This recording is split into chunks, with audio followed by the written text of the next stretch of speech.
See, there we go. Sup, ladies and gentlemen, Akalon here, and welcome back. And of course, if you're watching this over on YouTube, please remember to hit that like button, hit that subscribe button. Good morning to you, and as always, hit the link in the description down below, because it's always better when it's live. Right, it is Thursday. It is Thursday. Yes, it's Thursday. Good day. CDJ, how you doing, brother? Happy Thursday to you, bro. Almost there. Almost weekend. Close. Fucking close, bro. How's your day been, CDJ? Or did you only just wake up? Oh, wait, I should actually have music, right? God damn it. I knew I forgot something. I thought it was way too quiet. Why is it so quiet in my ears?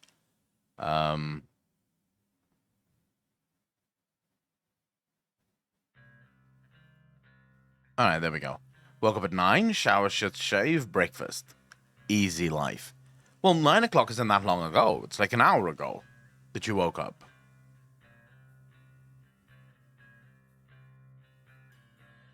You're in the UK, right, CDJ? And you guys are 2 hours behind us. So your 9 o'clock would have been my 1 o'clock. 2 hours because I'm an idle git? No, but wait. If you woke up at 9 a.m., it would be my 11 a.m. Because it's winter right now, so you guys are 2 hours behind me, rather than just one, like normal. It's 11 in the UK now? Yeah, it's 1 year.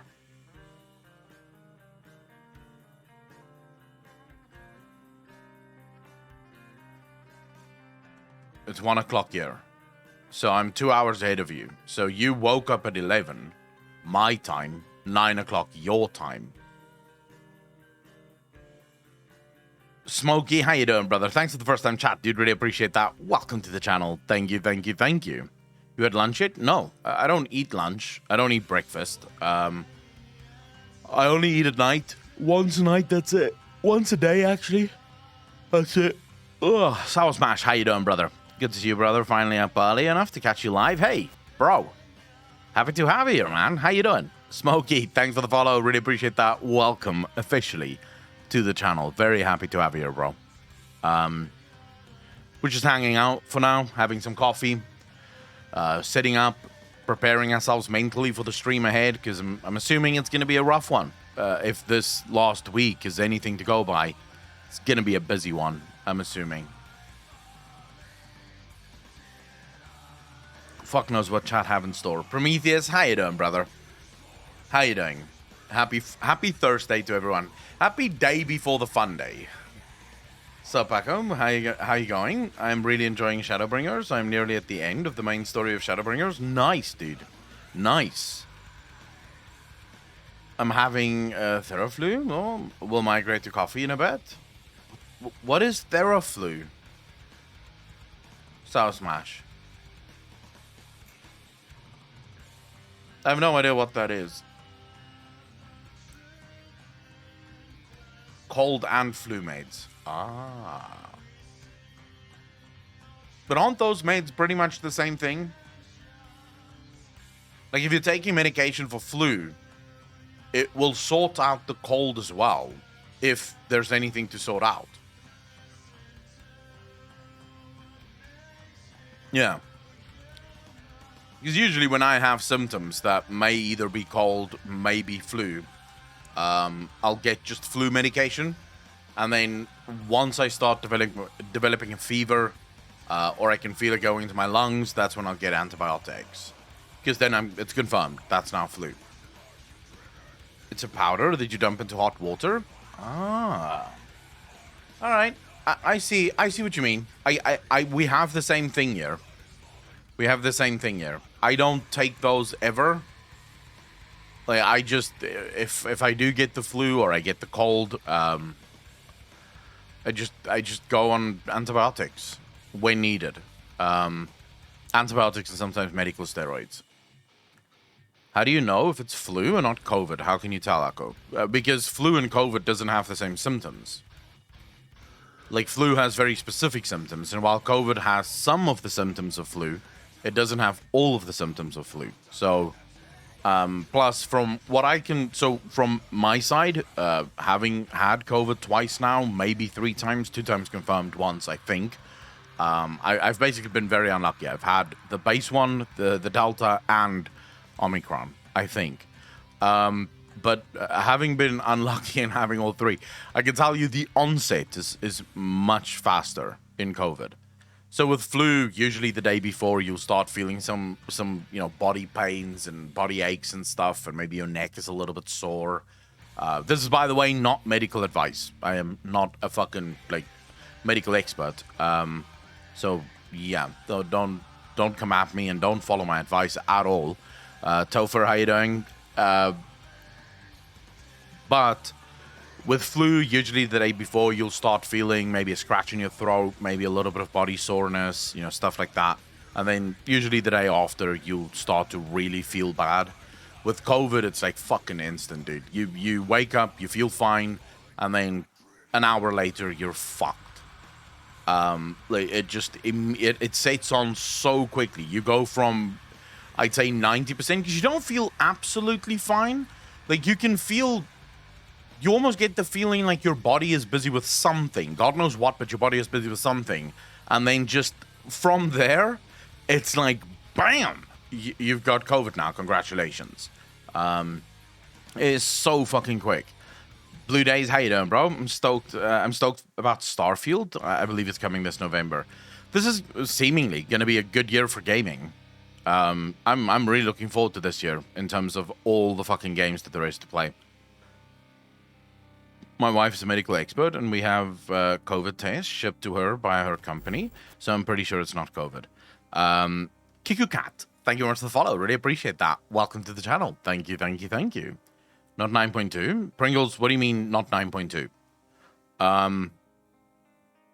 My dad's a doctor, but, I'm not going to ask him to ship me fucking COVID tests. Plus, the normal tests that you do in order to know if you have COVID, they're like 50-50, so they're useless. Plus, they're quite expensive here. I just usually afterwards go to a clinic and get, the antibody test, because that at least we know to be 100%. We know how to test for antibodies, and so if you have the antibodies, you had COVID. So I don't waste my money on getting the fucking test that tells you, because my dad has now gotten to the point where he literally tests every single fucking patient that walks into his office twice. So he does the test, and then he tells them to come back the afternoon, and then he administers the test again. And if both of the tests come out negative, then he says, okay, you don't have COVID, don't worry. And if both comes out positive, then you have it. But more often than not, and he literally says this happens almost every single day, they'll come in the morning, they'll test positive or negative, and then in the afternoon, they literally test the opposite. So it's like, okay, what the fuck? So then he'll usually just tell them, come back tomorrow, let's do another test, let's see. Abyss, how you doing, bro?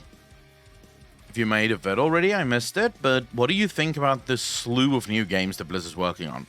Well, I wouldn't say slew, right? Aldry, thank you for the Prime sub, dude, really appreciate that. 2 months in a row. Thank you. I'm not going to call it slew, because I think it's a bit early to say slew, but we did talk about their new announced game, so that we have discussed. This may seem argumentative, but it isn't. You have several videos tearing down Denuser, in my opinion, rightly so. But with the news recently that almost for certain he inherited the World Tree burning, and the Sylvanas changes to then work out, do you have a little more sympathy, or do you think a better writer could have done a better job? Alright, so my video responding to the news that came out about Denuser inheriting the story, that video is probably going to come out today, right? We're probably going to release that video today. We reacted to it yesterday, I believe. We reacted to Taliesin's video. And in that video, I made it very clear.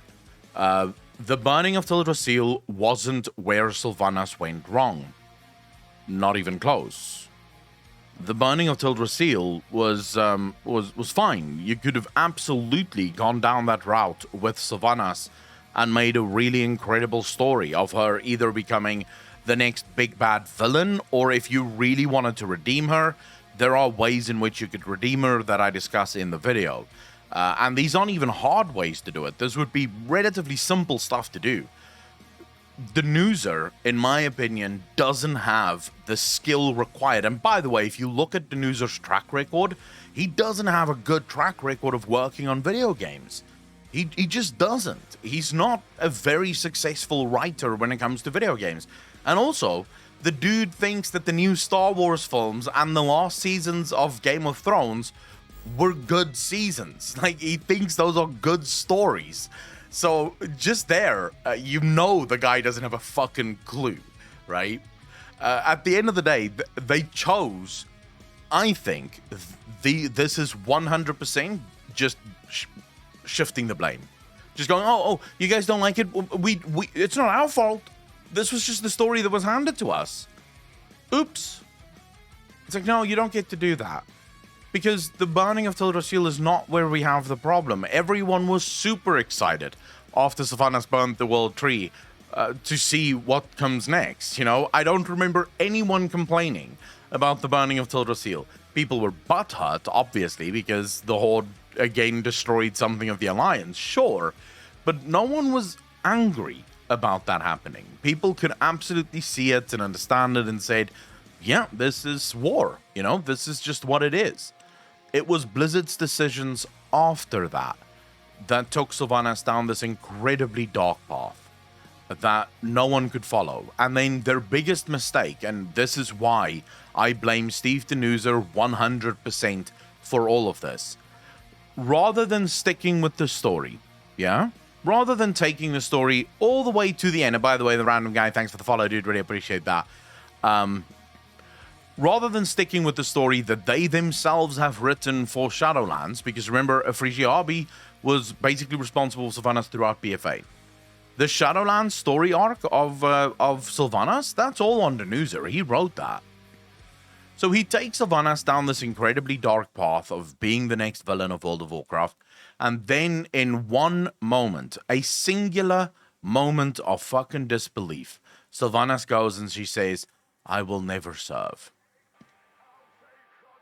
And it's like, wait, what? What do you think you've been doing for the last 2 years, almost 3?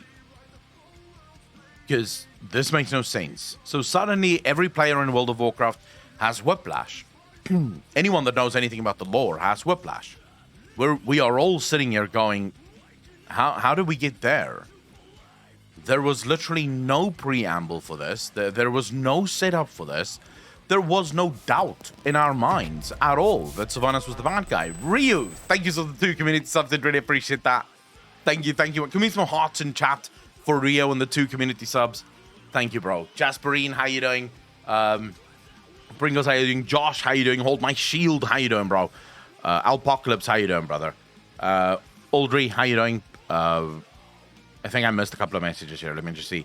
I think he's much of a guy, like, I know what they try to do with this, and is awesome, but other people just find it shit because they really don't see it.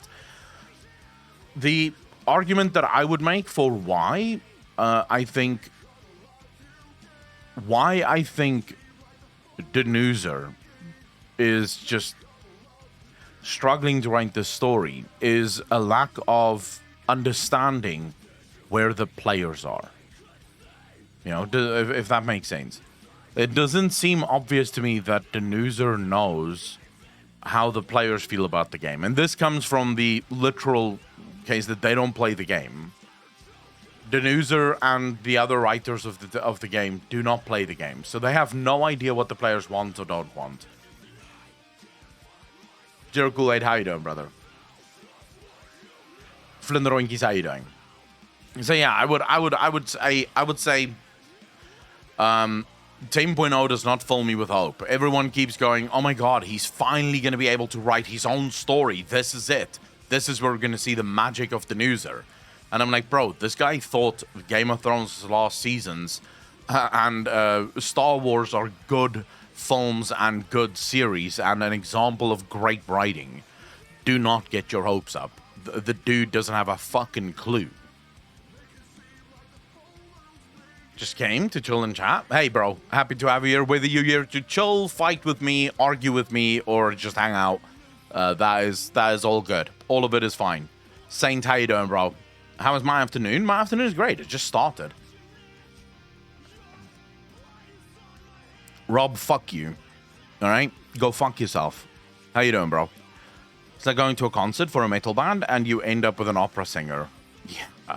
Actually, it would actually probably not be that bad. It's more like going to an opera singer concert or an opera concert and getting a metal band. Because I think metal fans could still maybe appreciate opera. I don't see opera fans appreciating metal. Can you imagine all those stuck-up people in their tuxedos just listening to fucking Metallica or like Slipknot or some band like that? So yeah, it would probably, the reverse would probably be more true. Might have been ranting all morning about this because I genuinely seen people buying into the scapegoating. Yeah, well, I've been ranting about it all day yesterday. Because yes, people are 100% buying into it.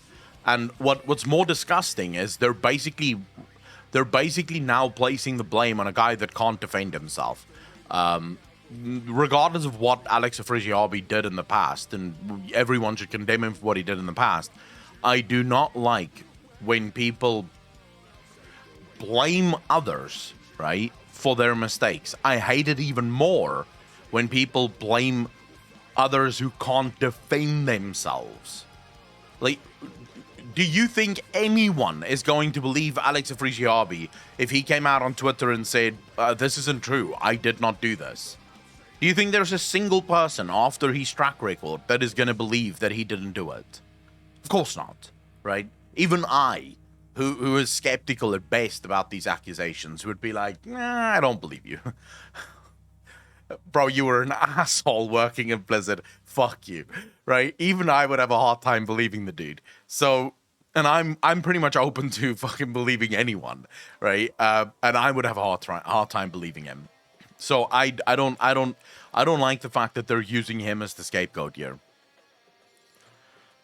10% have never agreed with you more. Kane Death, how you doing, brother?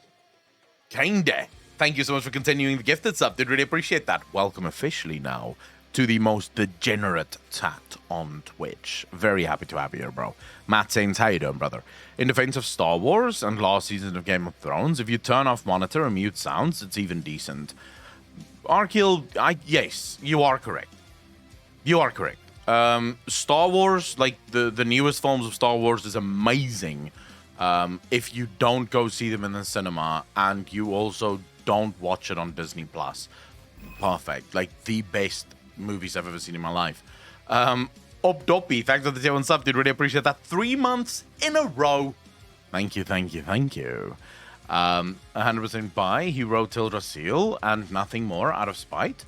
But that's not why players are mad about the story. But for sure, he knew Danuser couldn't keep it going and would face plant. Well, yeah, I buy that. I'm not saying that he didn't write it. We know that he basically wrote Sylvanas for at least a couple of years, right? He wrote most of the stories of Sylvanas. So I don't mind that at all. That's not the portion I have a problem with. It's the whole, he painted us into a corner that we simply couldn't get out of. It's like, so after he was fired, you were still contractually obliged to follow his fucking story. What are you talking about? Look, this is classic Blizzard. And I hate that the NPCs that still play the game, right? And that's not all of the people that's still playing the games, but specifically the NPCs that's still playing the game. Buy into this every goddamn time they buy into this, right? Every single time something happens, they blame shift, they blame shift, they blame shift. It's like it's a goddamn joke when you see these people, just their absolute bonker ridiculousness. Blizzard will do something wrong, they'll literally shift the blame. You know, like COVID is to blame for the fact that you didn't have content for 9 months. Oh yeah? Is COVID also to blame for the fact that you had a fucking sub-mount during the 9 months that you didn't have content? Is it COVID that made it impossible for you to speak to us while there was no content for 9 months? what exactly are we doing here? And then the NPCs are like, oh yeah, guys, it's clearly COVID. I mean, Jesus, things were hard, bro. Like, yeah, of course, it was hard. I can understand that. Yeah, 9 months without content, that's fine. That's fine. They kept you playing. They kept you buying in. At no point did any of the Blizzard developers come out and say, hey guys, by the way, there's not going to be content for 9 months. We do be sorry. You know, let's turn off subscriptions. You guys can play for free until we get back on track with the content creation. No. That's not something we're going to do. We're just going to keep you sort of fucking along, you know. Everything on COVID, it's the player's fault. By the way, Kiku Cat, thanks for the first time chat. Really appreciate that. It's the player's fault. Blizzard can't come up with a good story. I don't necessarily think it's the player's fault that Blizzard can't come up with a good story. I do think indirectly you might be correct there, Kiku Cat. Not sure if you're trolling or actually making an argument there, but I think indirectly you do have a point. Because the players refuse to hold Blizzard to a higher standard, Blizzard can pretty much do whatever the fuck they want, right? So indirectly, you are absolutely correct. If the players do not start holding Blizzard to account, why would Blizzard change? But I think I understood your message wrong, and I actually see the context in which your message was delivered. So I will just say, yeah. There were actually, believe it or not, developers on Twitter that did blame the player base for how bad Shadowlands is. Or at least if ever players said, hey, can you make a good game? They were like, oh my god, how dare you worry about your game when we're going through all this lawsuit shit. It's like, I don't care the lawsuits. Like, fuck off. We are all behind you. Yes, we hope that Bobby Kotick gets fired. Yes, we hope that all the abusers gets fired. But still make a fucking game. Because I'm paying for it and I would like to play it. So, yeah, we get it. You have problems. We all have problems. Jesus, I want a game to play. And you can't ask me to just be perpetually sad because you got abused at the office, even though most of the people that is very loud on Twitter didn't get abused at all. They're just being bullies on Twitter right now. I'm looking at that Jane fuck that used to work for Blizzard Entertainment. She's literally now just using her audience to bully people. That's like literally what she's doing. She's going around bullying anyone that disagrees with her. And somehow she left Blizzard Entertainment, but she's still leading the charge for ABK. It's like, look, you left. Fuck off. No one needs you. I'm sure there's employees at Blizzard that could run ABK and not have a problem with it.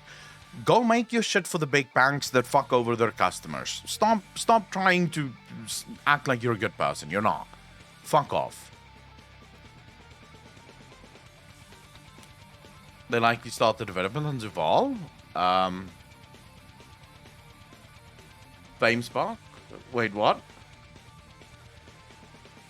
The fame spike for The Rock, and now we have a subpar Dwayne Johnson with huge nipples and domination. Yeah. Ryu, thank you for the gifted sub. Really appreciate that. 8 subs so far on the channel, dude. Really appreciate it. Thank you. I get super triggered with most of the Blizzard developers over on Twitter, dude. Like, they irritate the living fuck out of me.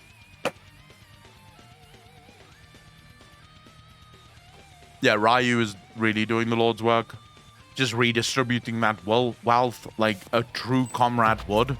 Unknown Mephi, thank you for the gifted subs. I really appreciate it. 5 gifted subs. That is 55 subs in the channel so far. Comrade, thank you. Can we get some love in chat for the greatest comrade? Unknown Memphi, 5 community subs. Thank you. Firefox 420, thank you so much for the follow. Really appreciate that. Welcome to the channel. Thank you. Big Blizzard had so much troubles that they didn't contain. They didn't contain for 9 months. But small ArenaNet with 4 people making whole living world chapter. First without dubbing because they couldn't record it, but they added after. Well, the thing for me is that a lot of people, right? Everyone struggled because of the pandemic. Everyone's work suffered. It's just funny that Final Fantasy basically had to push it back 1 month. Right? 1 month. That was it.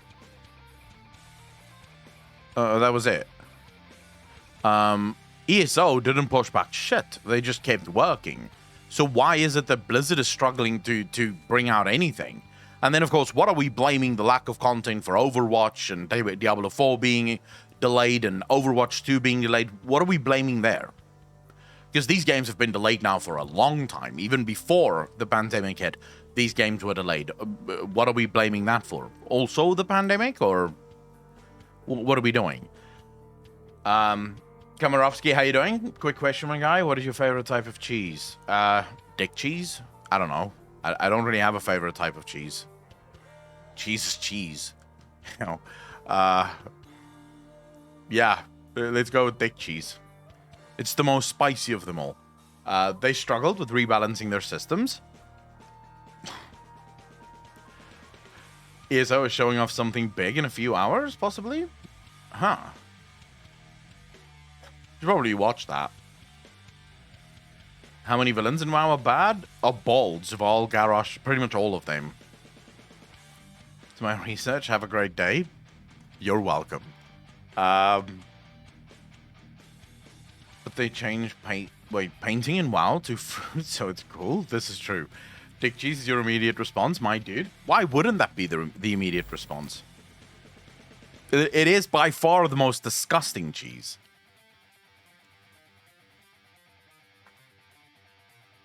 Exactly. Unknown Mephi. Wait, Unknown Mephi. I don't know if this was timing or if your timing was just really bad, but you literally just gifted 5 subs because I said the word dick cheese? Is that because you're in agreement? Did you hear me go dick cheese and you went, oh my god, yes, I love that. Let's give him 5 subs. I don't know if you really appreciate the 5 community subs, dude. Thank you. Wow, Unknown Mephi is really doing the Lord's work. He's trying to get everyone in the channel subbed. Really appreciate that, Unknown Mephi.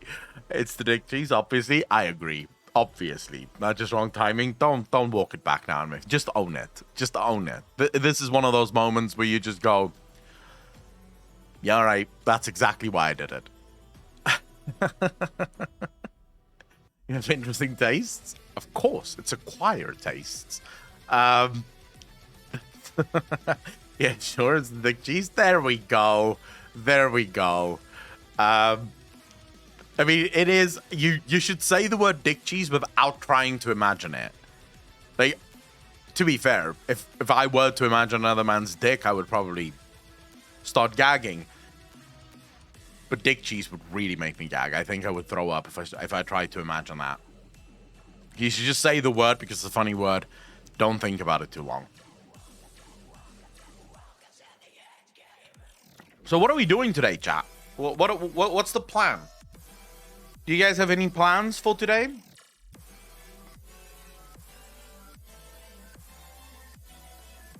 Cauliflower? Wait, what? What cauliflower are you talking about, Apocalypse? Is dick cheese like nut butter? What the funk is nut butter? Play WoW. Ryu, I would kill myself before I play WoW.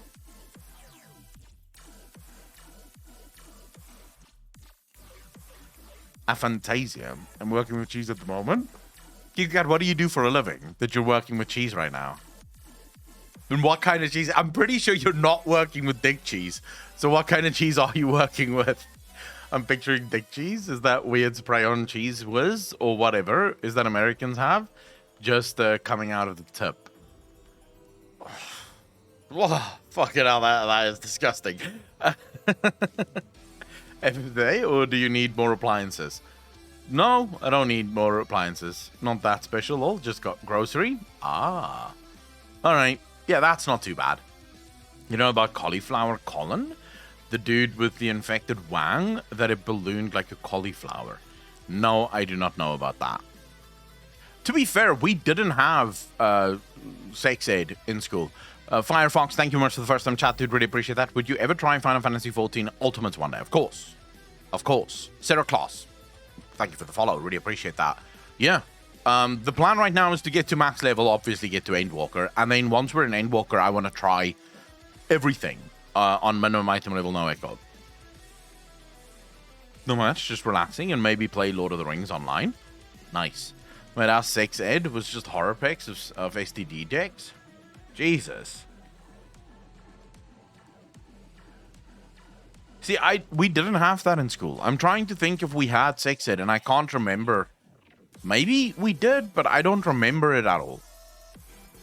Like, if you wanted sex ed, your parents were the ones who taught you. I don't remember us ever going into a class and discussing penises and vaginas. Maybe in biology, but that was literally just part of the reproductive discussion in biology.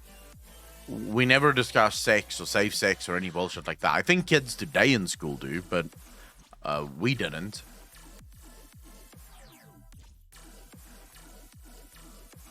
Got some cheese coming out of the tip like that? Yeah. I would say, Dilipos, that's a good idea. And you know, that would be the best idea. Dude, I learned about you from Asmongold, and since then I can't stop watching.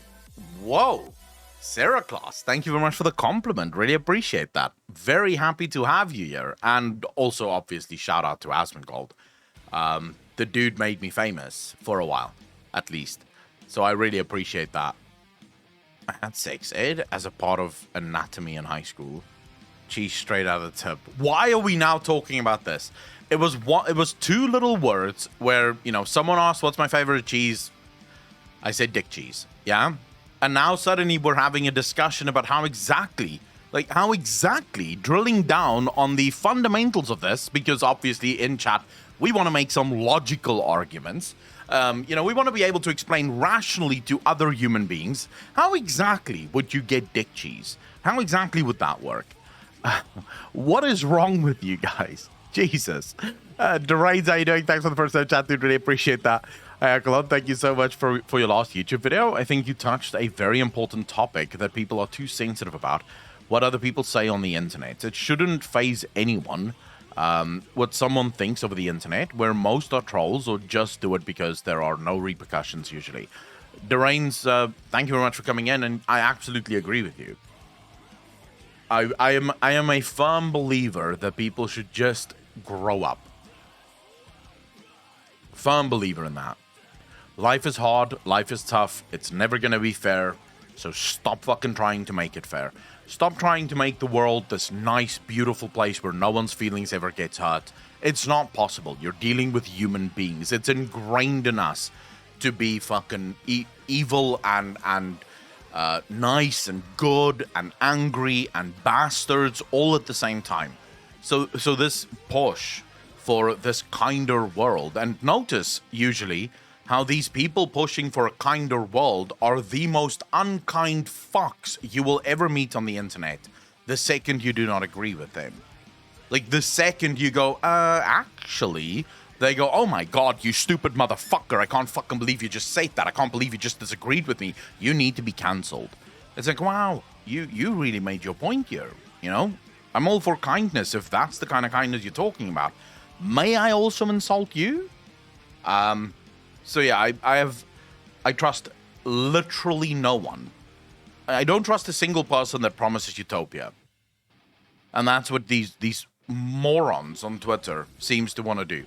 They constantly promise that if we just smash down the next thing, that's going to bring the utopia that we're all dreaming about, you know?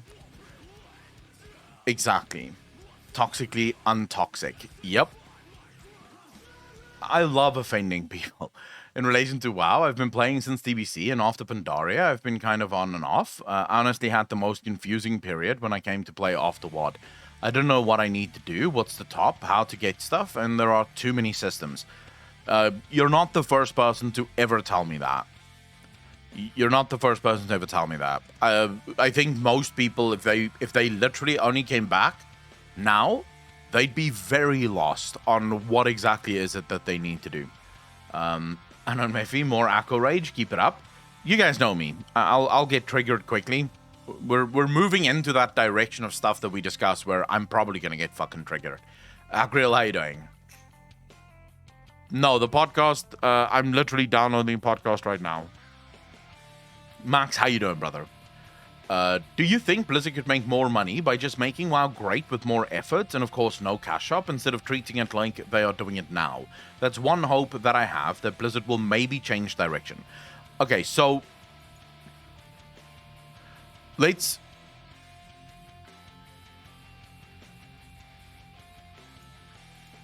approach this match. Let's approach your question from a different angle. Let's ask ourselves the following. What are the games right now in your Steam library with the most amount of hours played? Like, right off the top of your head. Chat. Which games in your Steam library has the most amount of hours played?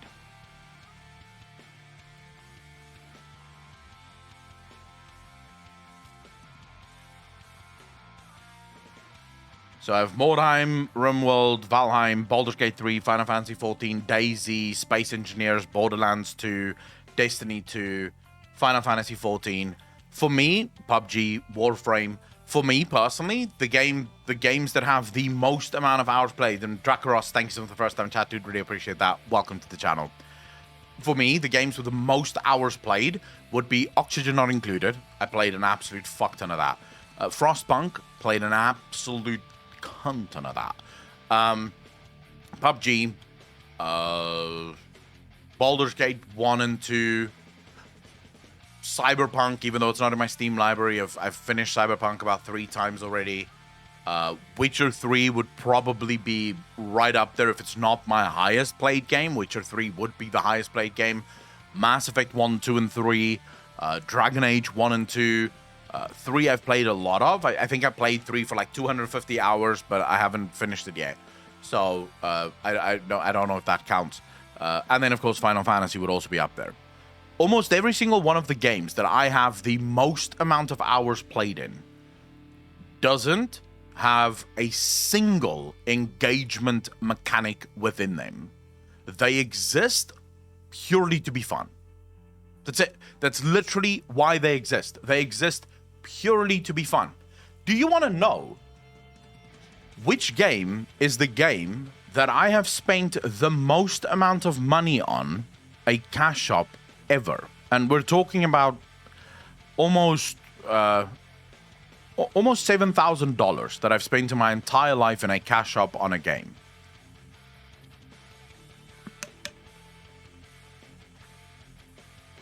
No, not OnlyFans, the game. Unforgiven, how you doing, bro? Salmani, how you doing? League of Legends. I spent over the course of about 5 years about $7,000 US in League of Legends. Why? Because I didn't have to. Like, there was no reason for me to spend that much money. I could play the game 100% for free without ever spending money on it. But sometimes there were cool skins, and because I was enjoying the game so much, I decided to buy skins for my favorite characters and for my favorite champions and stuff like that. That is the only game that I have ever spent money in a cash shop for. I have never spent money in a cash shop in any other game, because whenever a game wants to force me into the cash shop, I don't want to go to the cash shop. So to answer your question, would World of Warcraft be better if they focused or hyper-focused their efforts around making a fun game rather than trying to artificially increase engagement and try to push things on the cash store? The answer is absolutely unequivocally yes. The best way to get engagement is by just making a good game. Because if your game is fun, I don't need you to get me addicted to the game. I'll be addicted to it automatically because it's a fun game. I've played Witcher 3 from start to finish about 9 times now. About 9 times from start to finish. And if you include all of my sort of half playthroughs, so say for example base game and Heart of Stone, we're up to about 14 probably times that I've finished Witcher 3. There's no engagement mechanics there. It's just a fun game. I just love the world. I love the storylines. I really enjoy being in Witcher 3's world. If you focus on making games fun, it will almost always result in good, decent gaming and people actually playing your game. The issue with World of Warcraft is they focus so much on engagement that it chases people like me who only want fun gameplay away from the game. Because engagement, so I genuinely believe that if you design your game for, I believe that engagement design and fun design are mutually exclusive. I do not believe that you can make a game focusing on engagement also fun. I 100% think you can't do that, because if your focus is engagement, you're automatically going to work things in like chores. You're automatically going to start working things in like time gating, and in some mobile games, that time gating can then be purchased, lowered through the cash store, things like that. So engagement design and focus on engagement will almost always lead to less fun gameplay. So that chases me away from a game, because I don't want to play a game like that.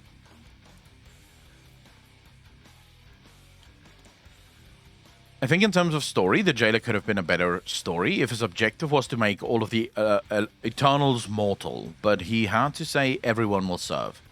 I mean, we still don't even know whether or not everyone will serve is everyone will serve. No one knows anything about the Jailer.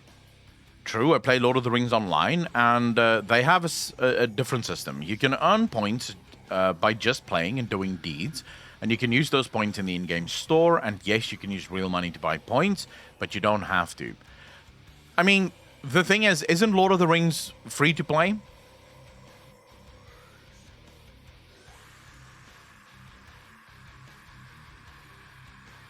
Well, and it proves why Square makes great games regardless of platform.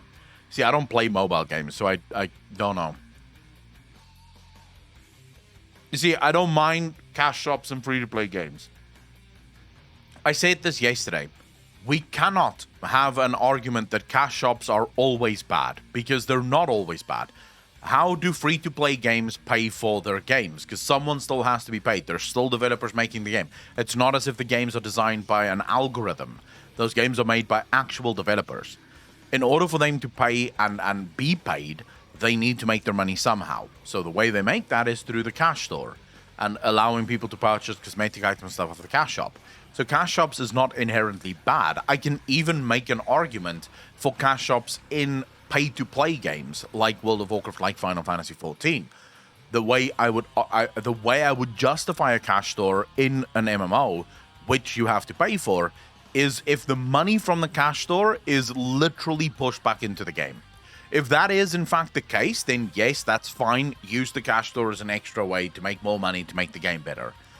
But in the case of World of Warcraft, what I see more often than not, and I think what most people see more often than not, is that that's not how the money is spent. Not even close. So, yeah. I think the system of making points would be better in WoW. That will allow you to do only content to buy the type of gear. So ESO has a pretty fine cash shop as well, in my opinion. I don't mind the ESO cash shop. First and foremost, ESO is a buy-to-play game, but then you play for free. But also, when you do sub to ESO, you get their points, their currency, their in-game currency. The equivalent of your sub, you get those points added to your account. So you can literally buy anything off the cash store for free because you're paying a sub. 500 points per month if you sub. Savin Raven, how you doing? Imagine if in your weekly vault, instead of some stupid arbitrary currency that is useless in-game, you got cash shop credit. Do we really want to give the vault a reason for existing, though? I find myself a lot more willing to forgive and even purchase from Final Fantasy's cash shop because Final Fantasy XIV is genuinely fun and the devs treat as well. 100% agree with you. 100%. ESO's marketing is so aggressive, though, and ESO Plus is pretty much a must if you want to craft or need inventory. Zero Class, that is true. Not everything in ESO is perfect. Absolutely true. They did make ESO Plus kind of mandatory. But I do know of people who play ESO at the highest level and they've never had the sub. They just don't have the sub. Swatter had a Lady Doors, how you doing? Swatter had a similar system. It's free to play, but by being a subscriber, you earned points each month that you can spend on the cash shop. Again, that's a good system. Why do you not have that in World of Warcraft? Why is it that people in World of Warcraft pay their sub, but then they also have to purchase stuff off the cash store? I mean, that to me doesn't seem fair. At that point, I would say make World of Warcraft free to play and rather do the same thing with their sub that most other games do with theirs, you know? That is the sad part, Max. You literally, when we responded to Asmongold's video yesterday, that's exactly it. That's why Asmongold made it clear. They've won. And he's not wrong. They have won. They've won 100%. Because, well, how do we stop it? You can't. There's more than enough people that have absolutely bought into the bullshit. They've bought into it. They believe that it is fine for Blizzard to have a cash shop, and more importantly, it is fine for Blizzard to push that cash shop as hard as humanly possible.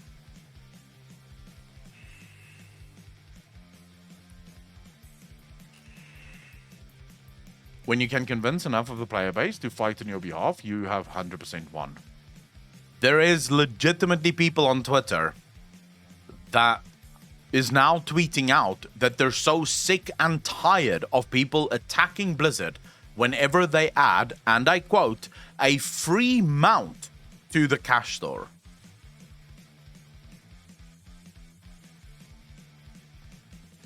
What do you guys think of that?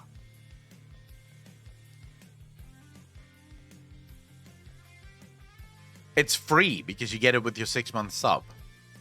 These are the kinds... This is the average fucking voter, by the way. This is the average voter. You want to know why every single country in the world is falling apart and every single country has a government that no one fucking likes? That's why. Because you have people that have zero ability to put 2 and 2 together. They look at something and they think these people can look at a piece of paper with a stickman on it and believe that it's the Mona Lisa if you told them beforehand. If you told them that, hey, I'm going to show you the Mona Lisa, they will believe you. They'd be like, yeah. Okay, I see it. I see it now. This is the Mona Lisa. It's what I call the average voter. And you should be very afraid of the average voter because the average voter is a fucking moron. It's not free because you buy 6-month sub. True. If by they won, you mean that they drove players like me, WoW Gamer, Rathaline pre-patch, 9.0, away to the extent I'm thinking of permanently deleting my Battle.net account, yeah, they won. Syraclass, the thing is, there's still enough people who believe in Blizzard's bullshit that they will make money. So they have won.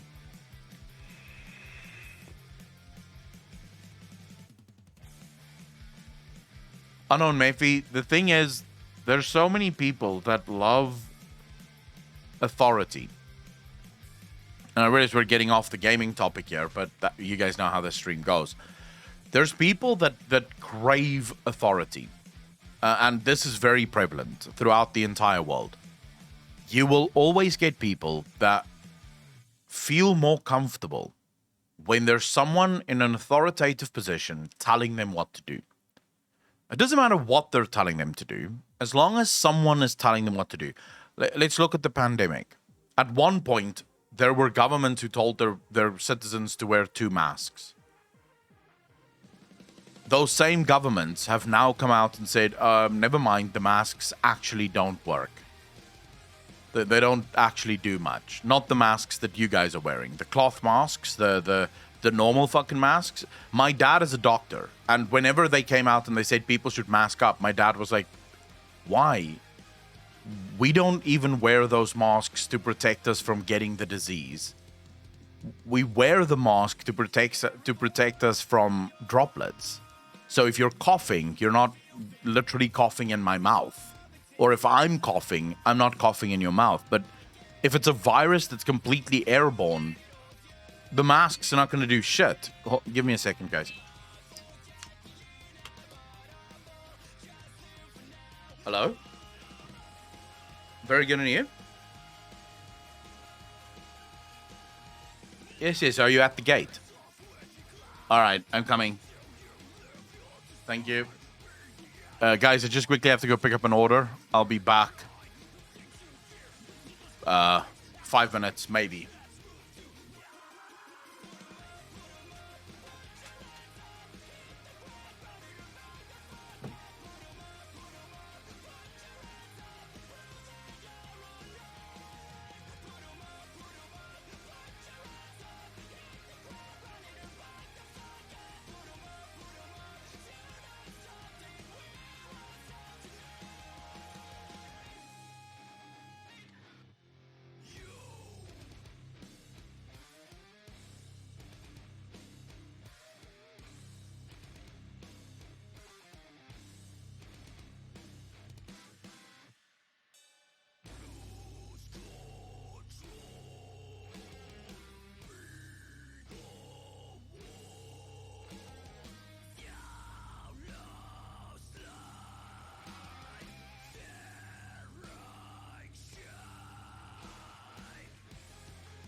Take you tonight from this, do it over again till we build an army.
Alright, guys. Sorry about that. Swells, thanks for the follow, dude. Really appreciate it. KB Drums, thanks for the follow. Really appreciate that. Welcome to the both of you. Very happy to have you here. Sorry, guys. It took much longer than I thought it would. The dude couldn't fucking get the scan to work. Oh, my Jesus. That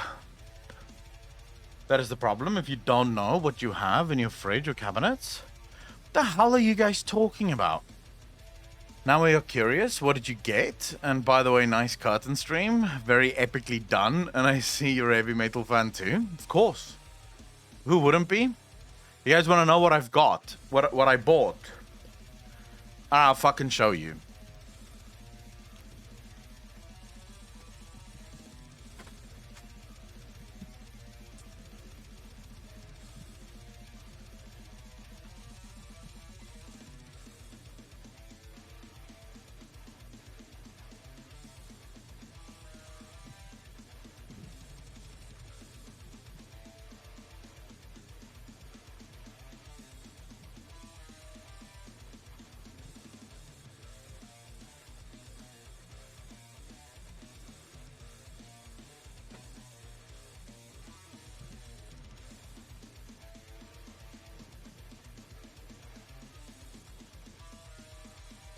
All right, so I bought a vacuum cleaner there. It's a Bennett Reed. I don't know if it's a good one or a bad one or whatever, but it's a big boy. That's all I know. So this is the vacuum cleaner that I bought. And apparently it has like a brush to remove pet hair and shit. And it's supposed to be a good one. It's supposed to be a good one. It doesn't have the bag stuff, whatever the fuck that means. But yeah, so this is the one I bought. We'll see if it works. It wasn't that expensive. It was like $300. So definitely not the most expensive one on the market. I'm still waiting for the other cast iron pan to arrive, but I also bought a cast iron pan. This is a smaller one. I'm waiting for the bigger one. They don't have stock. I already ordered it, but I'm waiting for them to deliver it. So, very happy with this. This is my first ever cast iron pan. They're very difficult to get in South Africa, so I had to shop around quite a bit to finally get it. But yeah, I have a cast iron pan, which I'm very excited for. I can't wait to make food on this thing. And hold the phone. I'll show you. Going to cook mana biscuit on it? What the hell is a mana biscuit? What? Is that a real life thing, or are you talking about mana biscuits in game? Because I know what they are in game. If what? Is the stream down? Oh, I don't... Coffee biscuit. I have no idea what the fuck that is, but okay. Alright, stream's fine. Okay. And then I bought this, just because I've never had one, and I really wanted one.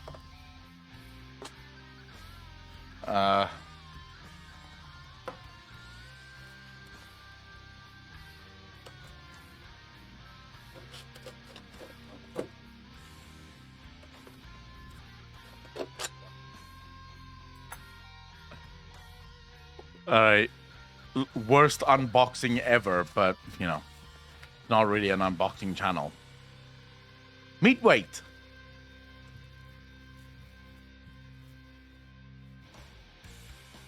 So yeah, I wanted one of these also for a very long fucking time. So I'm really glad I got it. What is that?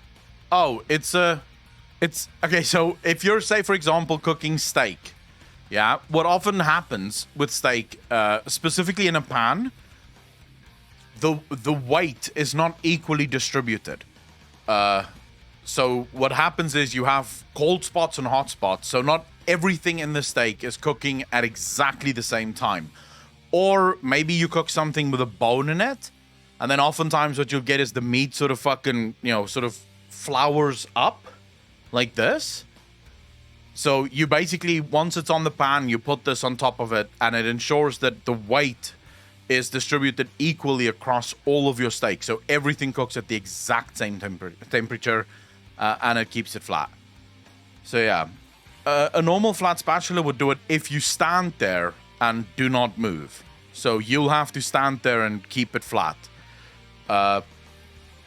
Whereas this one you put on top and you just leave, right? Because it's now cooking. I have some steak in the fridge that will be going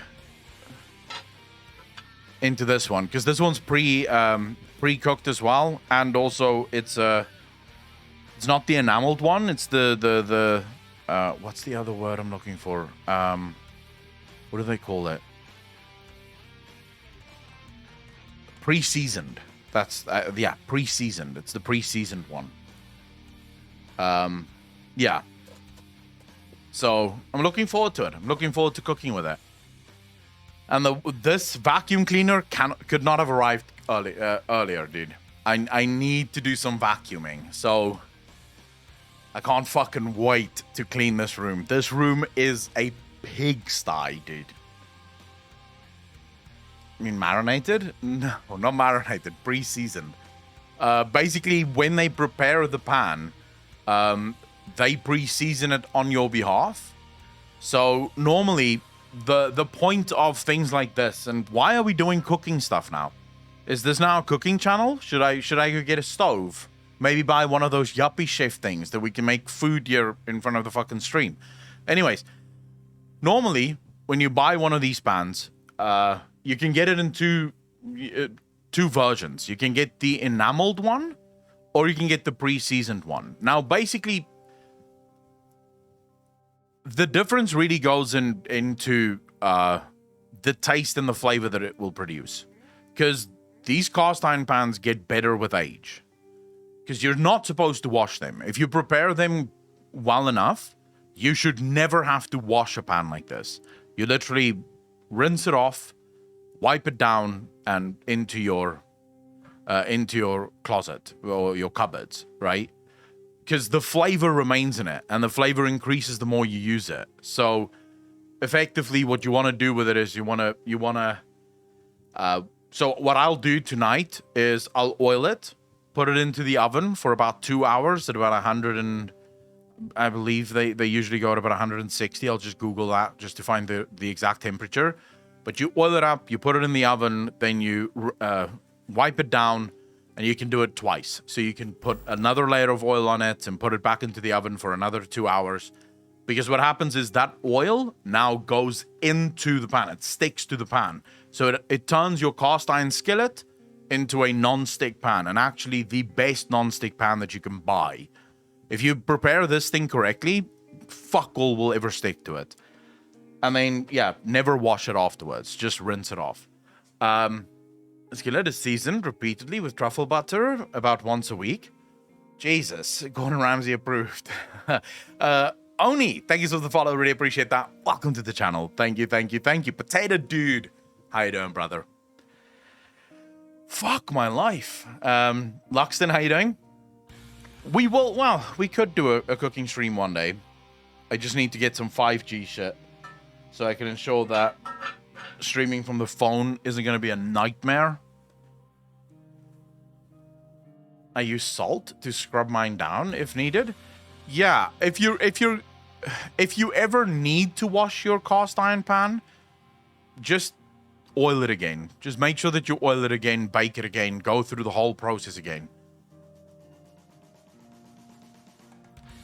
Luxton, thanks for the prime sub, did really appreciate that. 2 months in a row. Thank you. You are now 100% part of the most degenerate chat on Twitch. You had your month. This was sort of the trial month. This was the month where you could go, not really for me. You're now part of us, bro. Welcome. Is there a typical SA meal? Yeah, there is, but it's not going to be exciting. It's not going to be exciting. The typical SA meal pretty much looks like the typical American meal. It's like American food is pretty much our culture as well. Burgers, ribs, steak, barbecue. So yeah, I'd say if you want to go truly South African, trying to think what's like the most South African thing that you can get. Not in terms of South Africans came up with it, but more just this is what most South Africans will eat.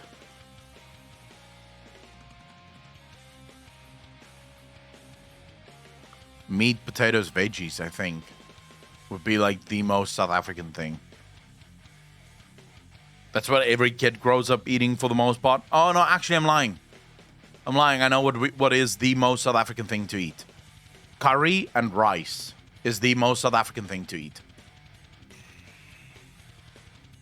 How season it again, but it imperative. You oil it and heat it up and then cook with it and not wash it with everything but water. I have a 100-year-old one that lasts if you season them. Unforgivable one, yes. I'm aware of how to do that, so I will definitely do it. I will continue to do it. You guys don't know what curry and rice is, do you?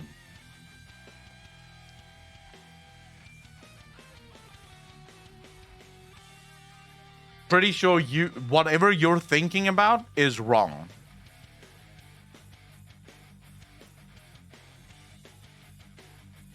Curry and rice? No, because it's not actually curry. It's a very specific thing. And it doesn't have to contain curry. It does not have to contain curry.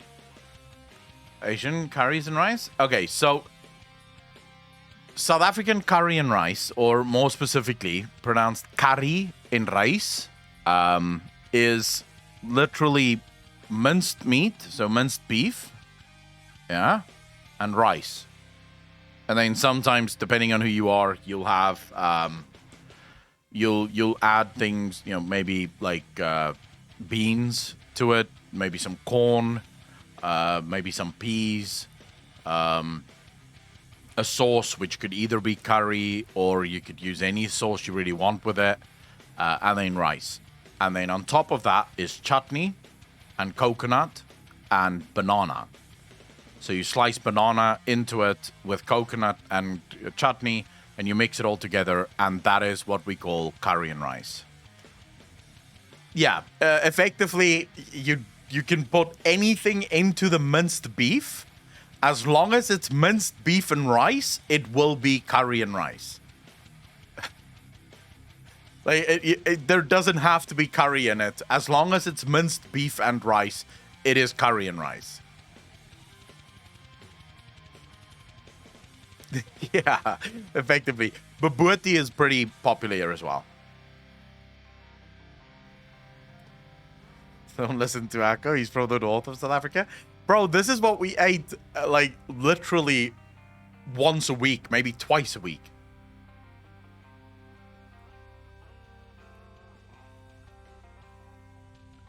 Unforgivable one, no, there is a sauce. It just doesn't have to be a curry sauce. It doesn't have to be a curry-based sauce. It can be any sauce you want it to be.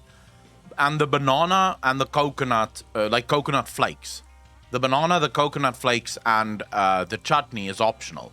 So, for example, I love to have banana with my curry and rice. My brother and dad fucking loathe the banana. They don't want banana. They'll take the coconut, they'll take the chutney, but no banana. Because those are put on afterwards. So once you've sort of put it in your plate, afterwards you'll put stuff with it. Not mango curry necessarily, or chutney necessarily. So we have a thing here called Mrs. Balls Chutney. I kid you fucking not, that's what it's called. Mrs. Balls Chutney. This is what it looks like.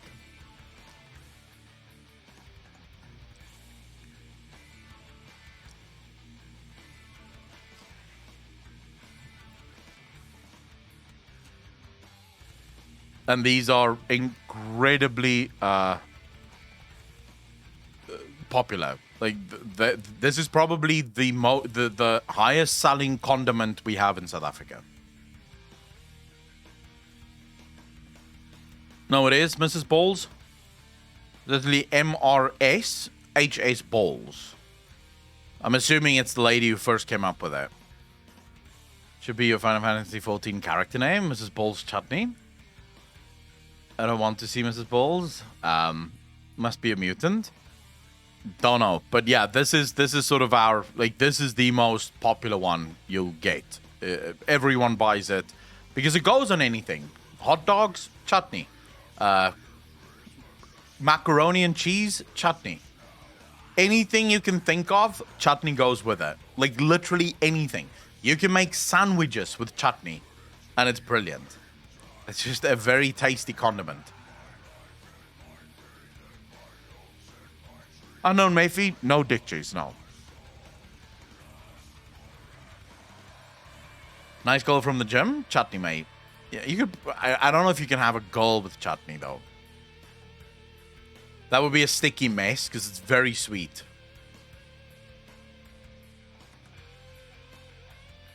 Dick cheese and chutney could be good. I think you can have a dick cheese and chutney.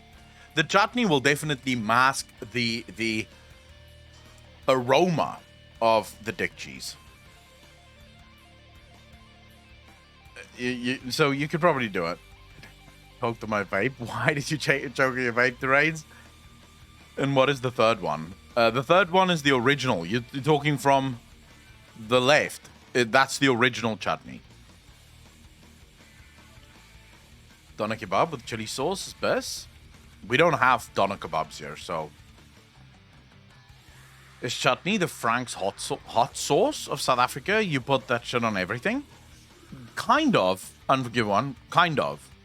But I'd say the hot sauce in South Africa that is like the hot sauce that everyone uses for just about everything would be Tabasco. That's not how you spell it, but anyways. It would be Tabasco. That's like, this would be the number one hot sauce. I put hot sauce, I put this pretty much on everything. Like any steak that I have, anything that I eat will almost always have Tabasco on it. South African commercial on YouTube. Lucky Star pilchards, are they good? Fuck no, Benroll. No, that is canned fish, and it is fucking horrible. Oh, the Nando's peri peri sauce. The Nando's peri peri sauce is pretty good as well. If I eat Tabasco, my shiny head becomes pink. I love Tabasco, especially the green one. The green pepper sauce, or at least in South Africa, it's jalapeno. The jalapeno Tabasco is just insanely good. Although I think the reason ours has jalapeno on it is because green pepper sauce is a different kind of sauce here. So I don't think they were allowed to use green pepper sauce here. Let me just mute my phone because this is fucking annoying. Really, really good. I love it in camps too. I just woke up. What the fuck are we talking about? Josh, I have no idea. It feels like I literally just joined the stream middle of the conversation. We seem to be talking about food and sauce. I'm not entirely sure. Like, actually, we were talking about what I bought, which is a pan, a meat weight, and a vacuum cleaner. And then we started talking about sauce. Because I was telling a story about the most, like, eaten thing in South Africa. So, just gonna handle really spicy stuff. I fucking love spicy food. You give me spicy food, and I'm happy. Anything with spice. Anything that gives you that slight burn. Not too much burn. I don't want to sit there and fucking kill myself. But anything with a slight burn. Beautiful. What's your opinion on the fact that we kill the jailer in the next patch? I think it's stupid. I said as much when I found out. And then someone actually came to me and they were like, oh my god, spoiler. And I was like, what do you mean, spoiler? It's literally in the PTR. There's no spoilers here. Blizzard confirmed that the jailer dies. This isn't a spoiler. This is just me confirming what the fuck and what Blizzard already said. I think it's stupid. You go through all this trouble to introduce this bad guy that's supposed to be a really good bad guy, and now you're just going to kill him. You're not even going to try to make his story make sense. You're just going to kill him. It's like, why do we even fucking try?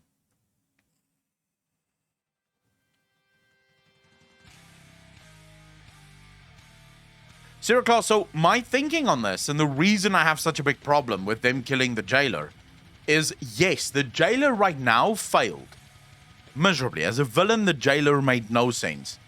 But that doesn't mean that in 3 or 4 expansions, the jailer wouldn't make 100% sense. Think about this. Think about Blizzard using the Shadowlands as a way to introduce Zuval for the first time. And then he escapes. And now he's on the fucking prowl, on the loose, doing his thing. Suddenly, every single expansion can give us a little bit more information about Zuval, can teach us a little bit more about his plans. We can spend a little bit more time trying to figure out how to stop him. And then by the time he does become this really bad villain, this guy that we have to stop, we no longer don't know him. We now know exactly who he is. The problem with Zuval is he's introduced as this really bad guy, and I would ask everyone in chat right now to quickly tell me, who has Zuval killed in this expansion? Like, name a single character that has died at the hands of Zuval. Can I politely stop you there and say that you are high on copium right now? They can't pull off that writing. Yes, you are right. Sounds good. Won't happen. I'm not saying they can pull it off. I'm saying they should pull it off. If they were any good, they should pull it off. The answer is no one. Zuval himself has not killed a single person. The one time he had the opportunity to kill someone, he refused to kill them. Instead, he just left them with a wound, but he refused to kill them. Andy is right. The only thing that Zuval has killed so far is World of Warcraft. Like, Zuval, in that case, he is a bad guy. Like, in the eyes of Blizzard, he probably is the worst villain they've ever had, because he's literally killing their game.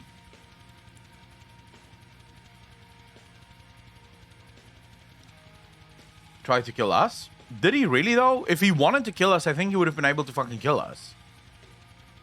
He threw Bane off the cliff, but he didn't kill Bane. Again, if he wanted to kill Bane, he could have literally just squeezed his hand. And it would have been death. Right there. So,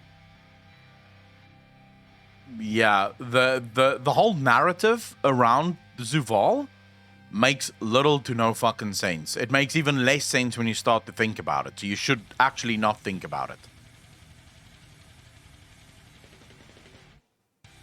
Jorganon, it's fine if you wanna if we wanna split hairs about the naming scheme of Zuval. He's called the Jailer and not the Executioner.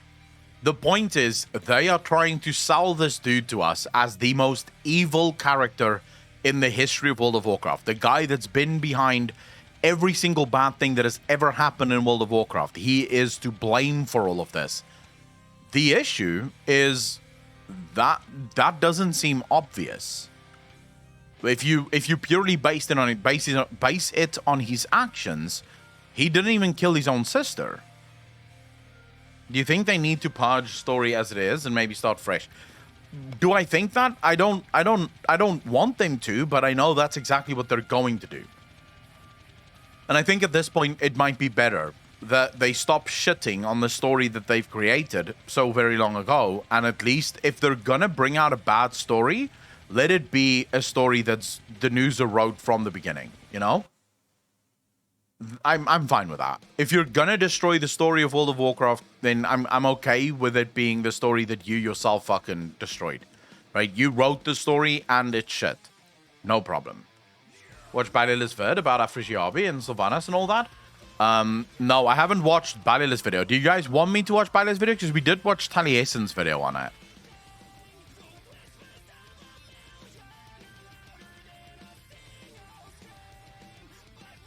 Would you guys want to see Balila's video on that as well?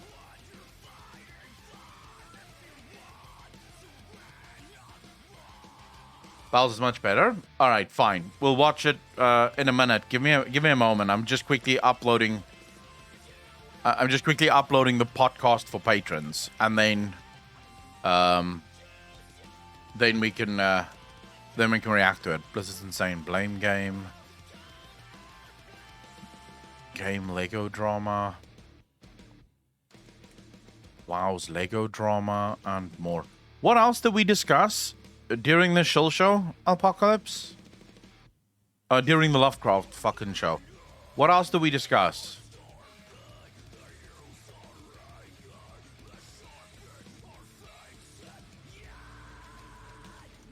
Oh, he's gone to bed.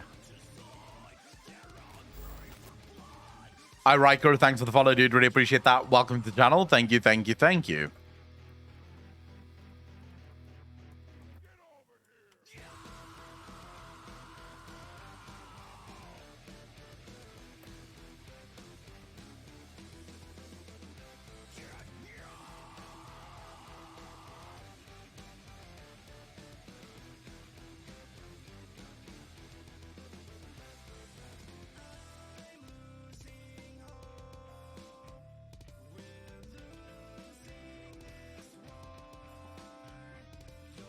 All right.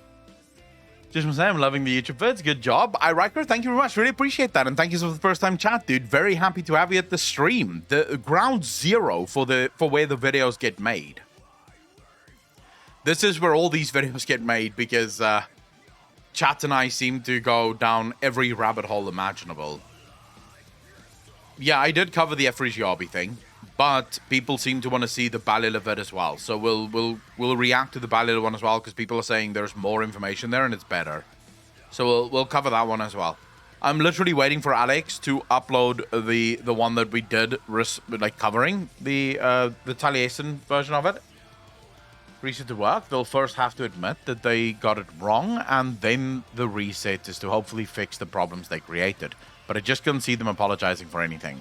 Blizzard apologize? What are you talking about? If anyone ever thinks that Blizzard will ever apologize for anything, they are high on fucking copium. Like, the copium in that whole... It's insane. Blizzard will never apologize. They seem to believe, for some reason, Western companies have this allergic fucking reaction to apologies. Which makes no sense to me, because if you apologized, no one is going to blame you. No one is going to look at you and see it as a weakness, as something that's wrong, as something that you should never do. In fact, I think the vast majority of people, when you apologize, actually have respect for that. You respect people when they can own up to their mistakes and they can go, I'm sorry, I made a mistake there. That's not what... I shouldn't have done that, you know? You respect people. This whole act of we won't apologize, because if we apologize, we admit we made a mistake. It's like, you're just making things worse. I'm beginning to think that the old Anduin we saw in the comic isn't that far off as we originally thought. I think this being dominated thing is artificially aging him. Maybe. It's possible that when he comes back, his hair doesn't change. And we have evidence in World of Warcraft that severe... So Khadgar gives us evidence that severe exhaustion can actually age you. Now, it could be that Anduin comes out of this and he fought Zuval tooth and nail every step of the way, trying to break free from his control, and that aged him.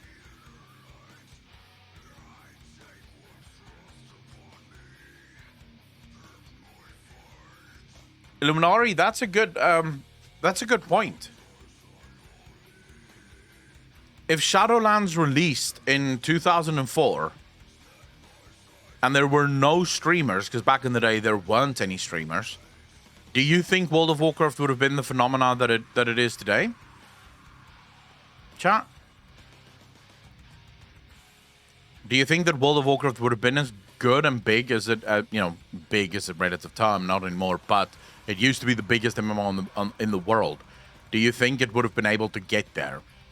Hakari, how are you doing? Did I say hello to you? And thank you for the first time chat. I can't remember, but if I didn't, thank you. Really appreciate that, because I did see it earlier. Yes, because it was still better than what was available then.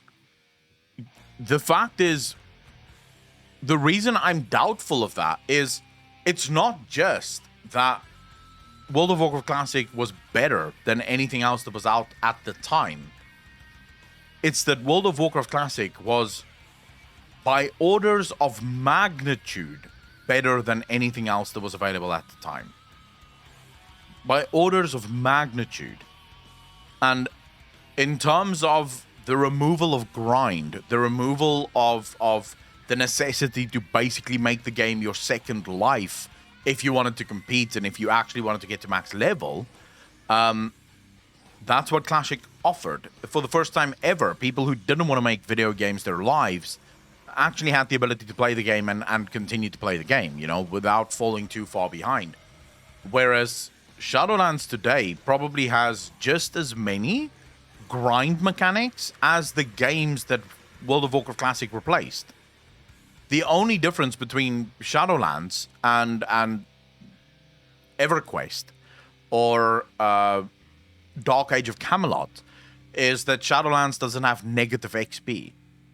That's literally the only difference, and it actually has some quests to get to max level. But outside of that, getting gear, actually being able to play the game, it's all one massive fucking grind.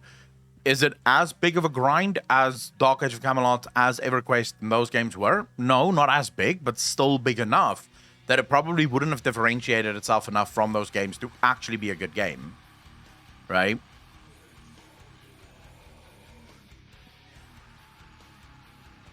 Who the fuck is Hajime Naguma?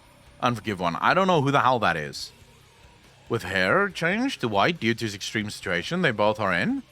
I guess if that is exactly the story of Hajime Naguma, then yeah, probably. I was writing my comment and you just said the thing I wanted to say. Fuck, how else can I sound smart? I don't know. Talk about mathematics. I'm pretty bad at that. Remember old MMOs? 20-hour farm to get 1%, lose 1% when die? Yep. I never played them, but I watched some playthroughs of those games. Back in the day, we didn't have the internet to play MMOs. So you wouldn't be able to even if you wanted to. But I've watched videos of people grinding levels in things like Lineage 2, things like Dark Age of Camelot, things like EverQuest. And it's just like, Jesus.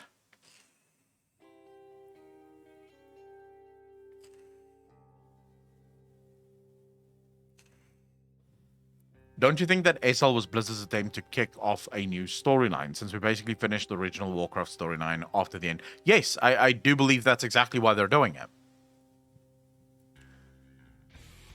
Look, I have zero doubt in my mind, Ryu, that Shadowlands is Steve Denuser's way of saying goodbye to World of Warcraft. Zero doubt in my mind. It's absolutely what Steve Denuser is trying to do. The point for Steve Denuser right now is that he is done with World of Warcraft. He's done with the old story that he inherited. He doesn't want to do that anymore. He wants a new story, his own story, the story that he can tell for funsies, if you will. Yeah, that's what Steve Denuser is after. The point of the matter is Steve Denuser isn't going to stand back and keep writing a story that he himself didn't come up with. The sad part of that, and the thing that pisses me and so many other players off, is it was never his story to begin with.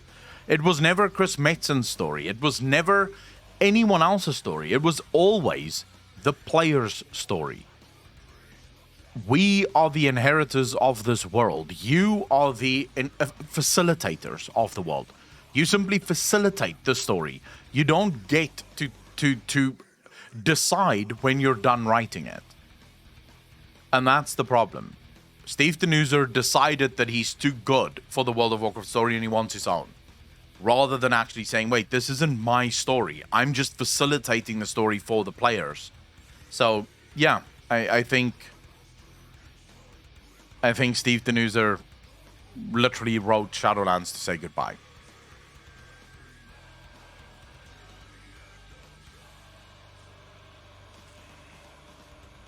Maybe who does that sort of thing. I agree.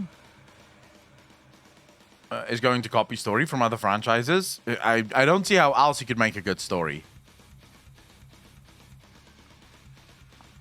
And Azeroth is the protagonist of WoW. I can't remember. Are you going to play Lost Ark? Yes. Yes, I will absolutely be playing it once it goes live. I want to give it a go. Look at Lord of the Rings. His son stole Prince. Apparently, Azeroth wakes up at the end of 9.2. Yeah, the leaks right now seem to suggest that. If you read the firmer spoilers yet, Marula, no. Link it to me on Discord in content suggestions. Towley tweeted something like 10.0 is Steve's baby. All the story was a Frigiabi story, and he just had to go with it. Yeah, I saw that tweet, and I got really, really fucking triggered.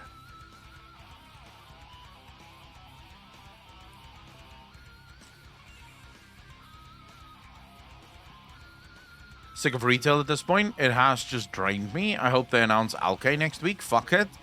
SMF, why do you not go play other games though?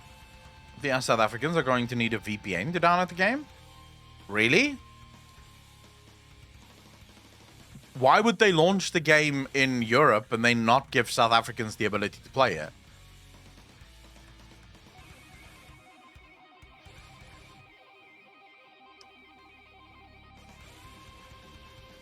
Unforgive one, they can take some time with the shipping. It can sometimes take a while. If you don't get your item in the next week, send them an email. We can't control how fast or how slow they deliver. So I can't even email them. I did this in the past where people didn't get their items quick enough. So I emailed Teespring, and Teespring 100% said to me, you need to show proof that you are the one who ordered it. So they only communicate with the person that actually ordered the shirt, because you have to send them the receipt to show that you did actually purchase it. So you can literally just email them and be like, hey, and they're very nice about it. They will send you a new one. Even if it is just 2 months late, they'll send you a new shirt.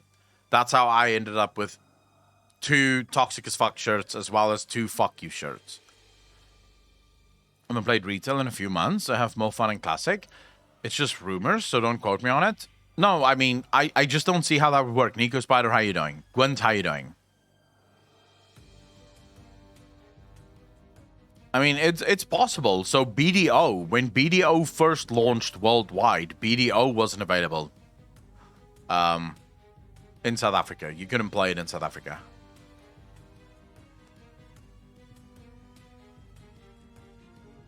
Like, I remember going to the website for BDO, hitting the download button, and then it just popped up, you're not allowed to play this game. Alba, thanks for the follow. Really appreciate that. Welcome to the channel. Thank you, thank you, thank you.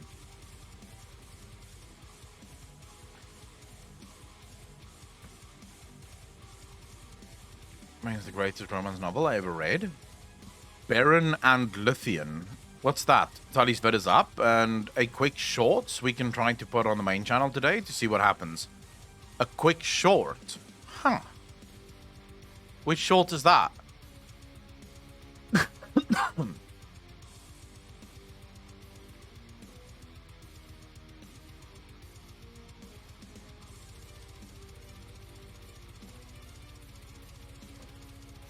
Making WoW 2? Wait, let me quickly, let me watch this. Let me watch this. I've been thinking of doing doing shorts, but like low effort, almost no effort shorts. So let me quickly see this. What do you think about the idea of a WoW reset? Basically, there are hundreds of thousands of planets in the reality realm of Warcraft. Why not just restart the story on a new planet, new races, an entire new base to develop the lore? I mean, we've discussed this at nauseum quite a few times before. My quick quick answer here would be not with the current development staff. They need to prove first that they can actually save this WoW before I would trust them with a WoW 2, because the WoW 2 is just going to have the same problems that WoW 1 has. I don't see that changing, but you are correct. There's nothing limiting you from making a WoW 2 anywhere in the story, because the story has such vast potential for a second, a third, or maybe even a fourth WoW at some point if you want to pull it off. So yeah, definitely, I can see that happening. All right, I'll put it up. We'll see if it hurts or or helps the channel. You know? We'll see how it goes. I think YouTube is turning into a very short format platform. It feels like Blizzard have been trying, or YouTube have been trying their absolute best to turn YouTube into this long form, you know, half an hour type videos. But when you look at the videos that people actually watch, it tends to be the videos that's like sub 10 minutes, sub 15 minutes at the most. As soon as you go over 50 minutes, a lot of people are like, fuck, am I willing to commit to half an hour of my day?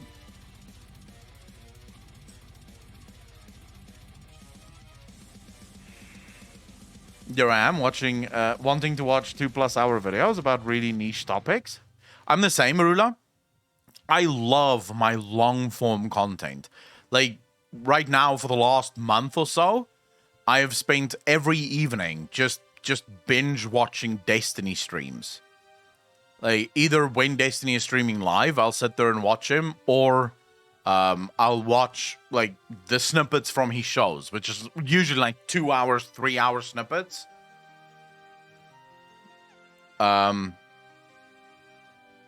So I will usually spend like I'll spend the whole evening just watching that. Like I'll play a game and have that on in the background while I'm playing. 30 minutes. I need my video podcast for 1.5 to 3 hours. New fat material, eh? Massey, what are you talking about? What fat material? Who's putting in fat material?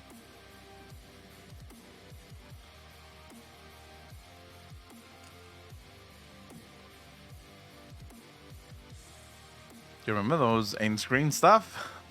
There's actually a guy who did this once. I can't remember who it was, but he made a video, and the whole video came out to like 8 minutes, I think.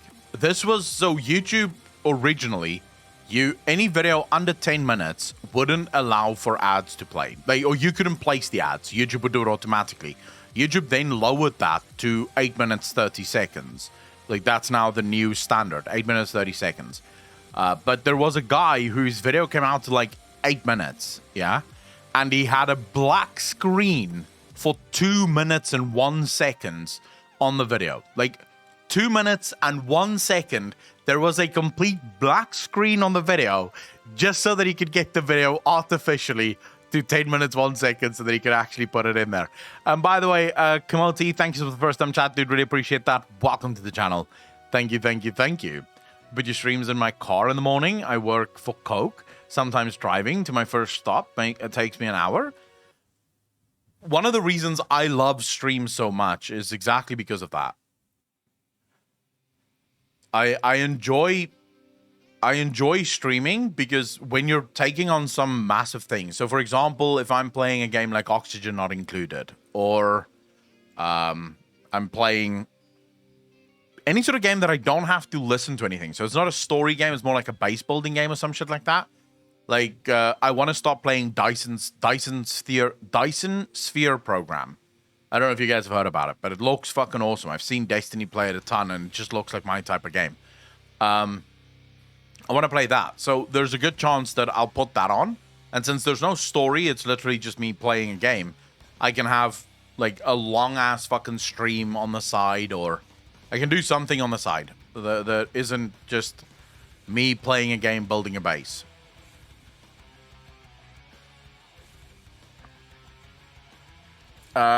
Clementine, where are you from that you have to switch between English and Cyrillic? Shamanita, how you doing?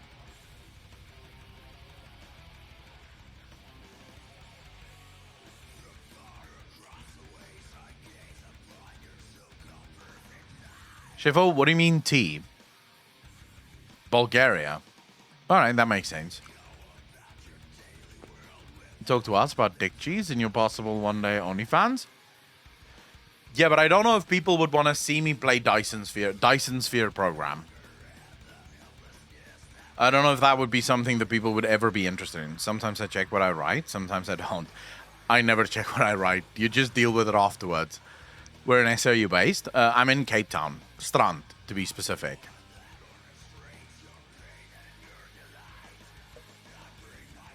I have a friend on Steam which plays Dyson Sphere program all the time. He's addicted to it.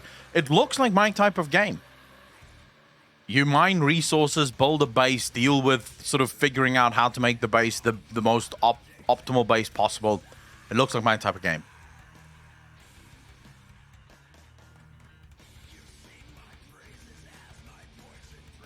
I love games like that.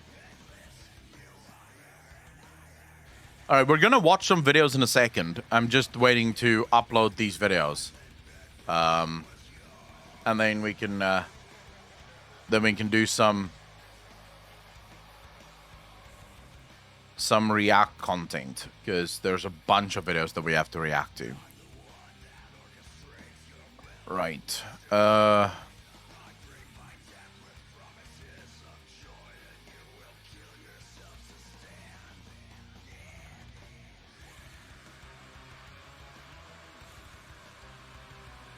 I can recommend you Icarus. It is a survival game, and you have to build shelters to survive, hunt, etc. All the makers of DayZ. I hate survival games. Why are you saying... Why are you suggesting I play a survival game? Most survival games drive me nuts, Digit. The title says coffee, but we all know tea is far superior. I do not agree with that. There is no world, zero world, in which coffee is inferior to tea.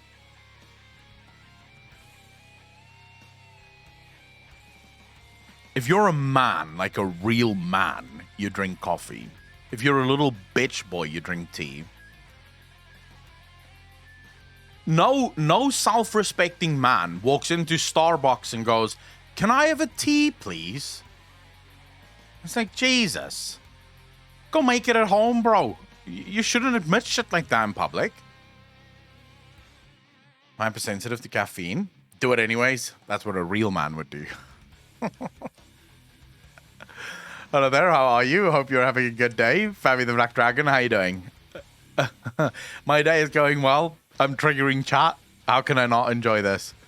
Coffee is best when you grind your own beans. I'm not a coffee snob. Then I drink my little bitch tea with my 10-inch dick. You do not have a 10-inch dick, you fucking liar. Pictures that didn't happen. The only people who say they have a 10-inch dick are the people who don't have a 10-inch dick. Because if you had a 10-inch dick, you wouldn't be telling people that you have one. You'd just know that you have one. You'd just be like, yeah, I make the ladies' dreams come true.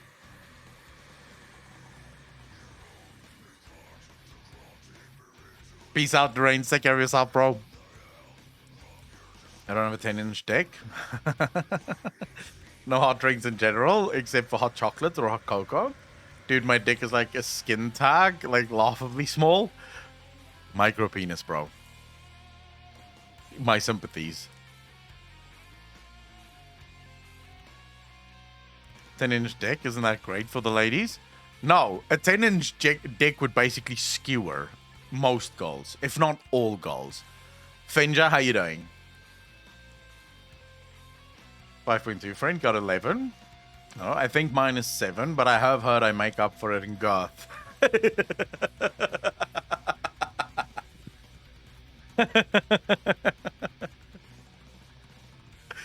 Look, the fact of the matter is that the vast majority of human females can take between 5 and 7 inches. Naturally. That's about as much as they can take. So if you're rocking about with a 12-inch dick, you're basically inefficient. It's just inefficient because you're wasting about 5 inches on nothing. Because it's not going in. Unless, of course, you want to stop, like, throating her or some shit. Right? Yeah. It's stupid to me, first and foremost. I think the whole thing about... the whole thing with men and caring so much about their dick size is so fucking stupid to me. The only time you should worry is if your lady is complaining. Like, if your girlfriend is complaining about the fact that you have a small dick, maybe you have a problem. But as long as it's never been a complaint, your manhood is absolutely not determined by the size of your cock. It just isn't. If you ask most normal girls, and not all but most, whether or not size matters, the honest answer would be no. Because most girls do not decide whether or not they wish to date you by asking you to pull down your pants. How often has that happened, gentlemen? You go up to a girl, you ask her out for coffee, and she goes, first, pull down your pants, let me see what you got. Doesn't happen. Outside of the movies that you watch on Pornhub, that simply doesn't happen. Most girls will decide whether or not you're going to get to stick anything into her by how nice you are, how fucking mature you are, how successful you are, how good you are on the date. It's not going to be determined by the size of your cock. From a female perspective, if it's extreme on either side of the chart, not good. Anything else, as long as both have fun.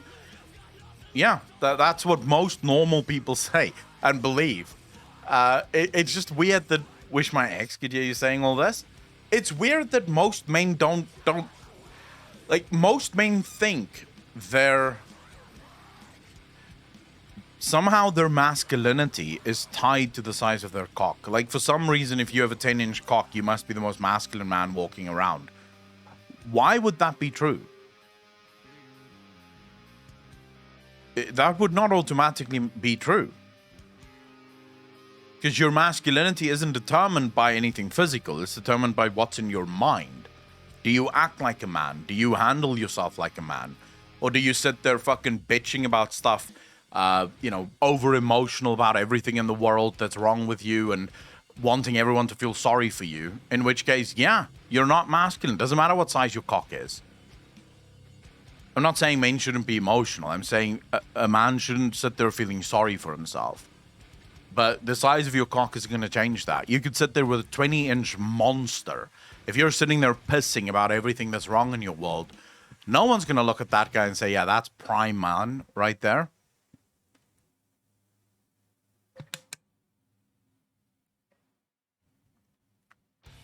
Small car, big dick. It's possible. I think both sexes have incredibly weird standards that they think the other cares about. I genuinely think that. I think from both sides, if you 100% talk to women and you talk to men and it's an honest conversation, your eyes will fucking open so wide when you realize that half the shit that you think the other side cares about, they barely ever notice. Like, they barely ever notice the shit that you think they care about. A good example of this, what we just spoke about men and their dicks. Let's talk about girls. You very often hear girls going, oh my god, men always have these unrealistic beauty expectations of us. You want to know what a man wants from you? He wants you to be breathing. That's literally about as high as his fucking expectations go.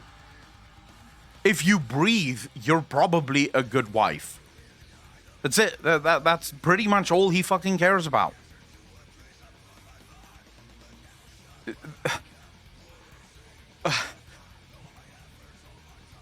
Men very rarely have the same beauty standards that you have for yourself.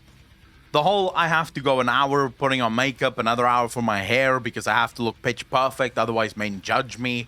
It's like, no, we don't. In fact, most men don't even like makeup that much. Like, most men would love the fact that their girl is just out and about wearing normal slacks and fucking chilling. In fact, one of the sexiest looks for me on a girl is a girl just in normal housewear. You know, walking around with sweatpants or yoga pants or whatever. It's like one of the sexiest things you can see. And then girls are just like, oh my god, I have to do so much fucking work. And guys have these unrealistic beauty expectations. Like, I saw someone on Twitter the other day going, can we normalize stretch marks? And it's like, bitch, it's always been fucking normalized. I don't know a single fucking man that looks at a girl that he finds beautiful and then sees the stretch marks and goes, ew, yeah, I'm not touching that. it's always been normalized. Like, guys don't give a fuck. We don't really care. And if you do meet a guy that cares about that, run away, because that's probably the first big red flag. It's so weird to me. It's so weird to me, the things that people think other people care about. And I know you ladies have a lot of things that you laugh about when you hear men actually think those things are important. And you just laugh because you realize that that is not important at all. My husband has literally told me I just ought to win because of boobs. He said, yes, we men really are that simple.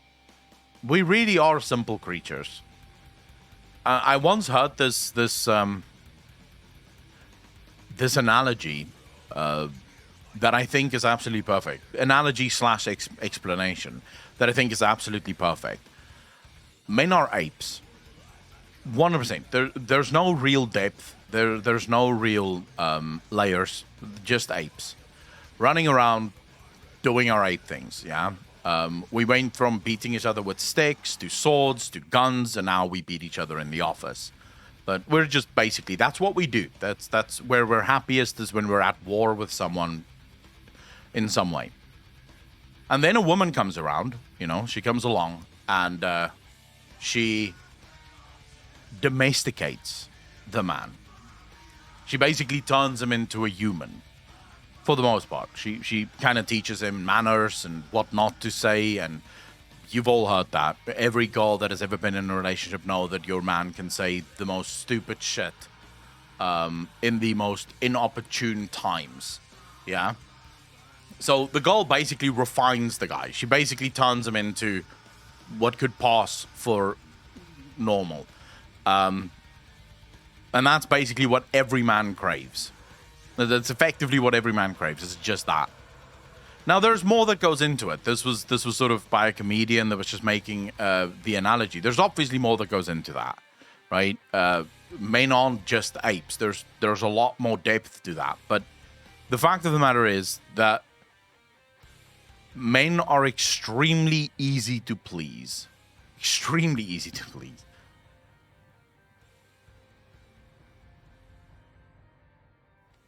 I don't think, Rateo, society is definitely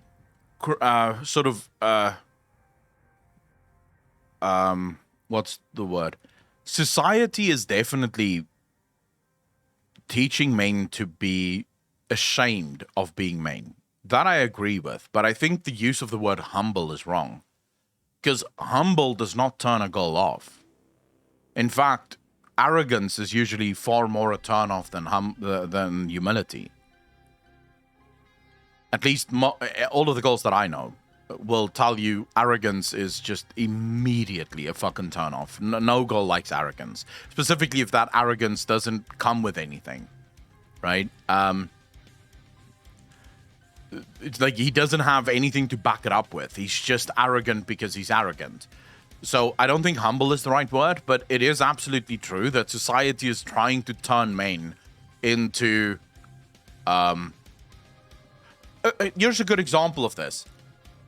So they did this... well,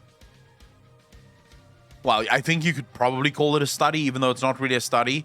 But this was done by some sociologist, professor, and some shit at a university, where they basically said that women prefer men who are emotional, right? Men should be more emotional. And then this caught fire. Like, this was the fire online. Men should be more emotional, and men shouldn't hide their emotions, and men should be open with their emotions. I want a man that can show his emotions. And then actual scientists tested it. They showed women videos of men crying. And you want to know what happens when a woman sees a man that cries? Her libido falls. Like, she physically fucking dries up when she sees that. It turns out it's actually not sexy for a woman when a man sits there fucking pissing about something. So girls like to say they want emotional men, but the truth is they don't want emotional men. They want emotionally mature men but they don't want emotional men. They don't want a man that's in touch with his feelings 100% of the time.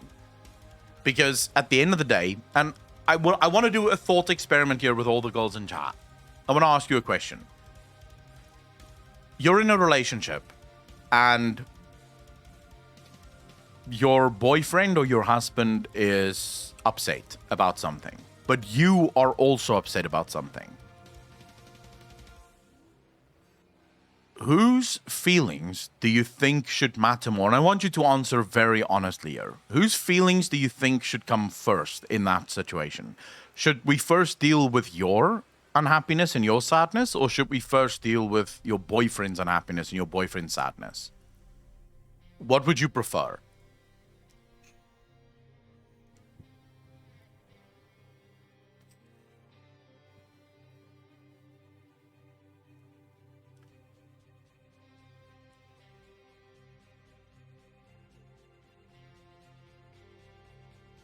Need some more context? Well, you're both unhappy about something. And you're equally unhappy. So you're really unhappy. Depends what we are upset about. My husband comes first. That's very rare because the honest thing, and this is again, psychologists have done the studies on this. The actual thing that happens is the girl wants to come first. It literally doesn't matter. The girl wants to come first. She wants her sadness to be dealt with first before they deal with the man's sadness. Because most girls do believe that in a relationship, their emotions are more important than that of their men. And I don't think this is conditioning. I don't think this is societal constructs. I think this is natural human behavior. Men aren't supposed to be over emotional. You should also not be a fucking brick wall, of course, but you shouldn't be over emotional. You shouldn't be crying about everything. You should be able to take, to weather the storm. My personal belief, and this is how I live my life, is pick yourself up by the fucking bootstraps and go on. Just shut the fuck up, look ahead, and move forward. You're not supposed to cry about stuff. Things happen. Things go wrong. What the fuck are you going to do about it? Figure it out, Richard, how you doing, bro? Welcome to the channel. Thanks for the first time chat. I just come, but what is the subject? Richard, this is like the 14th or 15th subject change we've had in the stream so far. In 2 hours, we've basically discussed 14 different things. Right now, we're talking about feelings and men and women.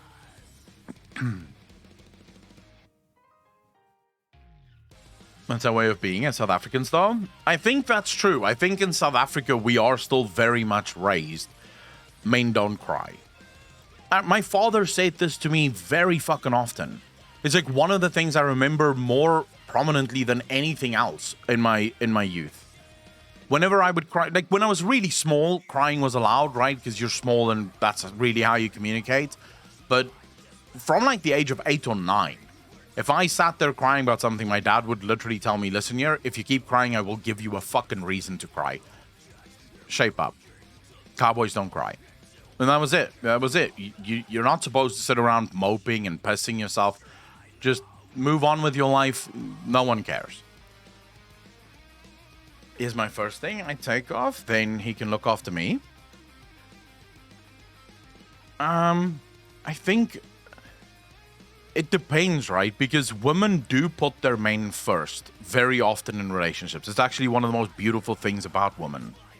It's one of the most amazing things about a good wife. How often do you hear of a wife who gave up her entire career to support her husband's career? Very often. This happens a lot. And it's not that the woman who did it is unhappy with her choice. It's not that she hates her choice. It's not that she feels like, this was the bad choice for her. No, she does it willingly. She loves it. She chooses her family over her own. Like, I think for women, it's easy to shift their priority from what she wanted originally to making something else her priority, which in this case would be her husband or her family. So I'm not saying that women don't put their husbands first. Of course they do. We're talking very specifically about emotions here. So when it comes to emotions, whose emotions should come first? And that's where I think the trade-off lie. I've put you first in everything that we do. I've given up my job. I've given up my life in order to raise our children, in order to be the best wife that you could ever ask for. What I ask for in return is your unequivocal, unconditional support in my problems. So if I have an emotional problem, I expect you to put me first. I expect you to try and figure that out. Like, how are you going to stop this from happening again? And I think that's I don't necessarily think that feminists will have you believe that this is a sexist thing and this is sort of built into society as a construct. I don't think that's necessarily true. I think sometimes traditions and constructs, as it were, exist because that is just literally how we're built. Bro tip for men: if you have built up frustration, go out into the woods, far from people, and yell from the top of your lungs until it exhausts you, probably once a year. Praetorican, I don't even need that. I go to the gym, and after the gym, I feel relaxed. You know, you get the weights pumping, the muscles pumping, you're tired, you're sweating, you walk out of there and you just feel I'm sainted again. Or something else that I do if I've had a particularly rough day, or, you know, something particularly bad has happened, right after the stream sometimes I'll head to the beach. You know, I'll just get in the car, drive to the beach, and just go walk there for an hour. Just walk on the beach. I'm not doing anything else. It's dark, it's night. I just go walk on the beach, have a cigarette, and just listen to the waves crashing on my feet, and that centers me. That sort of just gets me back into the mindset of, all right, good, we can go. I do expect my husband to be there for me if I'm upset about something, but he is there for me about so many other things that he does deserve his time first if we are both upset about the same thing. Ryan, so this is where we would get into more relationship stuff, and I don't think I'm necessarily the expert on talking about relationship stuff, considering the fact that I am single. But of course, giving each other space and allowing each other to find a way to deal with things before you just get in.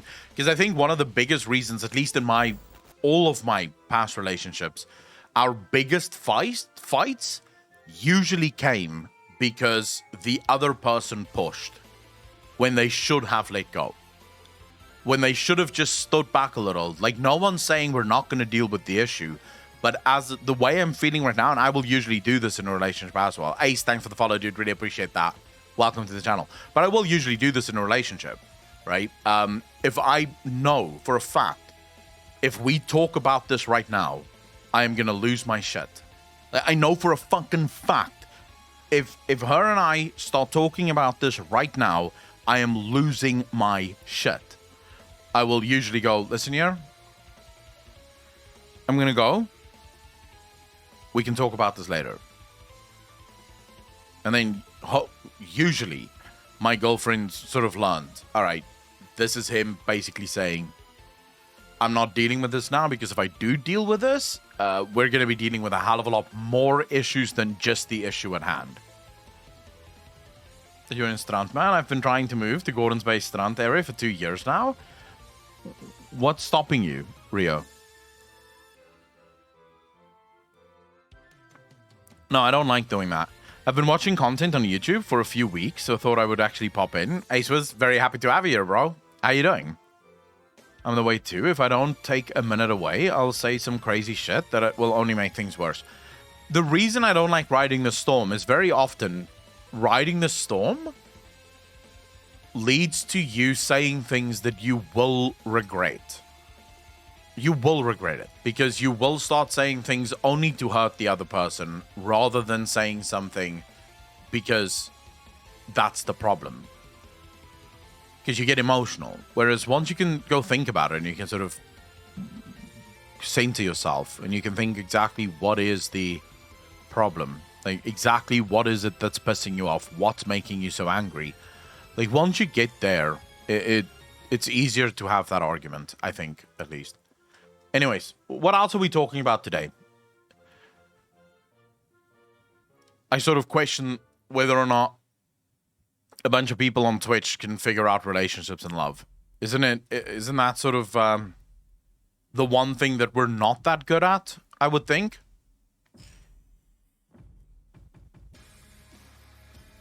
Yeah, we're gonna watch Bal's video in a minute. I still have to do video uploads and stuff. So let me finish the video uploads and then we'll get to girls have cooties. True.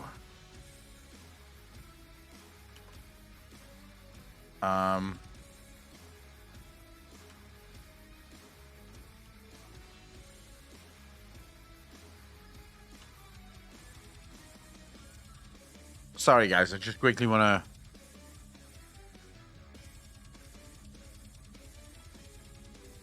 Alright, that should be fine. This video is unlisted, yes. Okay. Now we have to upload. Upload video. Wait, where the fuck is that video? Oh, here we go. If the problem is important to you and you feel it deserves your attention, you have an obligation to be of sound mind to deal with it. Illuminati 100% agree with you.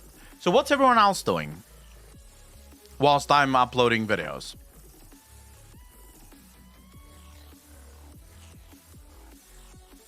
I'm literally just going to call this video WoW 2. That's it. Or should I call it World of Warcraft 2? Maybe World of Warcraft 2. World of Warcraft 2. That's it. That is it. That's all this video is being called. I'm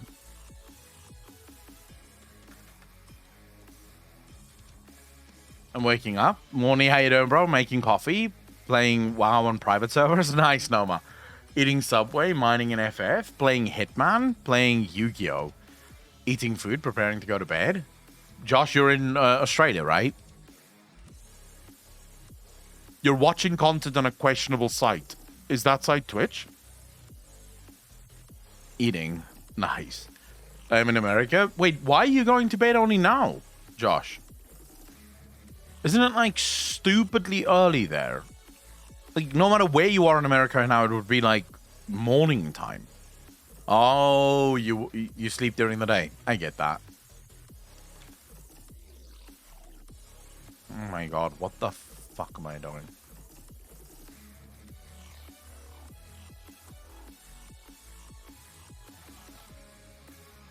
Alright. Should probably do hashtag shorts, right?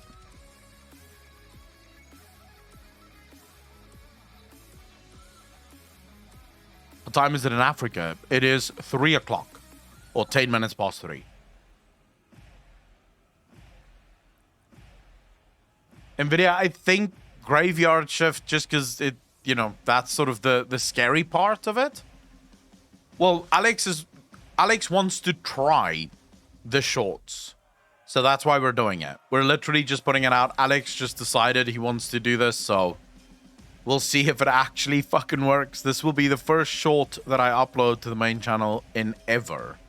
So that's going to be interesting. But I think I should make, if we want to do shorts, I should make a shorts channel. Because I don't necessarily think this is going to work.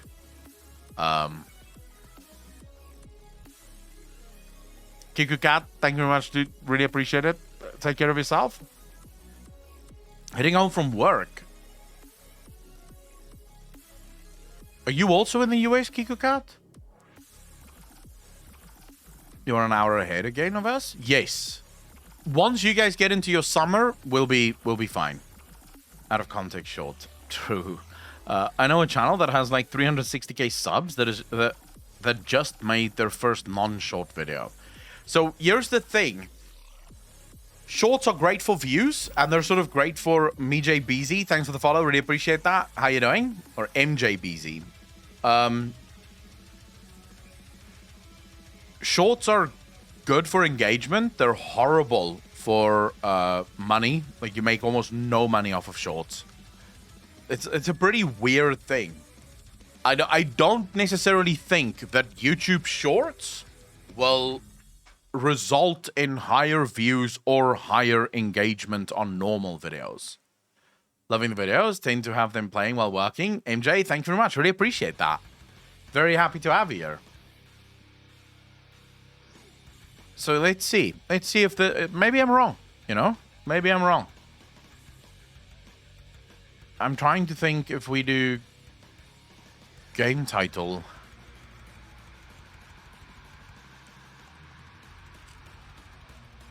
Strauss, how you doing, brother? Do you add a game title for a YouTube short? I don't think you do. You don't add game titles for YouTube shorts, do you?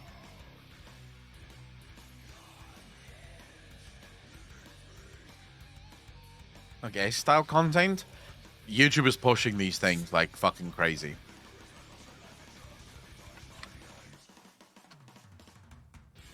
Let's add a fucking game title. Why won't we?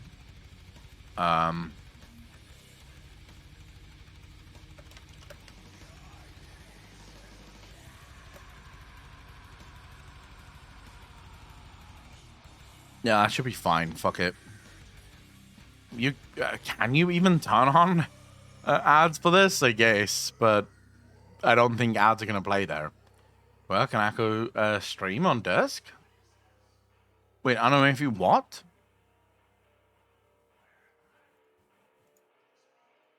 I don't think we swore at all in this video, so I don't think you have to add in screens, but let's see. Let's add one anyways, just for the fucking sake of it. Import from video. End screens cannot be imported because of mismatching video aspect ratio. So I have to add, okay, fine. Video, best for viewer. Save. Next, unlisted. Can we come a React-oriented Andy? We already do like a crap ton of React content, so I don't think I have to try to do that. We're already pretty much mostly React content at this point, either reacting to news or reacting to whatever, you know.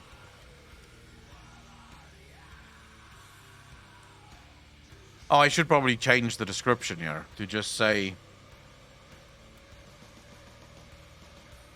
so people actually know what they're coming in for. I'm doing an experiment. All of you are part of an experiment, by the way. I have a theory. Now, I have no way of knowing whether or not this theory is true, but I do have a theory that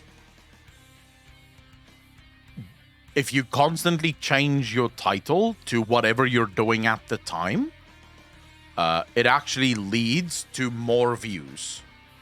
Because people know exactly why they're clicking on your stream, and when they click on your stream, they're getting exactly what they clicked for.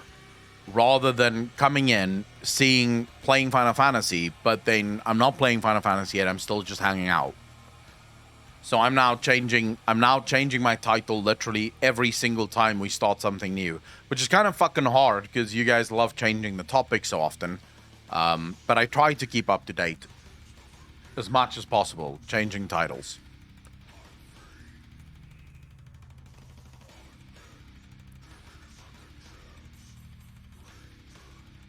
All right, let's see.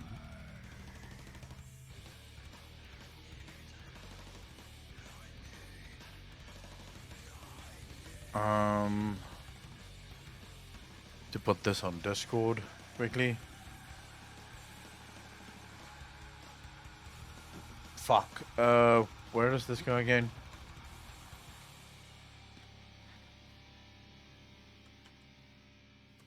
Yeah, fuck it. We'll just put it there.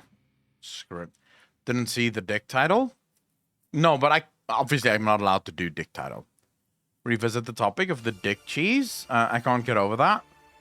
What do you guys want to talk about in dick cheese? In terms of dick cheese, what would be? What do you think would be a good way to approach the topic of dick cheese? The taste. I don't think I'm necessarily the man to ask about that. Because I have no idea. who your would have the best grasp on that. The health benefits of eating things. Jesus Christ. Oh my god.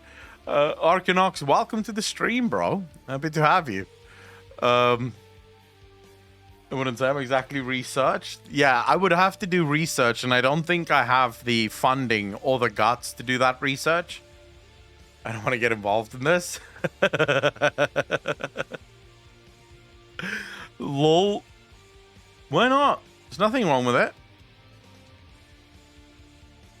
I'm lactose intolerant. No thanks. Jesus.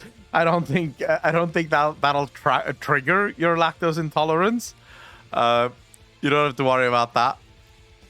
You'll be fine. All right, hold up. Let me just quickly change over to a different YouTube account. Just we still have another video to upload. There we go. Now we go for Taliesin's video. Got a lot of dick cheese experts in chat, I see. Sadly, no experts. Everyone's just throwing shit about. Franban, how you doing? Thanks for the follow. Really appreciate that. Welcome to the channel. Thank you, thank you, thank you. Everyone's just throwing shit about. Like, oh, I wonder what it tastes like. Everyone is pretending to be an expert, but not everyone is an expert. Is that a grill pan? Yes, it is. Yes, it is. It's a cast iron grill pan. I got it this morning. Good thing there's no clam cream expert. I feel like clam cream isn't really the same problem as thick cheese, though. Is it, Jasperine? Never been a fan of Tally since Shulls are crazy to be on good terms with WoW. Oh, yeah, I cover that. Cast iron is chat as fuck. Yeah, I'm waiting for the bigger pan. I ordered two. This one and then a bigger one. Because this one is fine. It'll cook one steak just fine, but it's not going to cook more than one steak. You see the size there? Like, it's not going to do more than one steak. So I want to get two, and then that should be perfect.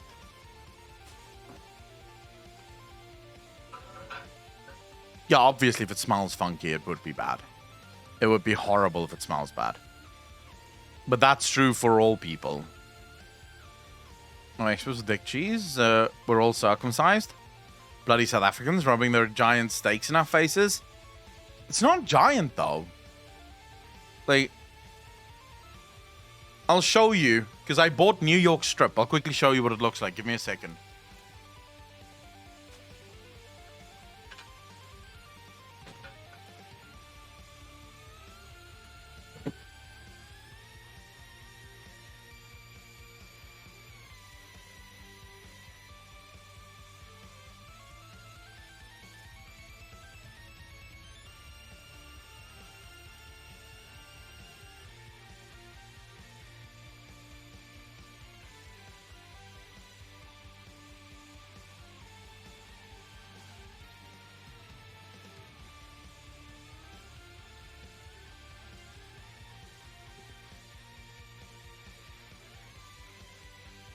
Or rather, I think this is what you guys call New York strip.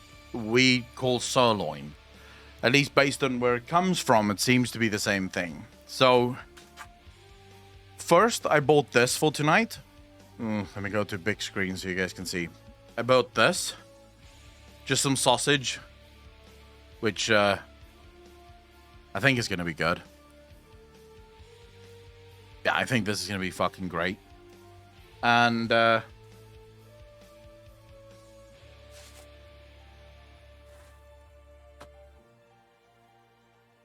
some New York strips.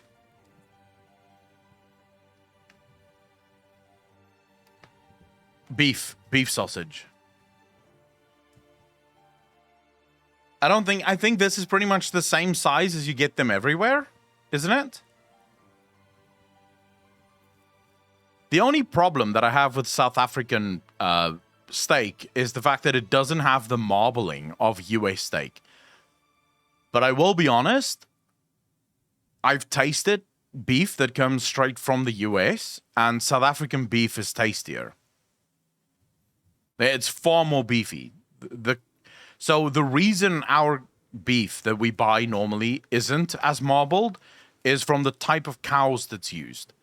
So the cows that is most often used in South Africa, their meat just doesn't have that much marbling in it. But their flavor is far more fucking beefy. It's got a massive beef punch to it.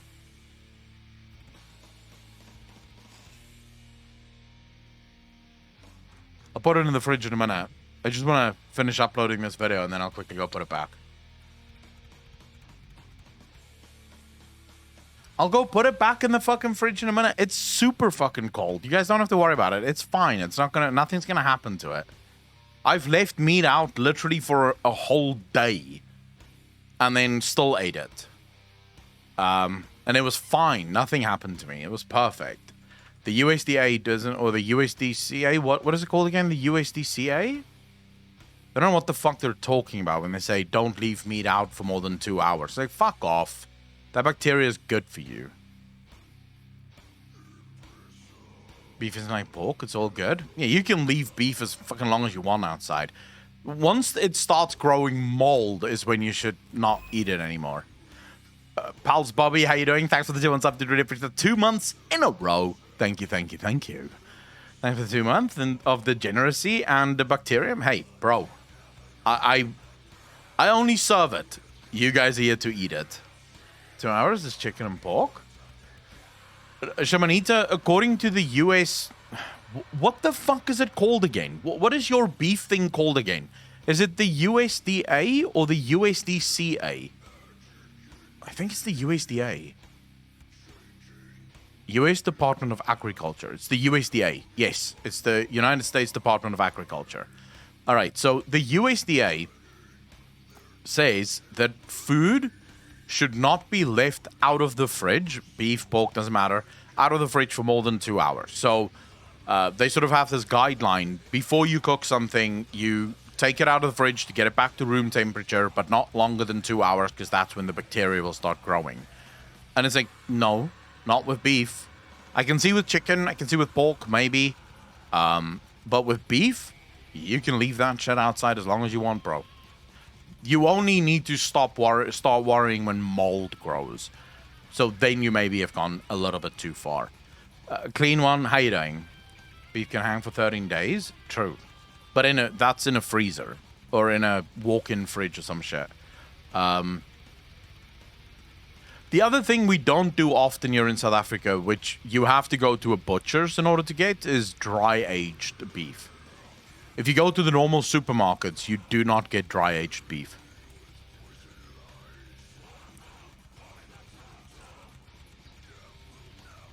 Okay, what do I fucking... Does the description of this?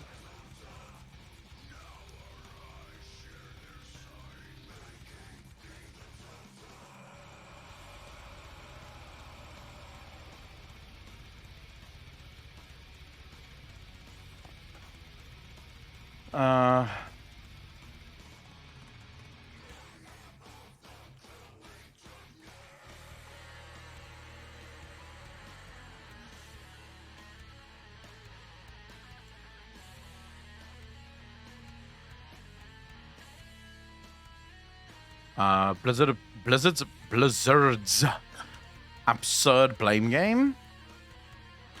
Ackland reacts to Taliesin. Lactic acid builds up in the muscle and breaks down the fibers a bit. I've been dying because of the Rona this past 2 days. Oh shit, lag stand. You have my sympathies. I know the feels, bro. I know the feels. I've had it. It fucking blows. Voidwalker, how you doing, brother? We also eat raw meat here. Why would you eat steak any other way? I don't know if I'd eat it blue, though. I probably wouldn't eat blue steak. I'm not a big fan of blue. But medium rare, even rare, is fine. I'll do rare even. I sort of... So, my only issue with rare steak is if you... if if the inside is still cold, I hate that. That's why I usually steer clear of raw, because if you do have it rare, the inside can oftentimes still be cold or lukewarm, which then just provides this really weird thing of the outside being hot, but the inside, so you have this weird temperature difference in your mouth that just doesn't feel good. So that's why I usually don't do rare. Medium rare is perfect, because medium rare, it's nice and toasty in the middle, but also still raw enough that it's not dry. Blue steak, literally blue. They call it blue steak. So when you're having steak rare, it's blue. So just blue as you write blue, the color. You basically take, most people will eat filet blue, because most other steaks would be way too tough to try and eat blue. But you basically take it and it's like, fucking hell. Maybe like 30 seconds on each side. So literally just enough to get like a crust on the outside, and then you take it off. So it's still basically completely raw. It just has a crust. That's it. You put boerewors in the oven. Are you offended? No. I've had boerewors in the oven. It's still boerewors. Sure, it doesn't have the smoky flavor of the fire, but no one's going to make a fire just to cook some boerewors. I don't know how you eat well done. Okay, speak up, chat. Speak fucking up right now so that the judgment may commence. Who here eats their steak well done? Wheel, how you doing, bro? Cube roll is the best cut. I don't know what a cube roll is. What is a cube roll? Adelia, it's a well done. No, sis, me. Another PT eats it well done as well. Cask does it well done.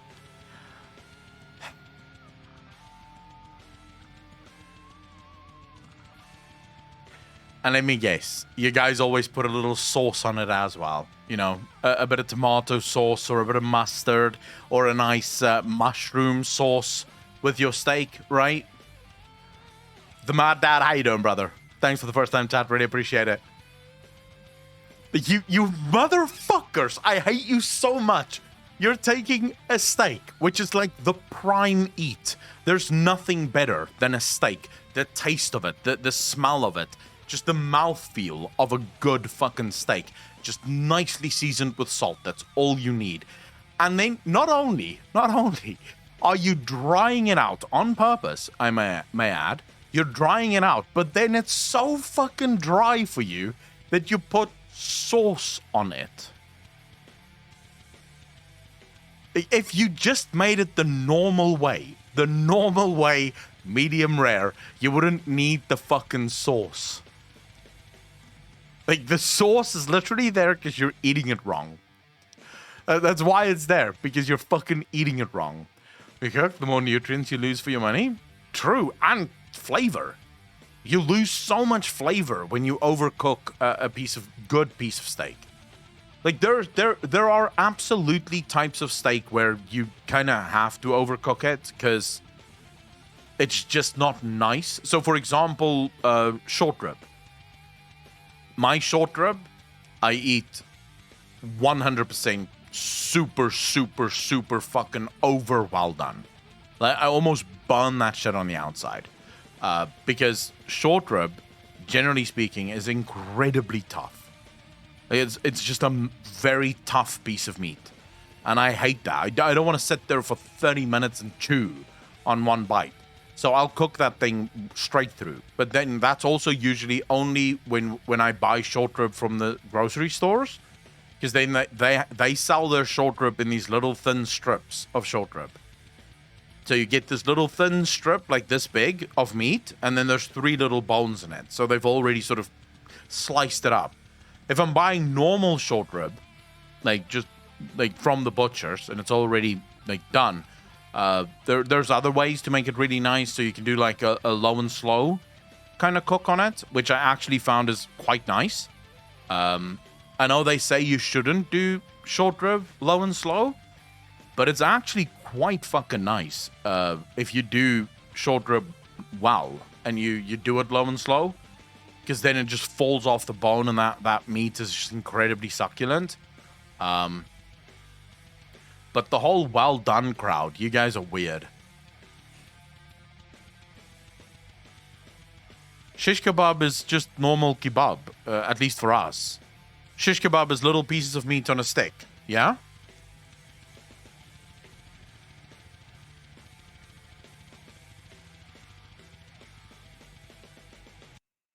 Does anyone else dry age their steaks in the fridge here? So, Mandad, what I will do, usually, unfortunately, I don't have any other meat, so I'm not going to do it with this one. But usually what I will do is I'll take... So, if I had the time, if I wasn't going to go stream today, so I sort of woke up late, so I didn't have time to do it. But usually I'll take out one of these out of the packet, yeah? And then I'll put on the salt on both sides, salt it nicely, and then I'll put it straight into the fridge on a little rack, right? So the air can circulate all around it. And I'll leave that in there for about 12 hours until I cook it. So it's kind of dry aging it, not quite dry aging because it's not long enough anywhere near, right? But at least it gives that, it removes a lot of that excess moisture. Like a fuck ton of the excess moisture gets removed. And I love that. I love when some of the moisture at least gets removed. Naomi, how you doing? Is a real process too. True. A bit of a marinade. Yeah. Is Akko gonna beat his meat on stream? Not that kind of stream. But we'll go live after on Pornhub and we can do that. Jumbo, how you doing, bro?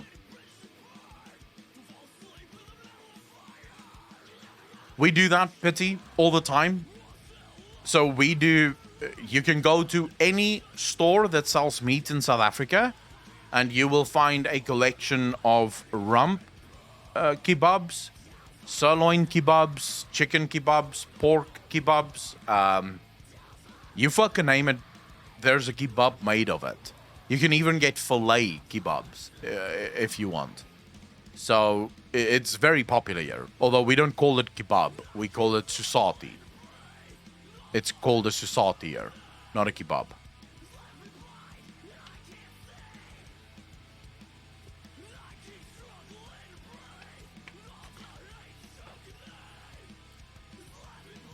Nothing worse than a steak that's pouring water when you cook it. The problem that I have with people who... So I, for example, also have kitchen towels. And this is like, even if the steak looks dry... Before I cook it, I will run a kitchen towel over it. Like, I'll just take some of the kitchen towel and just pat it dry to make sure that it's completely dry. Because the problem that I have whenever steak isn't dry is you don't get that crust, which is so important on a steak. If you want a good fucking juicy steak, you need that crust. You need that sort of crispy bit. Every bite is just perfect because it's got that soft, juicy inside. But then that nice crispy bit on the outside.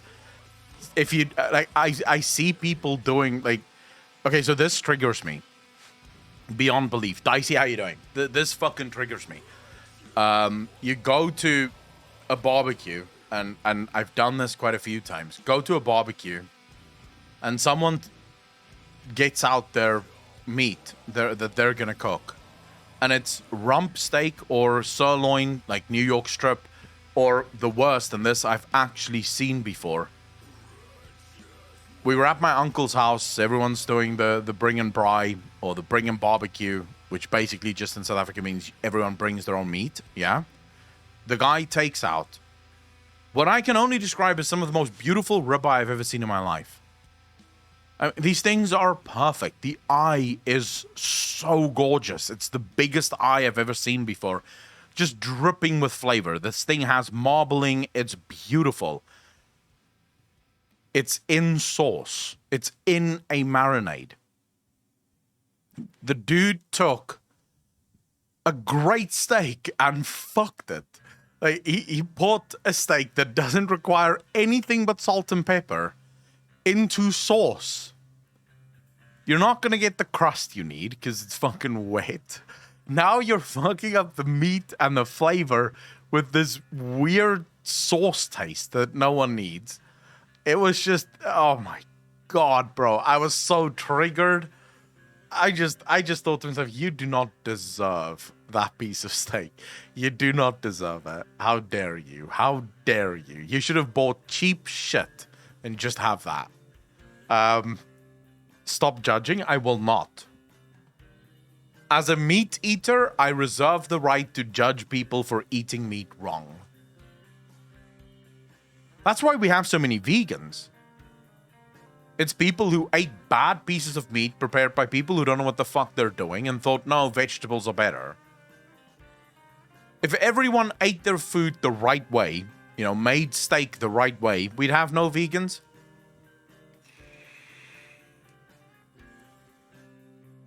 When you marinate tough cuts? Yeah, tough cuts have to be marinated. Otherwise, they're nasty. I admit I like the best of both worlds. Sometimes just salt and pepper, but I admit I'm flawed. I love too much barbecue sauce. Not on steak, though. Not on good steak, I should say. All this talk about food makes me really hungry. Roxy Fox, how you doing? I don't eat meat, but I don't consider myself a vegan. I could never be a vegan. I doubt many vegans stop because of the taste or quality, to be honest. Not true. They all stop because of the taste. They just don't want to admit it. They go, yeah, I'm doing it for the planet. Lies. You've never had a good piece of steak. If you've had a good piece of steak, you'd know why being vegan doesn't make sense. Don't eat meat, but I don't bother if it happens on accident. I just don't like meat. How can you not like meat? Oh my Jesus.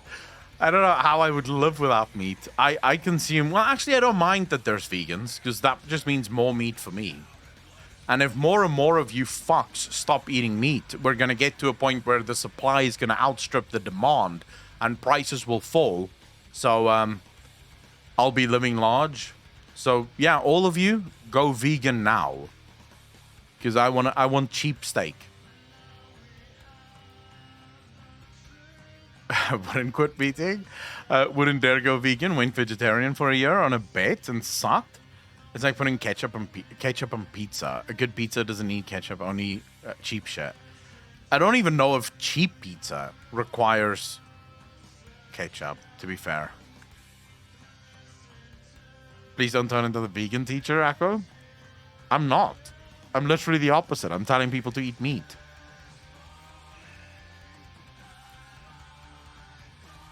The funny thing about that, if we want to get a little bit serious, the funny thing about the vegans who say they're doing it for the planet is the vegan diet is far more harmful to the planet. Like, it destroys so much land. You kill so many bacteria and creatures in order to grow vegan food that is nowhere near. The destruction tied to the vegan diet is by orders of magnitude larger than the meat diet. That's sort of the funniest thing to me, is people who believe they're actually saving the planet. It's like, if everyone in the world went vegan, first and foremost, we wouldn't have enough food to feed the whole world. We literally wouldn't have enough food to feed the whole world. And even more than that, we would be destroying so much of the earth in order to go vegan. Stripped every year to plant chickpeas? Not just chickpeas. So one of the things I never even knew is that most of what they would call protein replacements, yeah? So your soybeans and stuff like that are incredibly sensitive. So soybeans, for example, the plant itself is so fucking sensitive to anything in the soil, like the wrong types of bacteria, the wrong types of creatures, like small little insects and stuff, will destroy the plant. So they basically have to kill everything in order to grow soy. Like they have to slaughter everything as far as the eye can see to ensure that the soy plants don't get destroyed. If you want to go by virtue of how many things die and how much gets destroyed in order to actually be vegan, vegan's body count is far higher. Solo Surfer, how you doing, bro? Thanks for the follow. Really appreciate that. Thank you. Yeah, Akko, they don't think plants have feelings and aren't alive. I don't think plants have feelings, though. I mean, they may have what we could consider to be similar to feelings, but the feelings debate isn't really the best debate against them. Let me change my answer. I don't think making the debate that trees and plants have feelings as well is the best debate to use against vegans. A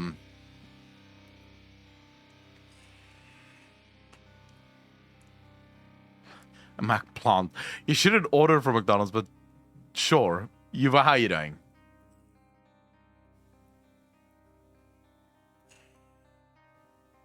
It's called McVeggie. I don't think we have a McVeggie burger. Have you seen the channel Kurt Gesagt?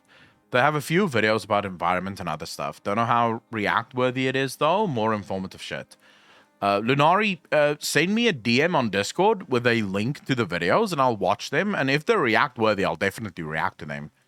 I'm always looking for more react content. Life is life. I'm an omnivore. I eat everything equally. I used to, because I'm one of those weird carnivores where I actually love vegetables. I just don't eat them, but I love vegetables. You seen the video you're thinking about? It's called McPlantier. I only go to McDonald's for the nuggets and apple pies. Nuggets is good. I don't know what McDonald's puts in their nuggets, but fuck my life. I'll check Mr. GM's Twitter, yes. Wait, I've been to a Burger King once. Alex, so you prefer... You should watch Conspiracy? Conspiracy? What's that about, Gwent? So, Alex, you prefer McDonald's over Burger King. Why?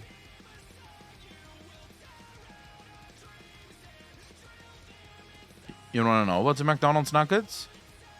Are you saying McDonald's food is less food than Burger King's food? Or the same food as Burger King's food? Or that Burger King's food is worse than McDonald's food? Probably not chicken, but it tastes so good. But it is chicken. I literally know how it's made, at least in South Africa.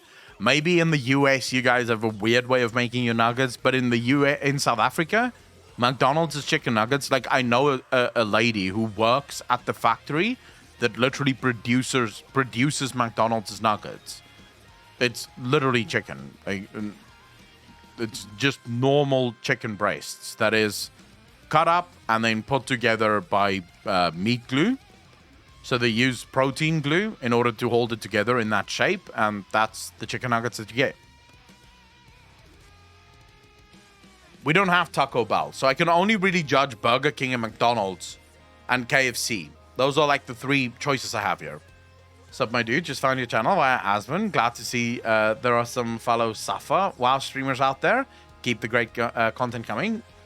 Thank you very much, Surfer, dude. Really appreciate that. Thank you for the first time chat, and very happy to have you here, bro. My local Burger King sucks, but when I go to a good one, I prefer Burger King double XL bacon burgers. For McDonald's, because your BK is bland in taste. Oh my god, we have a Burger King thing now, which is just absolutely fantastic. It's one of the only reasons I hate being carnivore right now. I'll quickly see if I can find it for you. Burger King, South Africa. We have this incredible fucking burger now. The Burger King house, which is just absolutely fantastic. Now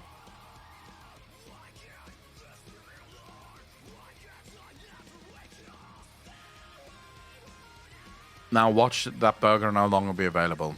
No, I just want to see your food.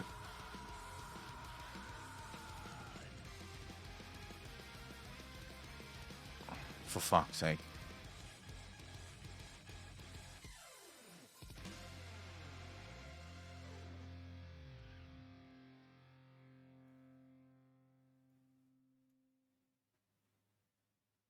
For fuck's sake, are you serious?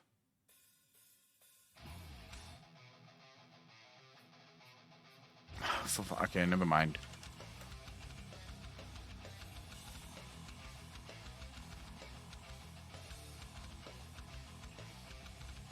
Yeah, confirm. Use this address is fine. I just want to order something. I don't want to order something. I'm just choosing any fucking thing here that I can to see if I can find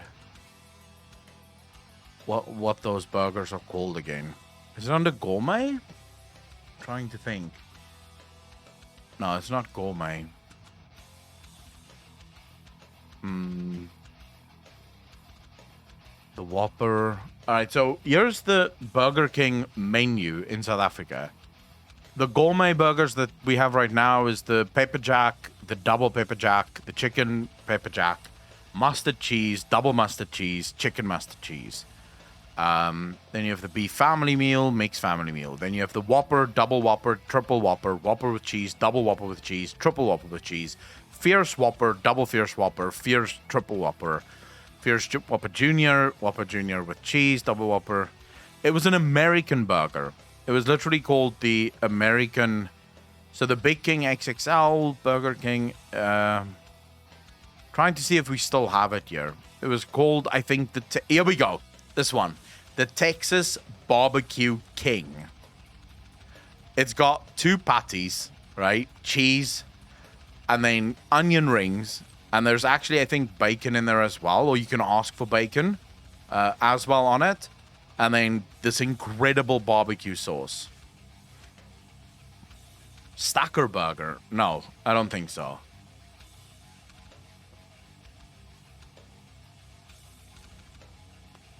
Rodeo King in America? It's called the Texas Barbecue King here. So that's the burger. And it is fucking special, dude. It is special. It really is a special burger, this. You have the Quad Stacker. I've never had that. I've had the Jalapeno King.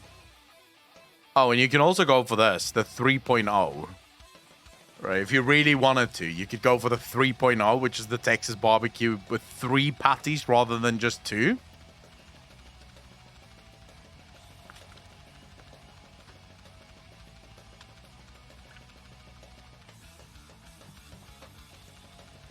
South Africa likes its things large and in charge as well, by the way. For anyone that's sort of wondering. And you can get the chicken burger as well. The chicken Texas barbecue burger as well. Did it? Yeah. They used to. So, fast food joints in South Africa used to have small, medium, large. But almost everywhere you go in South Africa now, you only have medium, large. So, you can have a large pizza, which is like 30 centimeters, or you can have a medium pizza, which is like 24 centimeters or something like that. Sucks. At least we have Wendy's. You don't have to count calories or cholesterol when on low-fat, high-fat diet CD. So I can eat that burger now. No worries. No. By law, I don't think they have to put like what is in the burger, like how many kilojoules and shit like that. I don't think by law they're forced to do that, so they don't. But usually, I don't think they do it necessarily. This is new, chicken tenders. Usually they'll have like little signs next to the food items. So, for example, if this is a healthier meal, yeah, than the others, they'll have like a little heart sign with a knife and a fork next to it. So it's like a little heart, and then next to it is a knife and a fork, which means this is sort of the healthier option of the two. And then for vegan, you'll have like it's a little plant symbol, like a broccoli almost symbol. And then for hot items, you'll have like chilies next to it, like green little chilies. And then it's a very hot item. You'll have like 3 red chilies and shit like that. The prices of these, what do you mean? There are chicken wings and BK there in South Africa. We have chicken fries here. So, yeah, they have nuggets, chicken wings, chicken tenders, wings, and... Can we get a ban on that fucking asshole, please?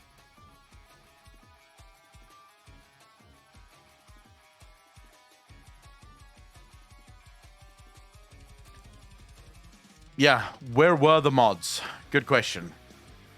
Where were the mods? Yeah, you sort of have as many options as you want, I suppose.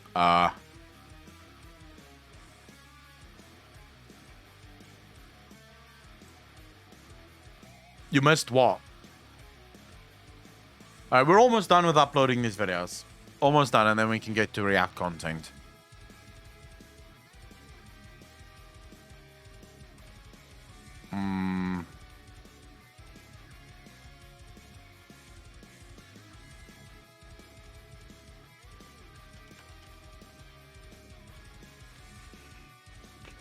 Only 2 online. Yeah, both of them are just spacing the fuck out. We should eventually get more mods. So if anyone is interested in being a mod, let us know on Discord. So we can check out your chat logs and your activity and so forth. If you're interested in being a mod, we'd be happy to hear from you. Fuck you, Akko. It's 10 to 12 at night and you have me cooking. What are you cooking?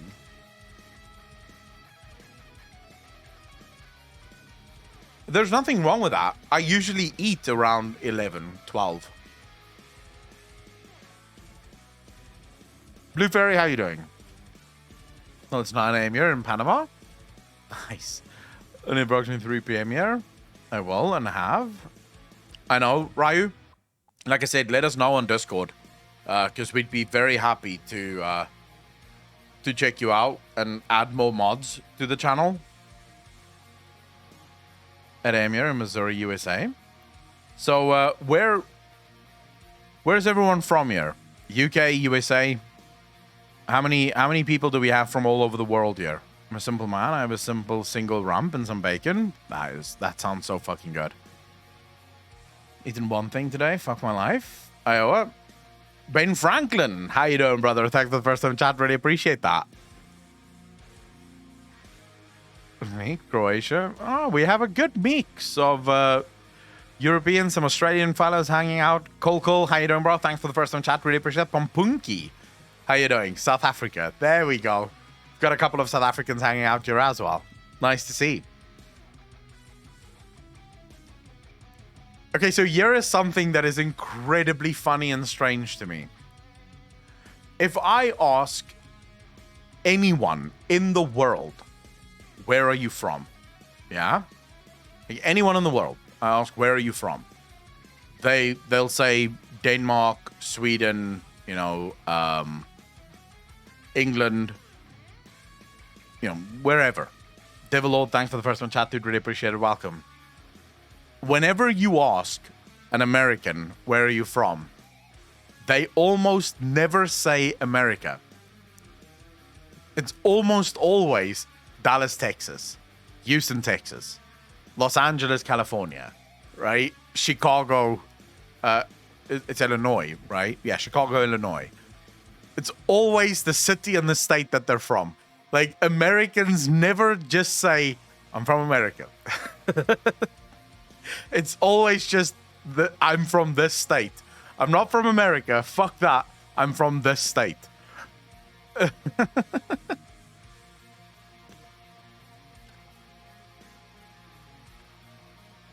Born and raised in Hawaii. This is literally saying America. Yeah, but Dicey, people never say that actually. So people almost never say USA or America. Once and twice it will probably happen, but the vast majority of people I ask, where are you from, will never say. So you'll never hear a South African. For example, I'm from Cape Town, yeah? If you asked me where are you from, I'd go, I'm from South Africa. You'll never get me to go, I'm from Cape Town, South Africa. Or actually, it would be more correct. I would never say I'm from Cape Town, Western Cape. Never. I don't look at, like, I don't think of myself, if someone asks me, where are you from? I don't think to myself, Cape Town, Western Cape. No, I'm from South Africa, right? And I happen to live in Cape Town in South Africa, but I'm not, like, from there, if someone asks. How far from Japan? Are you asking how far am I from Japan? Because the answer is I have no fucking clue. I don't know how far I am from Japan. Different states, I'm proud of it. I think the big reason we say that is because if you say you're from the USA, the next question is what part?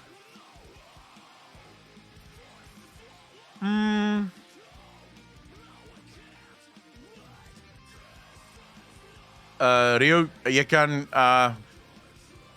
of vir Apocalypse message of vir my message en sê net vir hom ek het jou gestuur en verduidelik dan vir hom hoekom jy dink jy gaan 'n goeie maat wees hierso. So jy kan letterlik vir hom sê jy weet jy was al 'n maat gewees en verduidelik vir hom hele storie. En dan ja, hy behoort hy gaan heel moontlik jou keer en besluit of hy gelukkig is daarmee. As jy nie met Apocalypse kan praat nie of jy kry hom nie in die hande nie, kan jy altyd met enige van die ander maats praat. Pakistan people said they're from India when main Indian customer to avoid problem. I understood, yeah. Just turned into Jack Barrow. What language was that? Afrikaans.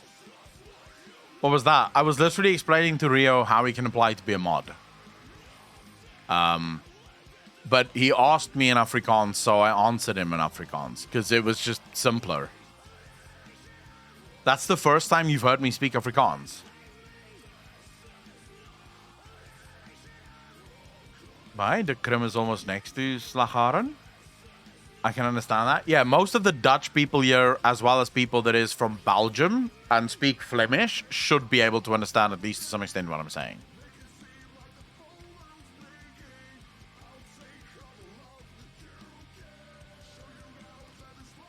If you want to know how far I am, if indeed someone asked how far am I from Jahas, and if you were asking how far am I from Joburg, I think it's like 1,000 kilometers. Orib, how you doing, brother? So I live in Hengelo. It did sound like Dutch. I mean, Dutch is literally where my language comes from. So my language is like 95% Dutch or modified Dutch, and then maybe 3% German and 2% French. Less than my Afrikaans mark in Matrix. 35. Wait, Devilord, you got 35% for Afrikaans in matric. How though? Was it Afrikaans second language or first?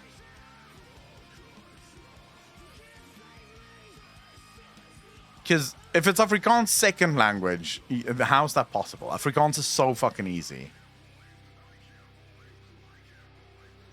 Kolkol, so there is a lot of English influence in Afrikaans, but the most that English can probably claim to have or be part of Afrikaans would be that it's also a Germanic language. But in terms of language rules, it would be far closer to Dutch, German, not French. So in terms of language rules, it doesn't really hit with French. Foul Smoke, how you doing, bro? I got like 40% too. Jesus. I got like 98%. 98% in my final matric exam for English, second language. And I didn't even study. Like the night before we went out drinking. I didn't open a single book. It was so fucking easy. Because English second language is literally, even a matric, they're asking you questions like, what is this? Is it future tense, past tense, or present tense? And it's like, Jesus, that's so easy. Just listen to the sentence and decide, are they talking about the future, the past, or the present? You know? So like, it's the stupidest questions they can ask. And I don't imagine Afrikaans is much harder than that. Like Afrikaans second language. Been watching a lot of Amish documentary vids on YouTube. They speak a version of Dutch. Is that similar? I don't know how similar it would be, actually. We're in Afrikaans education stream, guys. The time I took was IELTS. Afrikaans education stream. Okay, what can I educate you guys on? What word in Afrikaans would you guys like to say?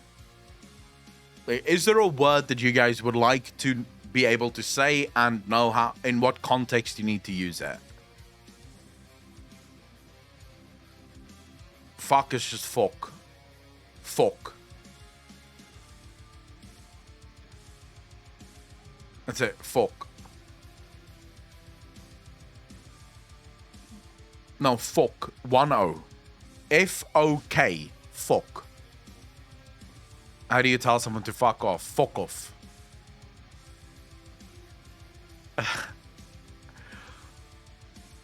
Mongoloid, I don't know how I would do it. Like, I don't know how I would say it. Can you translate supercalifragilisticexpialidocious? No, because I don't even know what the fucking word means. I can just say it, but I don't know what it means. Over the word condemn, as in condemned to death. Gefonnis. Gefonnis. So, hy is gefonnis tot die dood. Condemn would be gefonnis. Like, the only thing you guys have to figure out, the only thing that you before you can learn how to speak Afrikaans, you literally have to be able to do the following two sounds. Once you have those sounds down, you're pretty much 95% to learning how to speak Afrikaans, and that is and r. You do r and you're like 95% there. Veroordeel, you could also say, but veroordeel would probably not be... Like, if you're saying he's veroordeel, I don't think that's official yet. So for example, veroordeel would be more like you've been found guilty, but you've not been charged or you've not been sentenced yet. So you've been found guilty, but you've not been sentenced yet. Whereas gefonnis is like official. You are now going to jail. I think. To be fair though, my Afrikaans is not as good as it used to be. I speak far more English than what I do Afrikaans. I don't know if I'm learning Japanese. I can't speak any other languages. I can do Afrikaans, I can do English, and nothing else. Ace, take care of yourself, bro. What is your favorite insult in African? Alright, so first, Murula, let's just fix this. It's not African. You'll piss off a lot of Africans by calling it African, considering the fact that South Africa is a country of 62 million people, and only 3.5 million of those 62 million people are white, and of that population, only about half of them speak Afrikaans, of the white population. So if you include the colored population in South Africa, you're probably getting close to, let's say, out of 60 million people, maybe 8 million people speak Afrikaans, right? So it's a small language. It's a very small language. So it's not African, it's Afrikaans, not African. But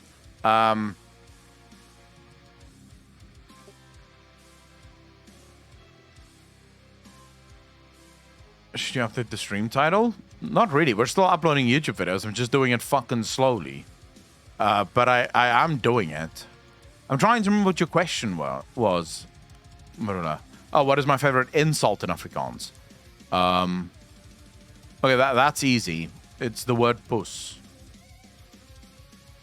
Yo poes, your ma's a poes, fuck your poes. Poesgesig. Basically, any version of poes is fine. That's my favorite word in Afrikaans. Poes lekker, poes koud, poes warm, poes lelik, poes mooi. Basically anything that starts with like poes is my favorite word. And it's literally this. It's the English don't have a word for it, so the closest you can come to the English word for it would be cunt. Even though we also have a word for cunt, which is kont, but the closest you can get to it, to the meaning of the word poes would be cunt. Wat een zegt zooi, ook altijd hier. Wat een zegt zooi, ook altijd hier. I don't know what that means. I don't understand that. Is there a word for degenerate? Yeah, it means pussy, but it's like the swear word for pussy. Scarmuncle? Maybe? Scarmuncle would be maybe close to degenerate.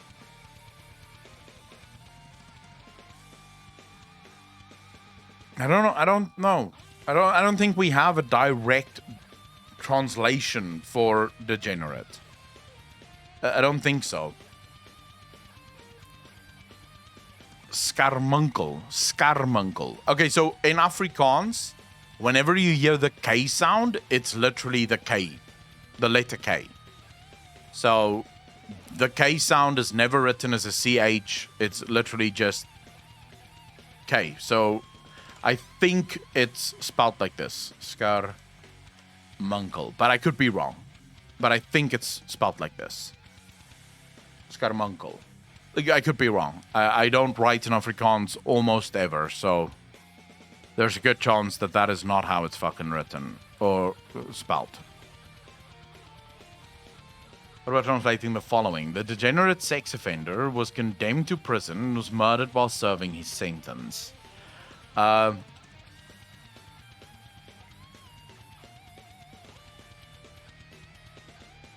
a hard one. That is actually a fucking hard one. Wat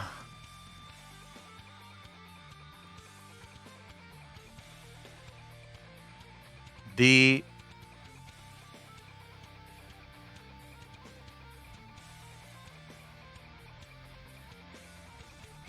fuck is die woord vir offender in Afrikaans? What would offender be in Afrikaans? Die ontaarde seksoortreder is tot tronkstraf gevonnis en is vermoor terwyl hy sy vonnis uitgedien het. CDJ, yeah, ontaarde, I'm not sure if ontaarde means degenerate, but close enough, I guess. Oortreder.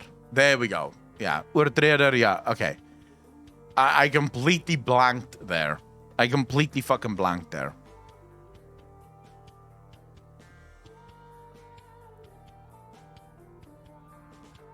Jesus.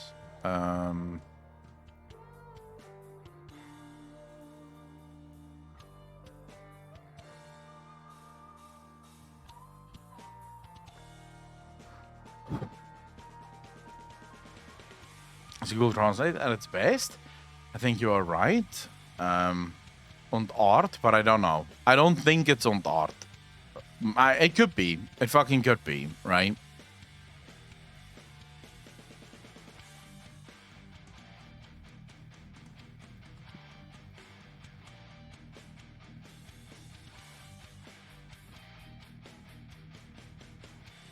All right, there we go. Now I can go put the meat back in the fridge. I'll be right back.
Right.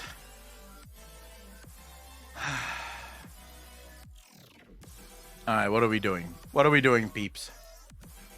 Do we have any plans? We're reacting to Ballila's video. Nintendo Switch Lite, finally? Nice. Nice. All right, just quickly wanna... No, I don't want to make this public. Schedule. Wait, this is already fucking scheduled. What? Oh, never mind. This one. Needs to be scheduled also for this, but we'll do this one at 6. No. 6 p.m. Zelda Breath of the Wild is hard. Maybe then Nightwish react? I'm not allowed to listen to Nightwish. Did you watch the vid I sent the other day? Evander, how you doing? Which video? I did close the fridge, yes. We get a lot of video requests to react to now, so if you have requested a video and I haven't reacted to it yet, just go to Discord and post it again in content suggestions. So many vids in like the last 2 days. Ikari, I want to put out more, if I'm going to be honest. I'm not happy with the amount of videos that we're putting out right now. I'd prefer if we do more. Can't get on your Discord, by the way? Naomi, why? What's wrong?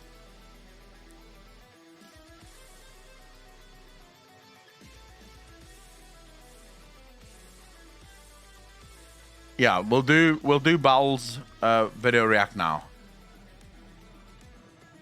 The one I sent about Savannah, spoiler, I DM'd it in our previous convo we had the other night. Oh, yeah. Evander, okay. I'm following now. You're Eleanor. I think I remember now. All right, we'll watch the... Just quickly update this.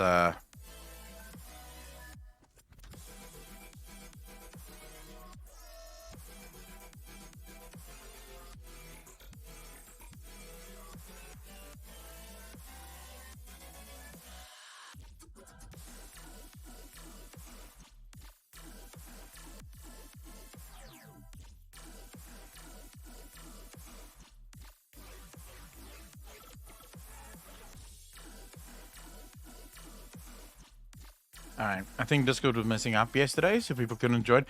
Yeah, Discord is fucking broken. Discord currently is really broken. Like last night, it was down the whole time. So if you couldn't get onto Discord yesterday, you can try again now. Gotta go, and might actually cook my neighbors. Oh no. Why do you want to cook your neighbors?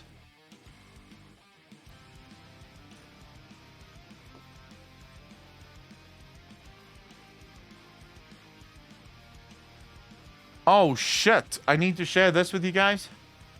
We just broke 3,000 followers on Twitter. Should I be proud? I don't think so. I have 3,000 degenerate fucks following me on Twitter.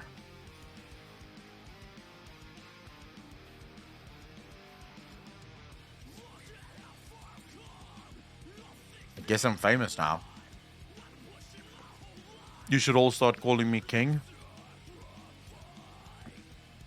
Alright, Mr. GM. What am I looking for on his Twitter?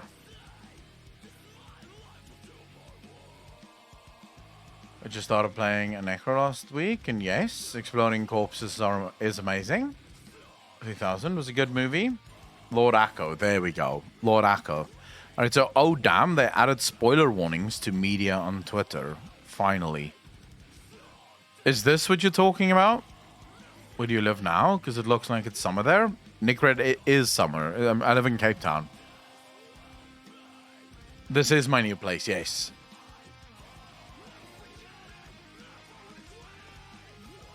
Can I click on this? Or is it like fucking TOS?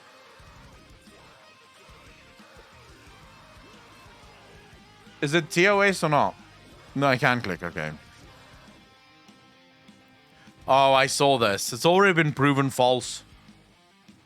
I saw this. It's already on MMO Champions, been proven false. I think the creator or some shit came out and actually said, guys, this is just a joke. This isn't real. I mean, it looks fantastic. It looks absolutely fantastic. But the truth is, based on what I've heard, which isn't much, I'm going to be honest. Most of my sources are very angry with me, so they don't speak to me anymore. Because I call all of them cunts. But at least based on what some of my mods have heard, the next expansion isn't this. If that makes sense. So yeah, I would not get my hopes up for a dragon expansion. And one of the reasons, according at least to some of my mods, why the next expansion will not be a dragon expansion is because Blizzard basically can't afford to piss off China. And in China, it is illegal to have a dragon that's gone bad. You cannot have a dragon that's gone bad. I don't know if you guys heard about China. So, by the way, Faye the Pally, how you doing? Thanks for the follow. Really appreciate that. Did you guys hear about China's ridiculous fucking move? So, first and foremost, let's get this out of the way. This expansion, not going to happen. It's not going to be called Dragonmire. This is not official, nowhere near, at least from what I've heard, not at all. There is something interesting here that I think I would just mention before we get into the China discussion, because this is like the funniest thing I've ever heard in my life, and it's interesting to me that no one fucking seems to bat an eyelid. E.G. Breezy, thank you very much for the follow. Really appreciate that. Welcome to the channel. Thank you, thank you, thank you. Okay, so China does not allow for bad publicity on dragons. You can never have a dragon that goes evil. You can't have a dragon that destroys or kills, because dragons are very much a protected species in China. No one has told the CCP that they're not real. So, according to them, if they keep dragons, the image of a dragon clean, the dragons will one day return, I'm pretty sure. Deathwing happened prior to Blizzard actually giving a fuck. So, that's one of the reasons, at least what we've heard, why Galakrond was removed from Shadowlands.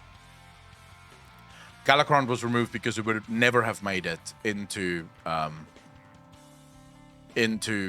China. This is all based on rumors, by the way. So I don't want to sit here and say that this is 100% true. This is literally via the grapevine. This is information that's handed down, that's handed to me as fourth generation information. So it's not that I've heard it from any sources of mine. Like I said, my sources will not speak to me. So yeah. Anyways, on to the actual China conversation, and this was stupidly funny. I don't know how real this is. I've tried to fact check it, but everyone seems to claim that this is real. No one seems to dispute the fact that it's real, so maybe. The CCP just changed the ending of Fight Club. They changed it so that the authorities win. They changed the ending of Fight Club so that the authorities win at the end. 60 times for 100 bits, did really appreciate it. That I think is incorrect, because there are so many other games in China that have that. For example, Dragon Nest, a Korean game. Also, if the Chinese government wants to decide whether or not a game should be banned, they will not look so deeply into the lore of particular characters, like if they are evil or not. Makes sense. That's just wrong. And we came closer to the book. BT, but still, the ending changing, or China changing the ending, sort of bleeds into one of the things that pisses me off so much about the West. And I realize this isn't the West that's done this. That's obviously China. And why they've changed the ending, we all know, right?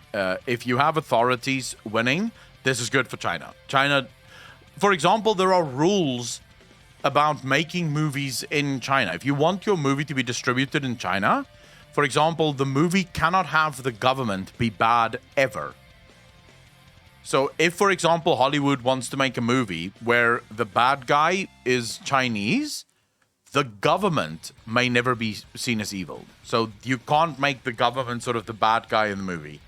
The government will help. The government will be helpful. The government will provide, all of the resources needed in order to capture the criminal, but the government can never be portrayed as evil. The movie ending change is actually not the biggest thing that triggers me. What triggers me is the amount of people that will cut companies like Disney slack for the shit that Disney does when it comes to China.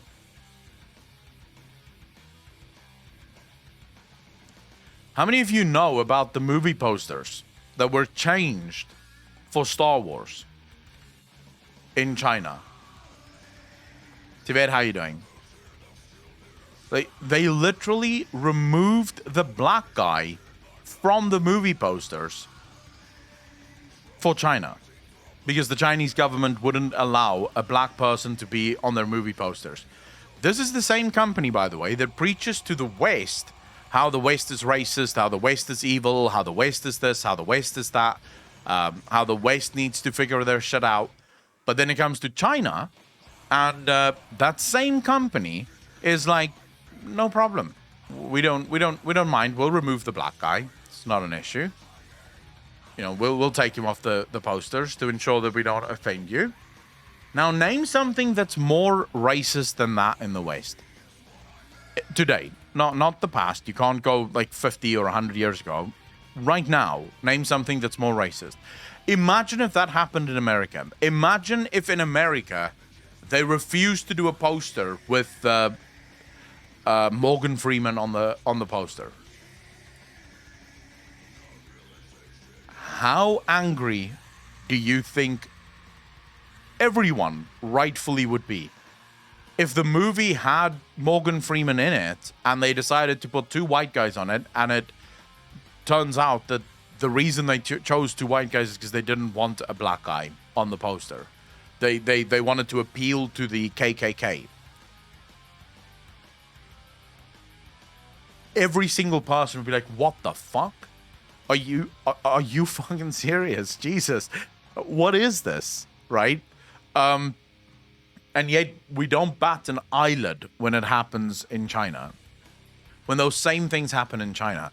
It's the same thing, like companies, dude. I fucking loathe companies. So all of you know, well, I don't actually know when in the year is Pride Month, but I usually see it when it pops up on my Twitter feed. I don't know what time. When's Pride Month? What month is Pride Month?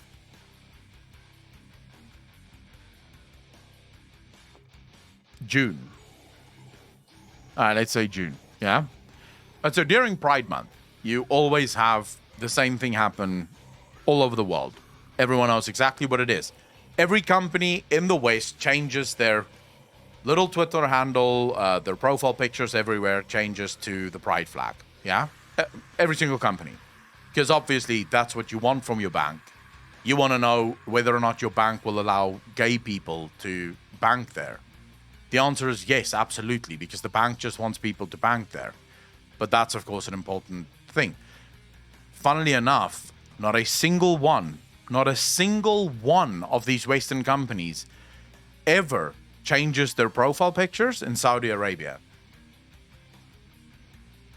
Now tell me that's not weird. I have nothing wrong with Pride Month, by the way. Just to get that out of the way. If you want a month where you feel pride, I personally think you should feel proud about who you are all year long. But if you need a month where specifically you feel proud about yourself, more power to you. I have a problem with corporations like fucking virtue signaling their shit all over the place and then not doing that. BMW was like the prime example last year.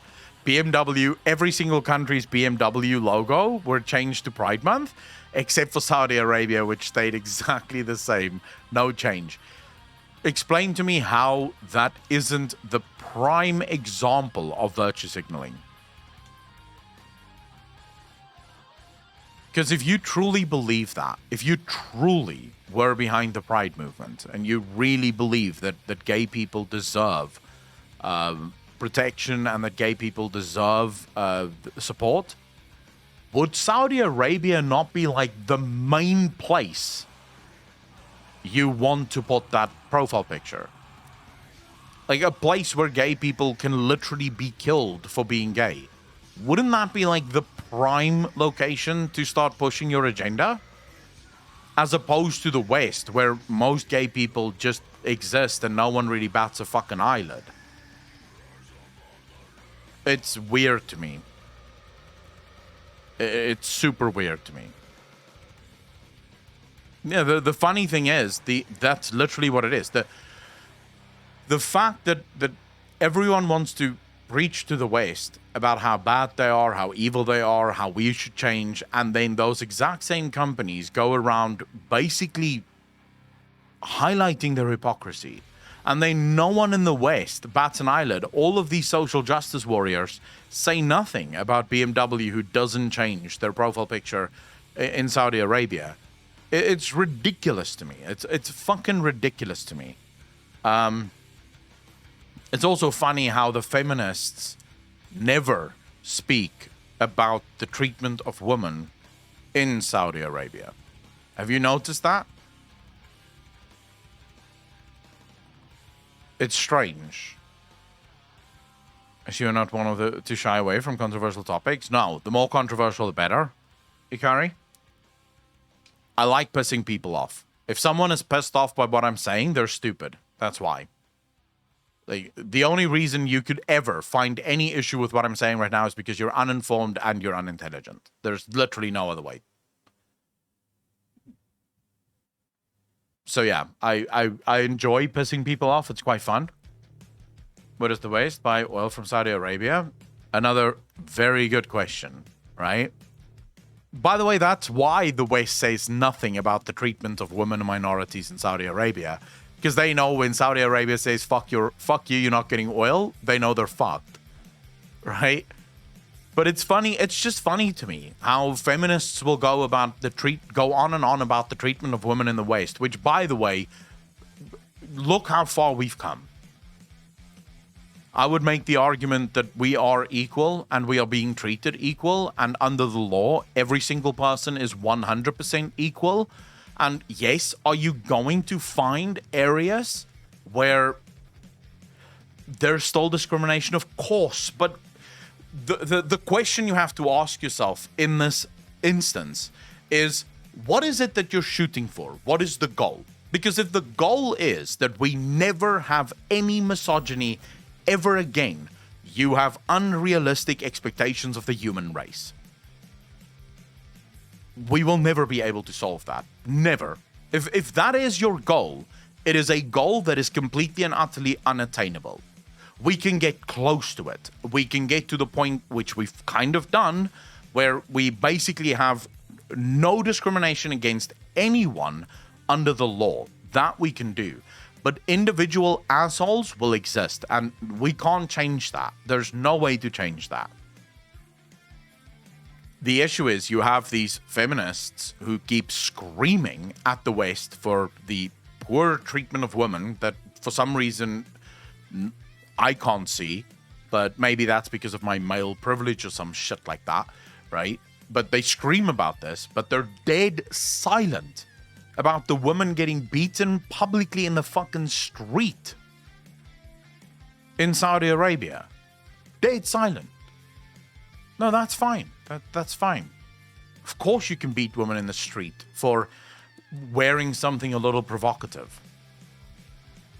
But how dare you? How dare you be the West, where people are treated with respect and equality for the most part?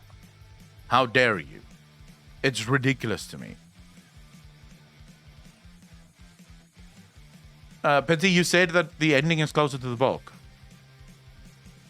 Imagine utopia is to remove the humanity from humans. Exactly. That's so fucking true.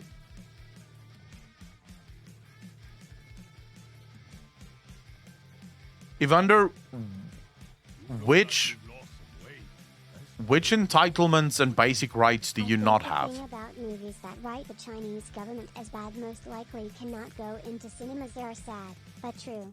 But the dragon thing, I think it is completely ridiculous. I grew up in China mainland and never heard that, and you don't have to trust me, but you just need to search how many games in China have bad dragons.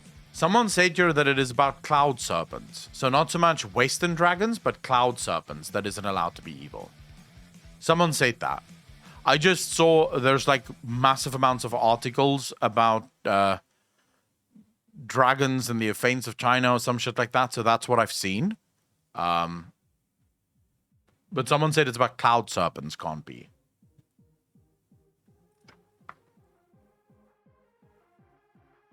But I would like to know, if this is a genuine question, I'm not doing a gotcha question here. Evander, I'm not trying to like gotcha. Which protections and entitlements and basic rights do you not have in the US that other Western countries do have?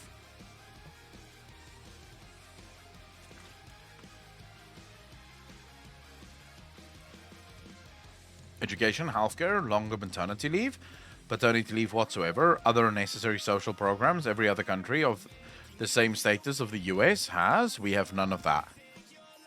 All right, so I think you and I disagree on what basic human rights are. Because I would say that basic human rights is the ability to live without the state being able to remove that ability from you without you doing something incredibly wrong.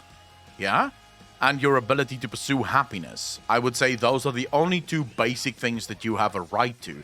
Everything else is something that we can argue for, but it is almost definitely not automatically a basic human right. Because under what system? To what degree? Because that was almost certainly not true 3,000-4,000 years ago. We could even make the argument, and there is a logical way of explaining how there is no such thing as a basic human right. That the only rights that you have ever had are the rights that you create for yourself. And that rights isn't actually basic, and there is no such thing. Now, I'm not necessarily in favor of that, but there is definitely an argument that can be made for that. However, I do not necessarily agree that just by saying that education is a basic right doesn't automatically make it a basic right. Because I don't necessarily think it's a basic right. I think education should be available to people who wish to pursue it, but to say that it is a basic right, I don't necessarily agree. And by the way, the US is the least happiest place on earth. That's not true. That's not true. Every single one of the studies that has ever been done on the happiest or unhappiest countries in the world are complete and utter poppycock. It's studies that is done by asking people rudimentary questions about how do you feel today. If you ask actual genuine psychologists about those studies, they laugh because there's literally nothing scientific about those studies. They base it on arbitrary shit that really doesn't mean anything. The only objective truth we have in order to accumulate happiness is freedom. We know objectively to be true, the more freedom people have, the happier they are. When you restrict people's freedoms, their happiness goes down. This we know objectively to be true. Everything else isn't necessarily automatically going to be a result of whatever governments do. And to say that different people are happy in different countries, the science behind that is laughable at best. There's studies that show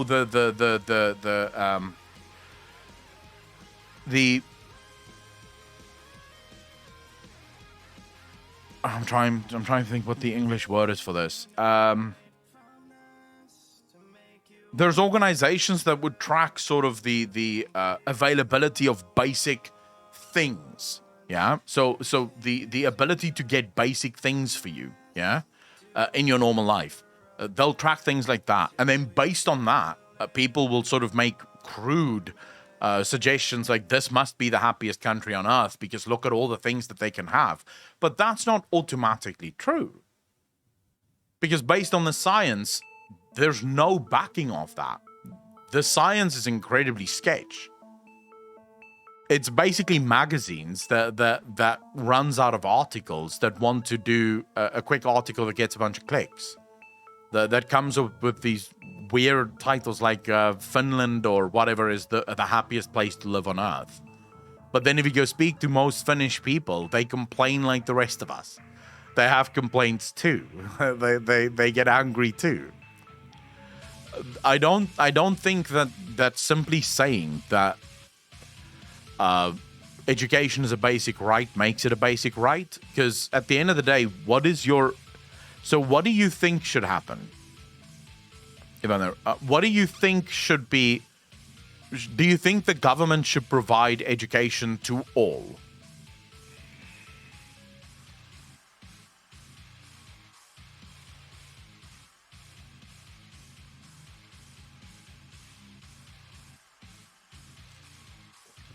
Do you think the government should provide education for all? All right, who's paying for that?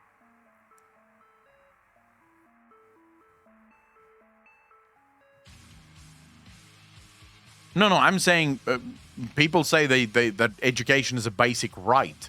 So in other words, what you're saying is the government should provide education from literally when the child goes to school all the way through to university. That's where... So the government should just pay for all of that. So people should be able to be educated on the dole, basically on the government's payroll. All right, so who's paying for that?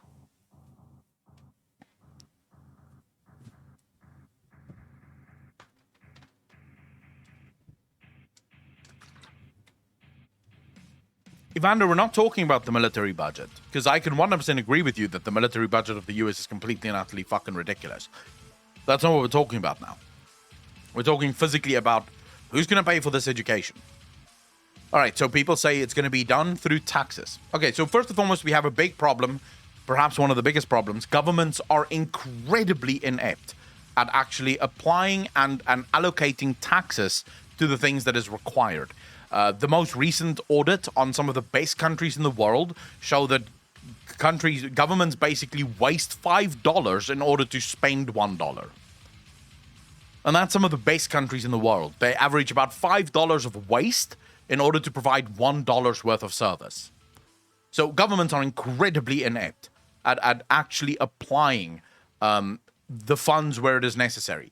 The vast majority of countries that have all of these basic rights have mounting debts, and the debts keep going up. So effectively, no, taxes will not actually fund this basic education that people are talking about. It will ultimately be funded through debt, which is another kind of tax that will eventually come crashing down. Here's my other problem.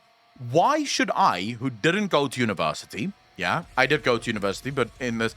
Actually, because I did go to university, but my father paid for it. I wasn't actually a burden on the tax system. But let's say you have a guy that has never gone to university. He left school, immediately started working, and worked his way up. Why should he pay taxes for some other snot-nosed kid to go waste his time for 4 years at university? Why should that be expected of that fucking guy? He's working hard for his money. He did not go to university. He instead decided to get a job and actually work his way up in the world. Why do you get to claim a portion of his money so that you can go to university? What about people that don't have children? Why should they be required to pay taxes so that you can send your kids to school? How is that fair? That's the question. Because you can make all the arguments you want. I'm 100% want to focus on fairness. How is that fair? For a completely useless SJW major, no less. Zendi, exactly. Thanks for the first time chat. Really appreciate that. The betterment of society. I am not convinced that every single person that goes to university makes society better. In fact, I would argue that every single or most of the people that I dislike severely today are people that actually went to university. Every single one of those Twitter SJW warriors have an education at a major university in the US. Every single one of these people that is burning down cities in the US have an education at a university in the US. Every single one of these white kids, white suburban middle-class kids that screams about racism and how whites are racist are all educated at universities. The people that go to university are the stupidest people in the world. These people are trained soldiers. That's what university is right now. It literally trains people to be activists. So why should my money go for that? Why should I pay so that my kid or your kid can go turn into some activist piece of shit that's going to burn down cities in the name of someone else? Because so many black people look at these riots and go, this is literally not what we asked for. This is not what we want. What the fuck is this? We just want the police not to kill people. That's literally all we were asking for. We didn't want to burn everything fucking down. What is this? So no, I'm not necessarily convinced. You'd have to sell me first on how the fuck sending kids to university makes for a better society, because that is not true. Not from what I'm seeing.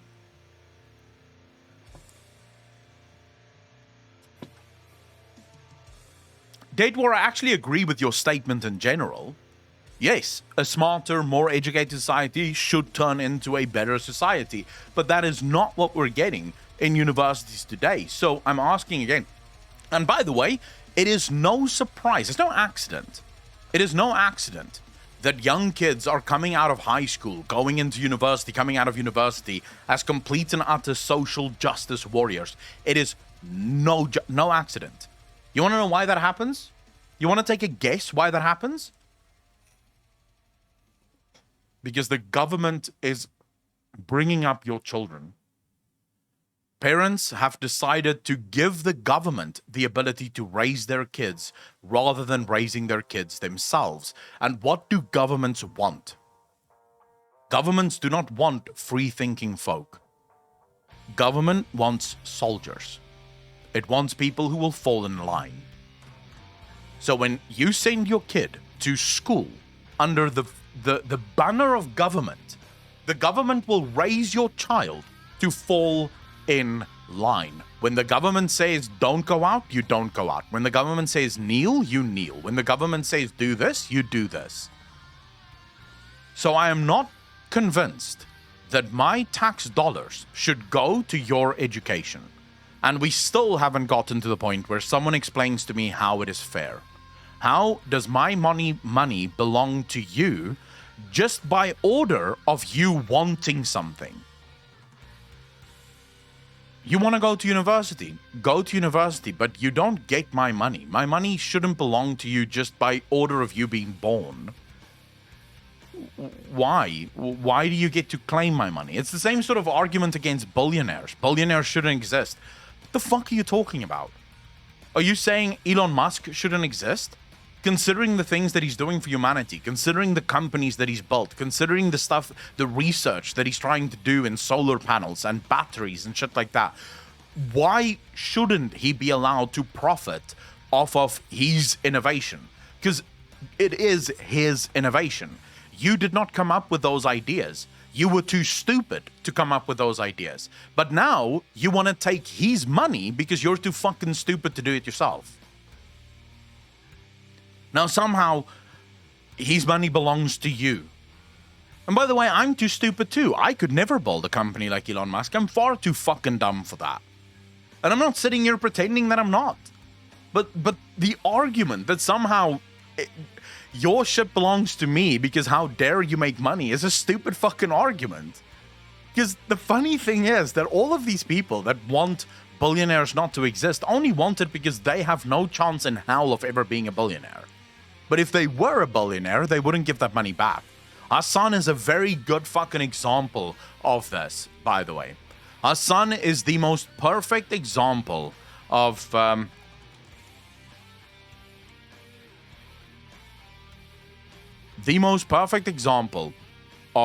hypocrite.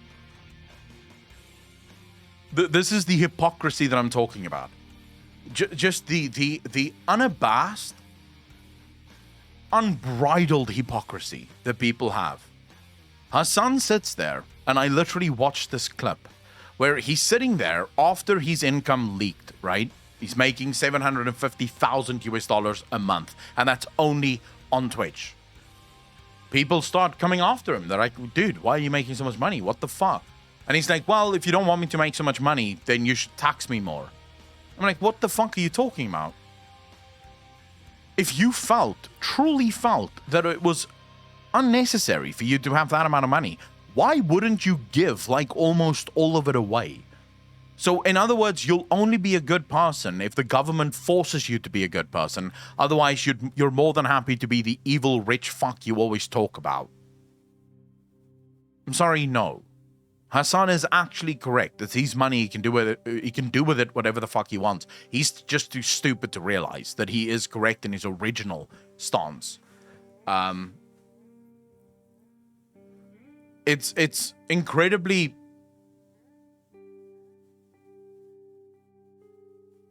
disconcerting to me that we have people today that actually believe that these are good ideas, that actually believe that things like socialism and things like communism is good ideas. Blue Fairy, take care of yourself. Thanks for hanging out. I genuinely don't understand it. Like, how can you look at the history of communism and socialism and say, this is good? Surely the track record of socialism and communism should speak for itself, no? Or was that not real? I'm sorry, I actually know how, because they constantly fucking shift the argument. Like, it's never real communism. As soon as communism leads to 20 million dead, that's not real communism. We haven't done real communism yet. And then someone else tries real communism, 20 million dead. No, that wasn't real communism. We need to try it again. Only this time we'll have the real communism.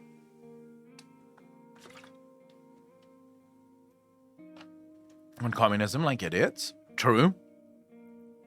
Saying Manophilia is still alive. Manophilia is still alive. History of communism is not isn't taught in schools. That is sadly true.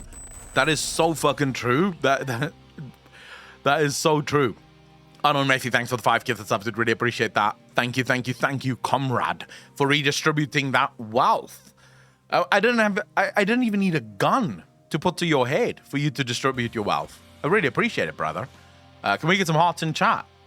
Follow comrade here. A lot of these have good points, but implementing these changes leads to awful consequences. The thing is, I don't necessarily even agree that socialism has good points.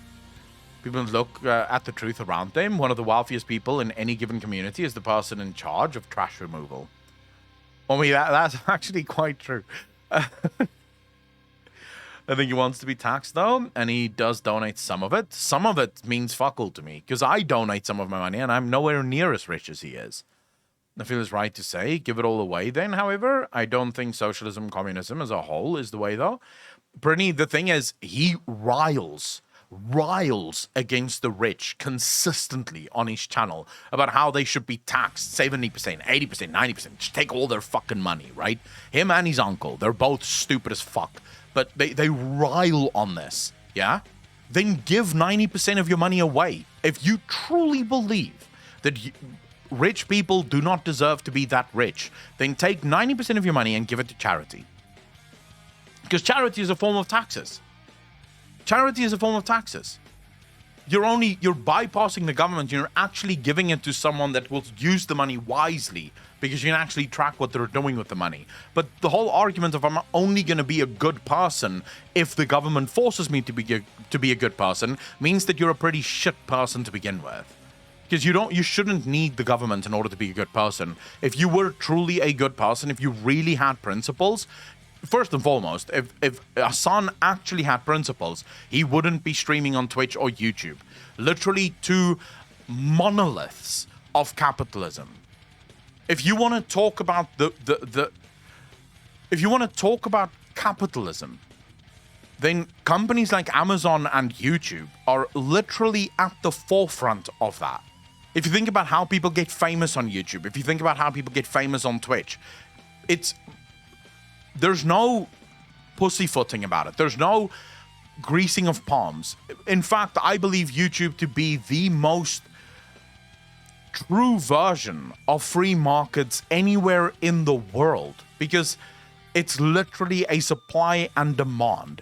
You supply the videos and you hope that there is a demand for it. You can't force the demand. You can't create the demand.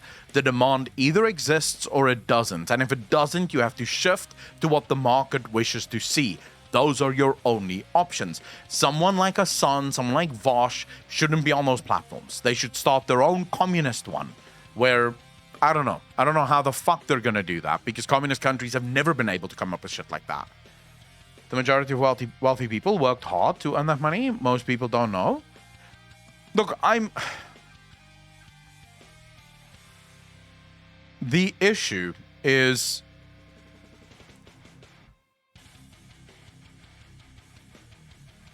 if we're going to get into a capitalist communist conversation here, we first have to determine and define what communism and capitalism actually is. And that's really where the biggest problem lies, is most people who are against capitalism do not understand what capitalism even is to begin with. So before we can have any of this as an argument, we would first have to figure out, like, we would first have to be informed on what is capitalism, and then we would have to be informed on what is socialism and what is communism, and then maybe we can start having that discussion.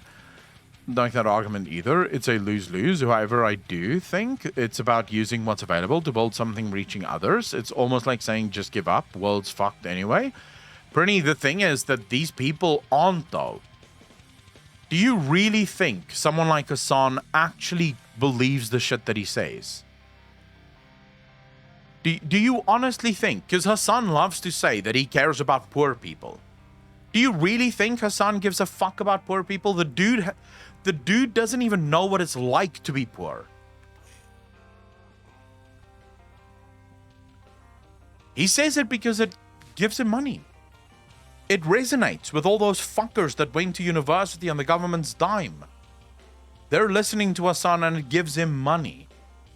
That's why he's saying the shit that he's saying. He doesn't actually believe the crap that he's saying, based on the amount of times that he doesn't even know what the fuck he's saying.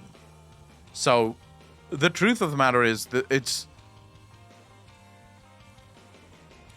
grifters, is the best way to put it. It's grifters.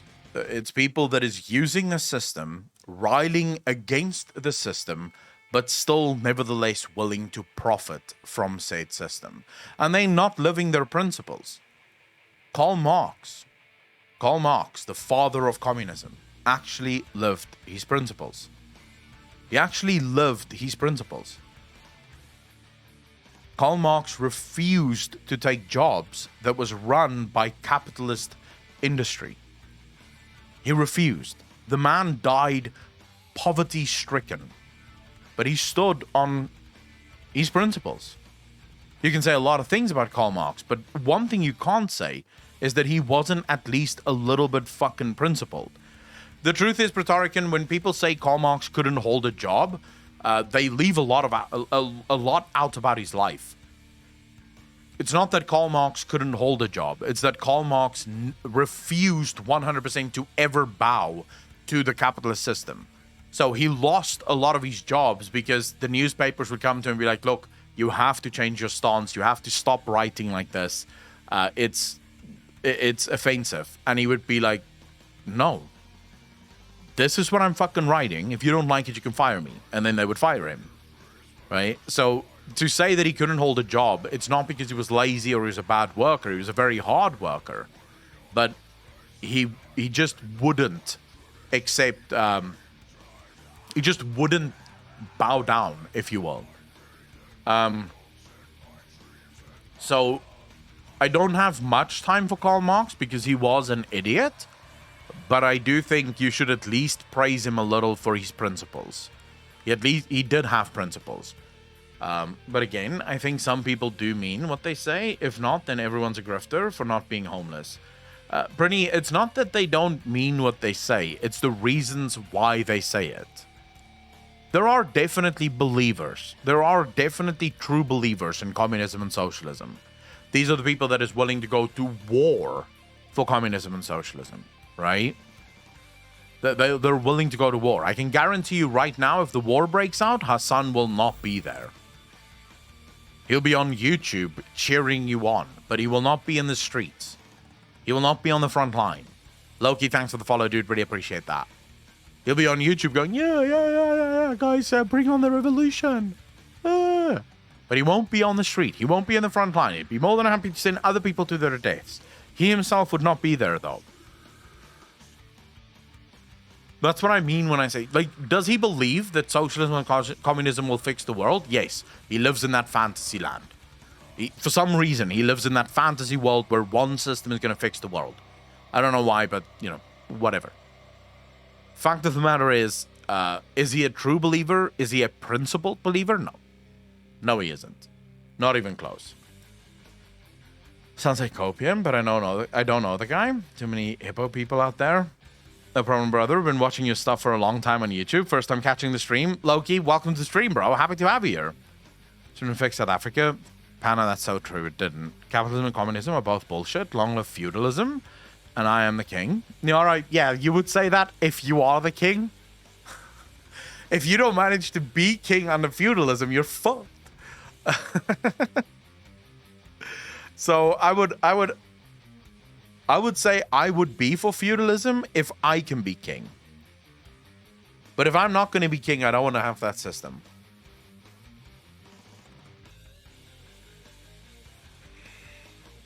Because it's a pretty terrible system if you're not king.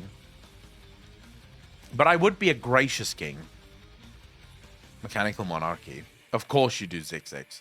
Because you want some AI arbiter bitch to rule us all.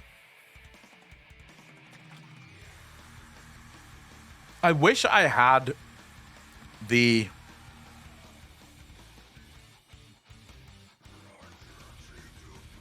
I want to say the time, but I do have the time. It's more the case of I don't have the drive. But I wish sometimes I had the drive to be president. Because I think more countries need presidents like me.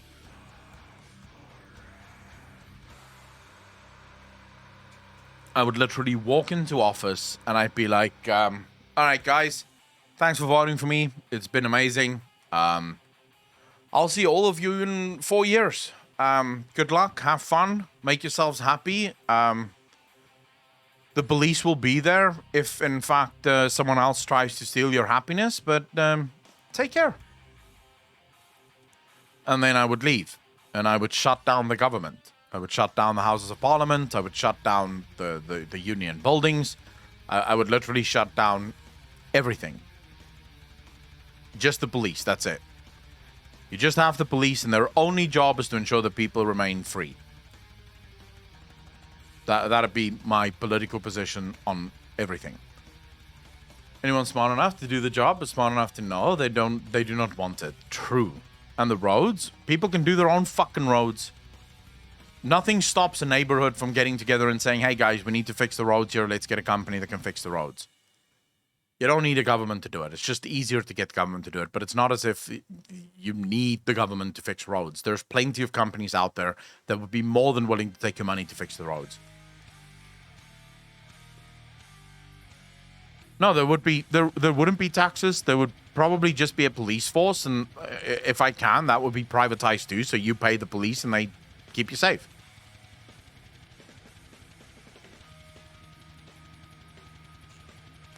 Pineapple on pizza? Yay. 100% pineapple on pizza. I would also make that a rule. Every single person must at least eat pizza once a day or once a week that has pineapple on it. That would be my final order of business. And then I'm done. So if you don't pay the police then they don't help you. Why would they help you if you're not paying them?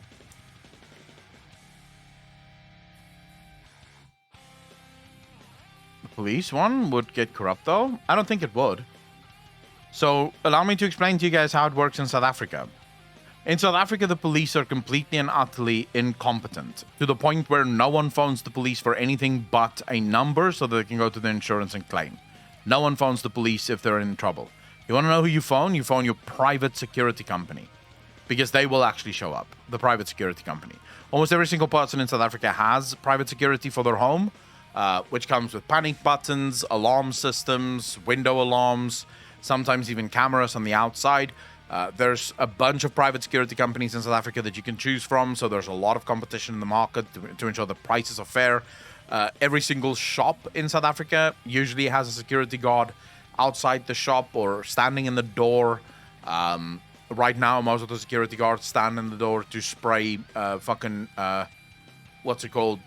disinfectant on people's hands, and then they make sure that no one leaves with goods that they've stolen inside the shop.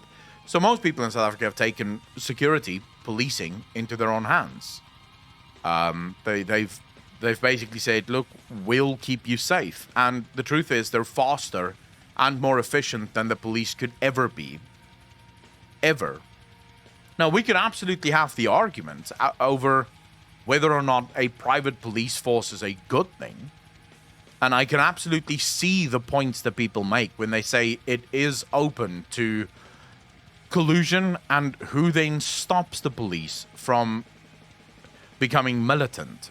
Who stops the police from taking away your rights?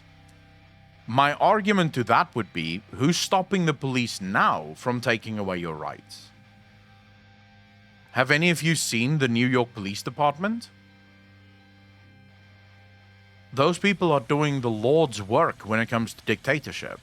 They are enforcing every single rule that the dictators of New York City are implementing.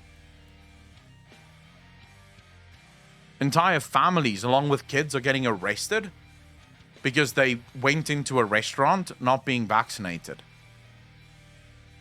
Was that really why is that really why we have a police force, when the police literally will not push back on any of this?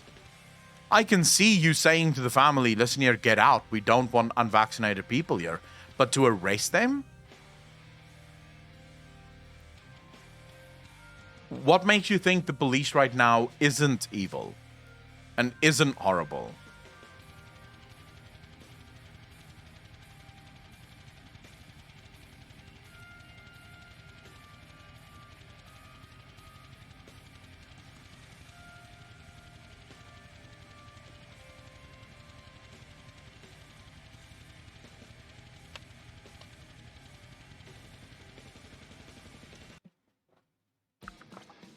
I don't agree that the police are the good guys.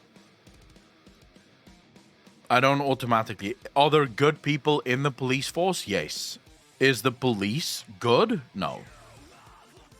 I don't think so. It's actually one of the few things that I don't agree with at all, is people who say back the blue. Why? They've not given me any reason to back them whatsoever. If anything, this pandemic have proven to me that the police is completely and utterly evil. And I don't really have opinions about vaccinated versus unvaccinated people. I don't really care enough about that. But the things that police have been doing, the things that the police have been keeping themselves busy. In the UK now, the police will arrest you if you tweet something mean. Think about this. Think about this. In the UK, you can get arrested if you tweet something mean. If you write something mean on the internet to someone else, you can be arrested by the police, and the police actually fucking does it. The police doesn't question, they don't argue, they don't fight back. They just do as they're told. So my question to you, chat, would be, why do you believe that a private police force is going to be any worse than a public police force, when a public police force can be just as corrupt as a private one? Which is the active question we're talking about, yeah?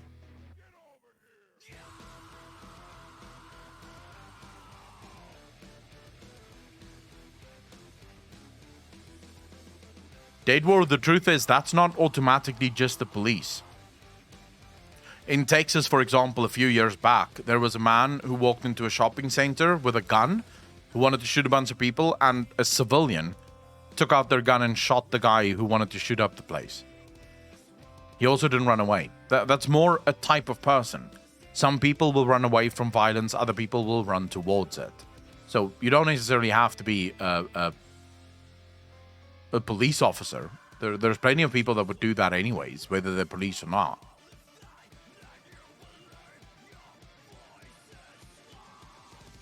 Look, I'm not making arguments here as if I know exactly what the answers are. Because like many of you, I'm still trying to work through my own thoughts on this. Right? Because I've not reached a conclusion on this, just to be clear. It's not like I have decided that the police needs to be abolished and there should only be private police forces. Or that there should be no police. I've not decided that. It is something I think about. I'm trying to figure out what my feelings are towards this. And then I'm trying to figure out how do I, if that is my feelings towards it, how do I rationalize my feelings towards it, you know? That's sort of where I am right now in this entire debate, is I'm not making arguments. I'm not making an argument and saying this is the truth and you should all believe my truth. This is it. Right? I'm more running through the experiments,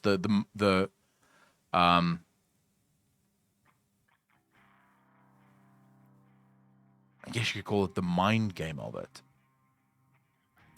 Kind of compare it to lawyers. Like if you're poor, they won't even see you in. Police at least has to show up. Well, they usually show up way too late. Yeah. But I mean, that's another thing we can absolutely talk about, which I think, so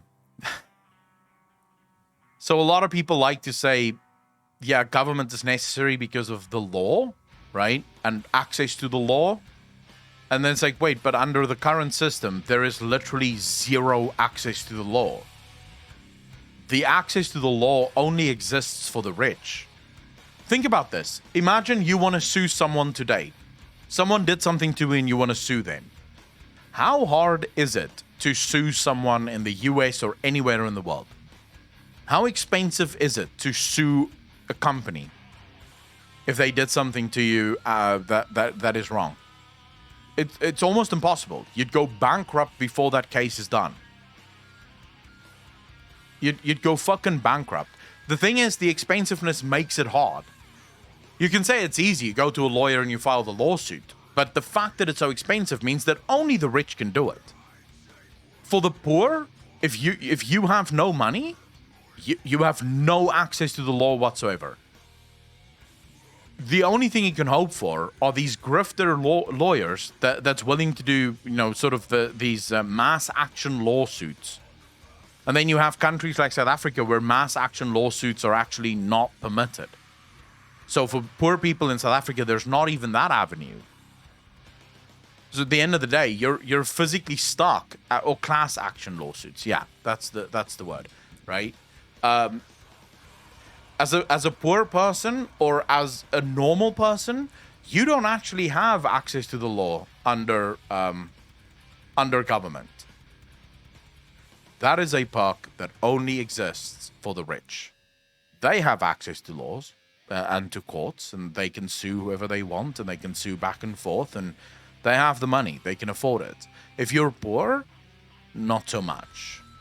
You don't actually have that access.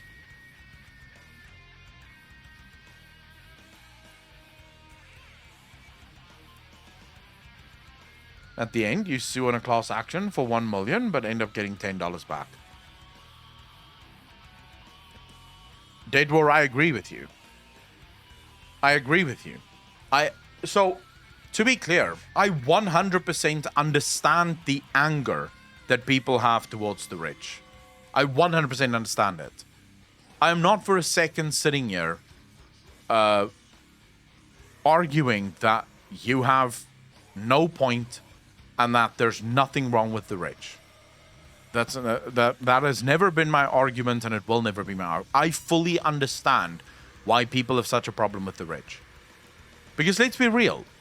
Let's quickly be very, very fucking real here. Do any of you dispute the argument that the system has 100% been set up to favor the rich in every single way imaginable? Do any of you have any dispute to the contrary? Ben Raging, how you doing, brother? Take care, man.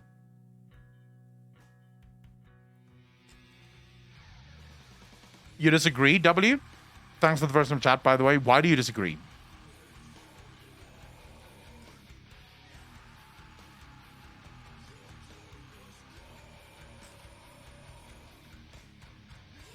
What part of the system doesn't favor the rich? It's evolved into one that serves the rich and slaves the poor. Yeah, but how does that refute my statement, though, W? Because you said you disagree with my statement. So how exactly does it dispute my statement?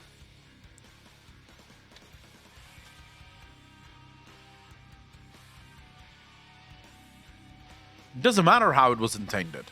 Intentions mean nothing. The road to hell is often paved with good intentions. So it doesn't matter how it was intended. That's the system we have right now, and it was absolutely set up to be that way. By politicians that changed rules and made all sorts of changes to everything to ensure that the rich, their buddies, are protected at all times. and that the poor basically become permanent slave labor to the rich. My issue then with government becomes, how do you stop that? Genuine question here. How do you stop that from happening?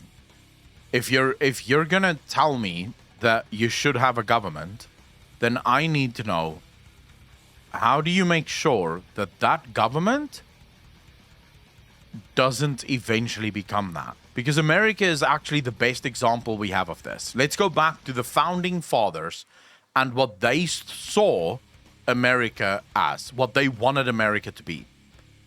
The founding fathers of America wanted America to be a collection of countries. Every state has its own rules, its own laws, and its own ability to govern itself. That's why when people use the words American democracy, I cringe, because America has never been and will never be a democracy. It is a constitutional republic. It was built not to be a democracy. In fact, if you read what most of the founding fathers thought of democracy, you will know that they had an incredible disdain for democracy, because the founding fathers, correctly or wrongly, believed that democracy leads to the majority oppressing the minority. This was the fundamental belief of the founding fathers. They believed that democracy is the majority shitting on the minority. So they built a system, they envisioned a system where democracy would not exist and where democracy would never exist. They built a system where the powers that be are so divided that no one group can actually become powerful, that no one group can actually amass so much power that they can do whatever they want. What has happened in 200 years in America? After all of that, what has happened after 200 years in America?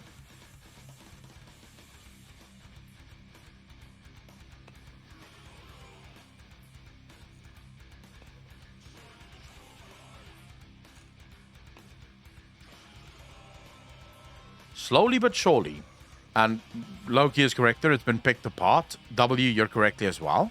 Oh, you're correct there as well. Slowly but surely, over time, the federal government, Congress, and the Senate slowly but surely started to chip away at all of those checks and balances, those systems, those things that the founding fathers took so much effort to try and figure out. It was slowly but surely chipped away at, to turn it into a system where the government holds the ultimate power and the states ultimately hold nothing. Now, they haven't gotten to the point where they've removed the power of the states entirely. Thank fuck the Supreme Court still seems to care about that one. Yeah? But at least so far, the states have kind of the ability to make their own laws and their own rules. But you think about rules like winner takes all, of which 26 states are a co-signature of that, signatory of that sort of amendment, where they've changed the entire system. So it used to be, and this is actually why America is such a good case study for how bad governments actually are. Think about how perfect this would have been, because the original idea behind the states were that states need to be representative, right? So voting in states must be representative. So for example, let's take the two-party system. And let's imagine California. Right now, every single person that runs for office in California that is a Democrat gets into office. Those are the only people that are sent up. Now, because they're part of the winner takes all thing.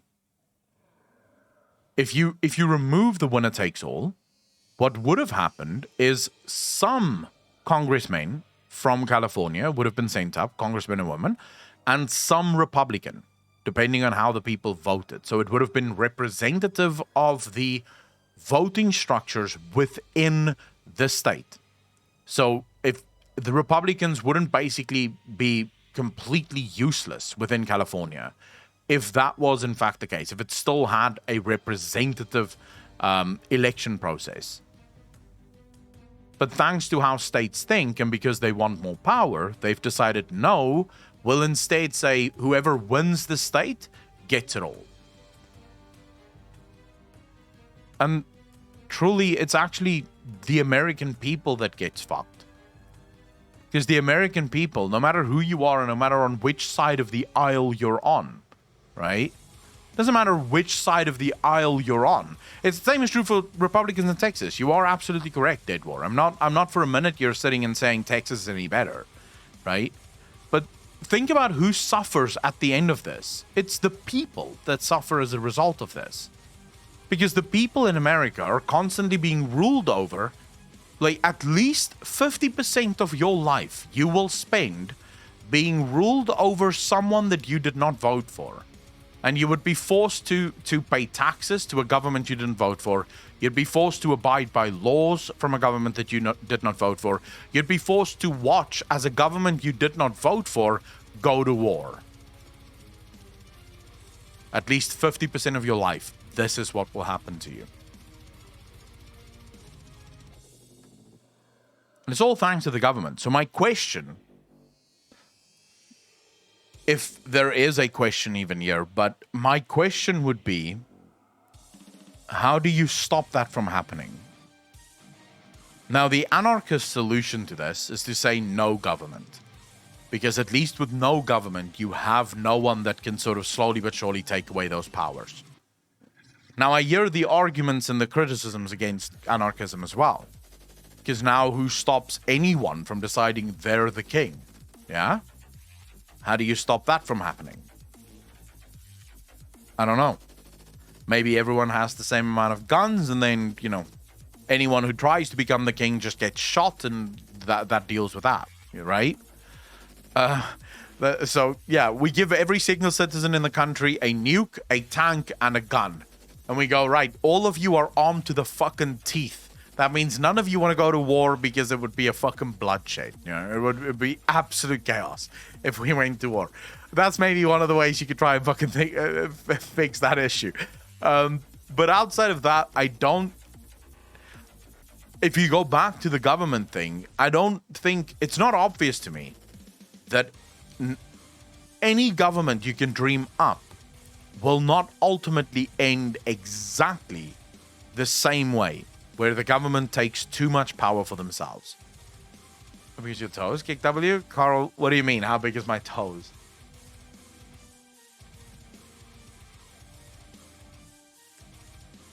Minion, how you doing?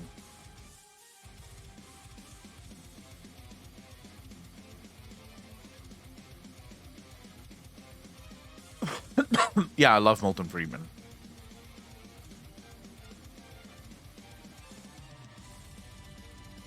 I'm a huge fan of Milton Friedman. But no, like I said, this is just the question I'm asking. I don't necessarily have a good or even great answer to it. But I don't think... It's not obvious to me that you can stop government encroachment on power. It seems to me almost logical that governments take power. It's what governments want. They want power. And they will keep taking power as long as you allow them to take power. And eventually the power that governments take will make them powerful enough that you can't really withstand them anymore. And once they get to that point, they can do whatever the fuck they want. I'm a massive fan of Thomas Sowell. I'm actually more of a fan of Thomas Sowell than I am of Milton Friedman.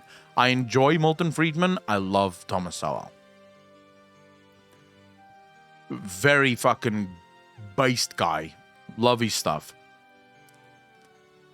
Like V for Vendetta did in the movie or so, and multiple times over and over. Yeah, but do we want a world in where we constantly have to fucking fight the government to get our powers back? Because that really is the question, right? Is that really the world we want to live in? A world where we're constantly fighting the government for power to remove some of their power from them? The term limits... I don't think term limits will work. I think most people look at term limits, and I think term limits means nothing.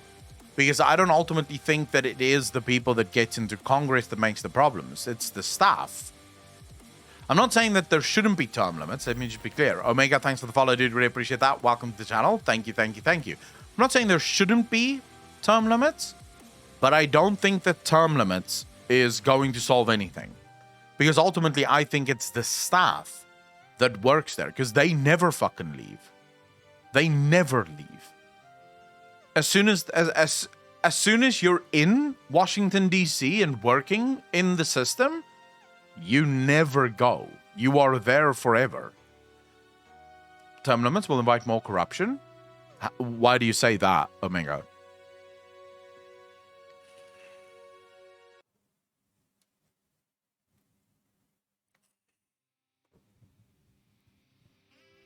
We should maybe start looking at the government as a cancer that can just no longer be solved. Like, it can no longer be rescued. And I'm not just talking about the American government. I'm talking about my government. I'm talking about governments around the world, because I see the same problem everywhere. It's just, I think, more highlighted in America for a couple of reasons. America has always been on the grand stage. Whenever something happens in America, the world knows about it, you know. Whenever something happens in America, the world knows about it. So, of course, people are going to be more aware of the problems in America than what they're going to be aware of anywhere else in the world. But I think everyone in the world struggles with their governments in the same way that Americans do. And I think the other reason why Americans struggle so much, or why it looks so bad in America, is because of the two-party system. Let's Positive Thinking. How you doing? Thanks for the follow, dude. Really appreciate that. Welcome to the channel. Thank you. Your two-party system have created a place where it's become so divided in the way of thinking that people now literally abandon family members if those family members happens to have voted for the wrong person. I read an article the other day of a woman who left her husband after she found out that her husband voted for Trump, and they were married for 23 years. After 23 years, and she claims this herself, she literally says it. We had a happy marriage, we were happily married, but I could not take being married to a racist. It's like, whoa. How do we go that far? Like, surely, if your husband truly was this racist, then shouldn't it have come up earlier in your marriage? Like, you should have probably... Did you not discover the white hood in his closet earlier? Or maybe, just maybe, he isn't a racist and he just happens to have voted differently than you did. But no one thinks that way anymore. America's completely obsessed with party politics. I agree with you, Jenny Beans. Can Woodrow Wilson signed the Federal Reserve Act? I would agree with that, Remsky.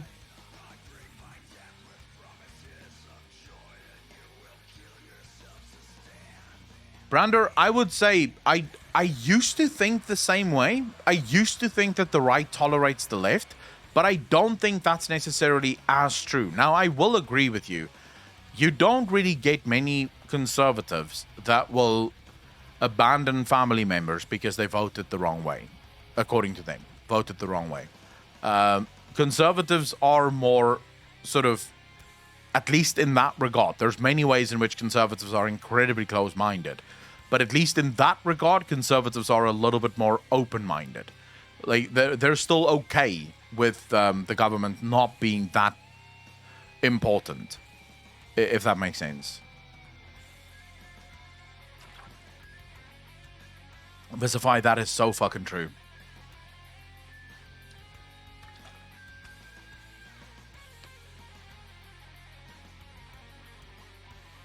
The banking elites want discord amongst people. They want trauma. They want infighting. They want us to fight about race and other problems that can never be solved, so we don't focus on them stealing all the wealth. That's as good a theory as fucking any. No, I am deployed. I'm 100% with you there. I dislike anyone that picks a side. I think once you've picked a side, you've made such a big mistake. Mama Ma'am, how you doing? I wish I could say that was 100% true about conservatives, but meh, they just have their hands in different cookie jars. Mama Ma'am, like I said, There are many things that I have a problem with when it comes to conservatives. There's many issues that conservatives hold that I look at and I go, I don't know why this is your problem. I don't know why you should care about this. What I'm saying is that when it comes to acceptance of other people's political opinions, so how you vote, conservatives are definitely more open-minded than liberals. Like 100%. Conservatives aren't going to get divorced because their wife or their husband voted for a Democrat. Conservatives aren't going to like not speak to their parents ever again because their parents are Democrats. Just in that small little thing, conservatives are far more open-minded than Democrats are. And not all Democrats, I want to be clear. Most liberals are also very open-minded. We're talking lefties here. Actually, we shouldn't use Republican or Democrat here. We should say conservatives and liberals are very open-minded. You know what? Fuck it. I'm changing my mind entirely. I want to change my answer. Conservatives and liberals are extremely open-minded about each other's views. They're willing to come to the table. More often than not, most conservatives may not agree with something that Democrats or liberals believe, but they're willing at least to have a discussion, and liberals the same way. It's the lefties and the righties that is the biggest issue here. The left wing and the right wing. In that regard, I would say the right wing is not quite as close-minded when it comes to who you voted for as the left. Not all. There's obviously your right-wing people that is completely and utterly fucking off the rails, yeah?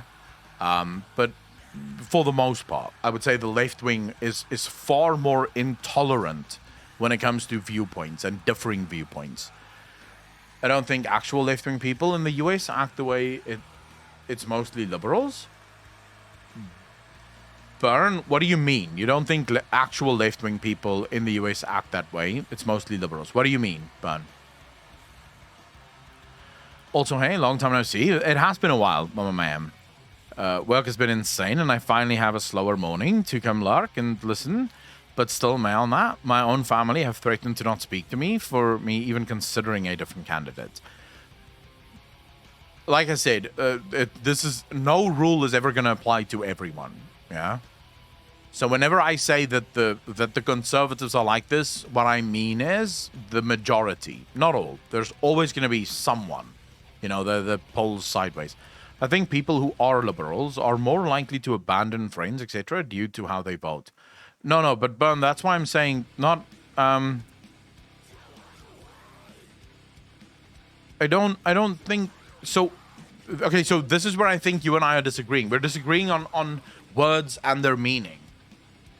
When you use the word liberal, what that used to mean is someone who is open to progress, right? Someone who wants progress, but also someone, who is sort of left of center. Used to be a liberal.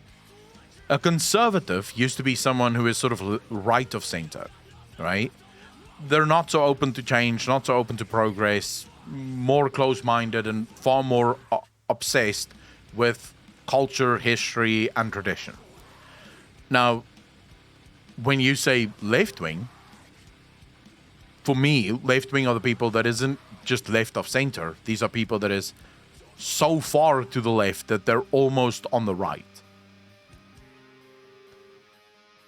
People need to take the government out of their personal lives. The government doesn't even care about your personal well-being in the first place.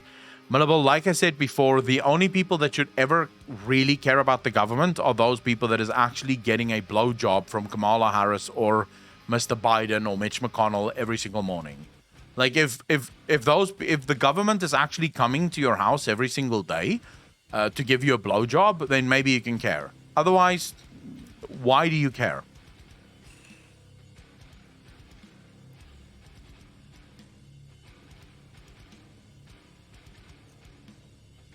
No, but Bun, so the thing is, they may not value voting, but they hate conservatives. They hate Republicans. They hate liberals. You see it all the time now, with even people on the left being cancelled. If you dare to have any sort of viewpoint that doesn't 100% align with the left, you're fucked. Doesn't matter what your voting history is. You could be a lifelong Democrat voter, lifelong lefty. You'll get cancelled. They will not stand for any dissent whatsoever. So it doesn't really matter whether or not they care about voting. They will not talk to you. I see the tweets all the time. People proudly stating that they told their family to go fuck themselves. Like, literally, a girl on Twitter said that her mother is on her deathbed and her father phoned her and she told her father, good, I hope that racist suffers. Because her family, her mother and father voted for Trump. What the fuck is that? The person who raised you, the person who fucking raised you, who loves you, is on their deathbed and you're going, fuck them. They're evil because they didn't vote the way that I wanted them to vote. It's like, Jesus.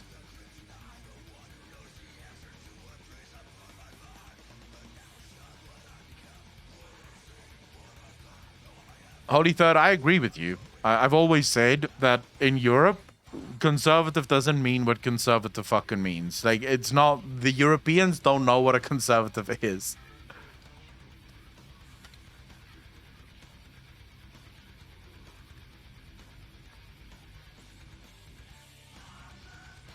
But not over voting. Look, there are absolutely reasons for you to push your government to the side. Not your government, your family. I definitely do not adhere to this belief that you should honor your mother and father no matter what. I do not adhere to that belief. If your parents are absolute pieces of shit, if they abused you as a child, if they were horrible, horrible human beings, you absolutely have the right to say, no, you do not get to be in my life because you are fucking toxic and you're making my life miserable whenever you're a part of it. But to say that simply based on the fact that your family voted different to you, I don't think, like, I've met plenty of people who voted for Trump. I've met people who voted for Biden. And I can say one thing, the way they voted wasn't the reason I liked or disliked them. Because I've met people who are absolute assholes who voted for Trump. I've met people who are absolute assholes who voted for Biden. I've met people who are absolutely brilliant who voted for Trump. And I've met people who are absolutely brilliant who voted for Biden. So the way they vote was not the reason that I did not fucking like them. It was usually the case that they were fucking morons and they were saying things that wasn't true and they were pissing me off because they were selfish little pricks that made me not like them.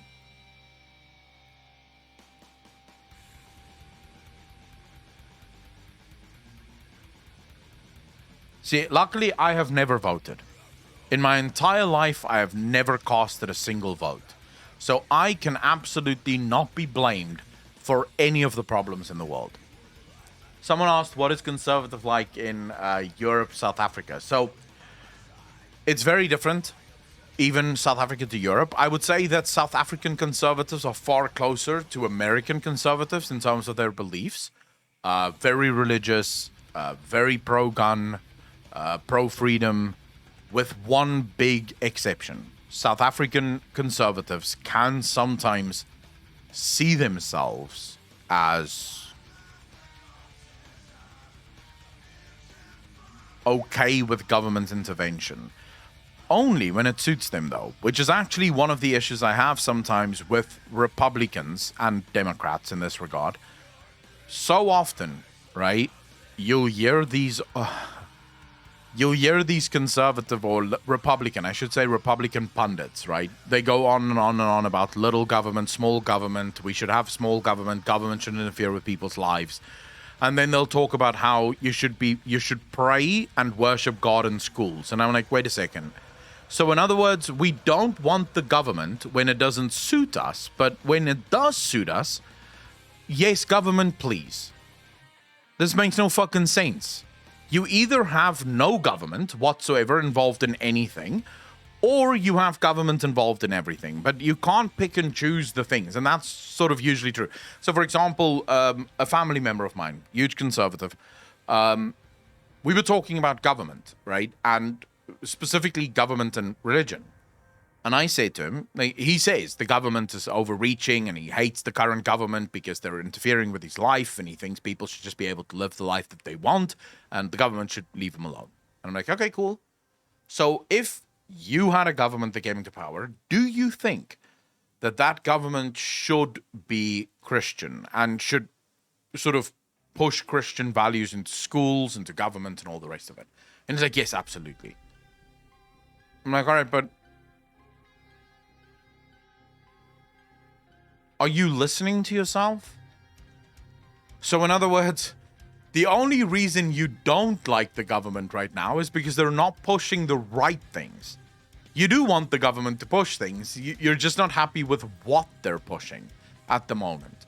I have nothing against religion, but I do think once you have the government telling people what they can and can't believe, we have a problem. Right? I think we have a problem then, because now the government is stepping where they should not be fucking stepping. And that's just sort of weird to me whenever I hear people like this. Okay, I hope that you know the comedian George Carlin. I do. If you don't, then you should. Then you should probably check him out. You might like him. I love George Carlin stuff. Can I please post a get for you to see it? Relates to our topic. Remsky, do it on Discord. You can post it on Discord.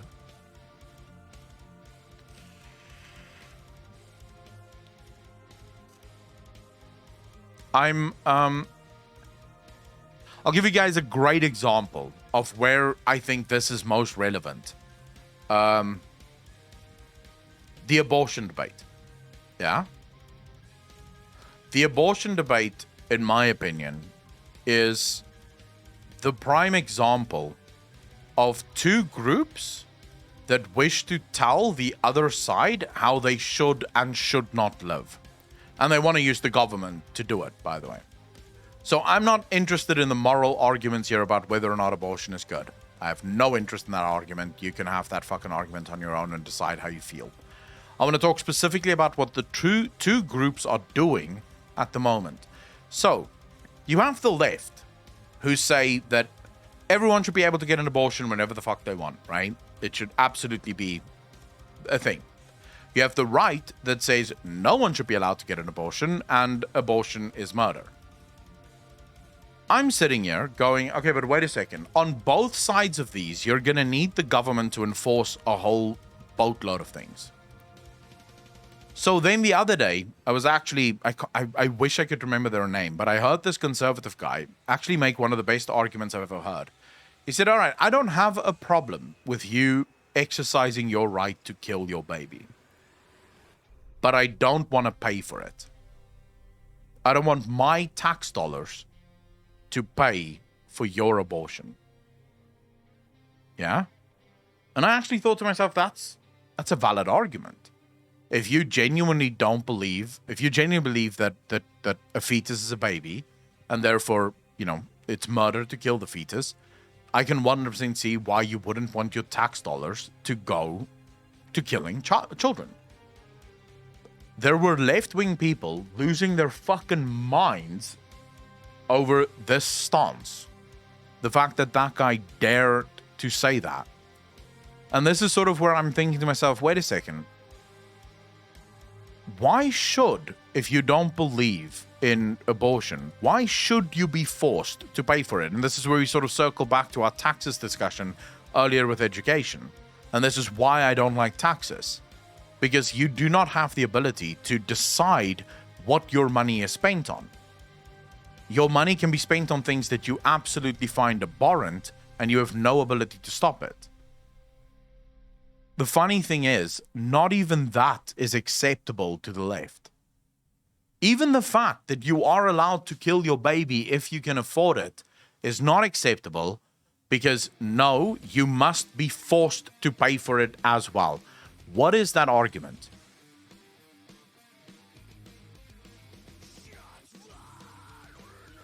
Be real if our eyes aren't real?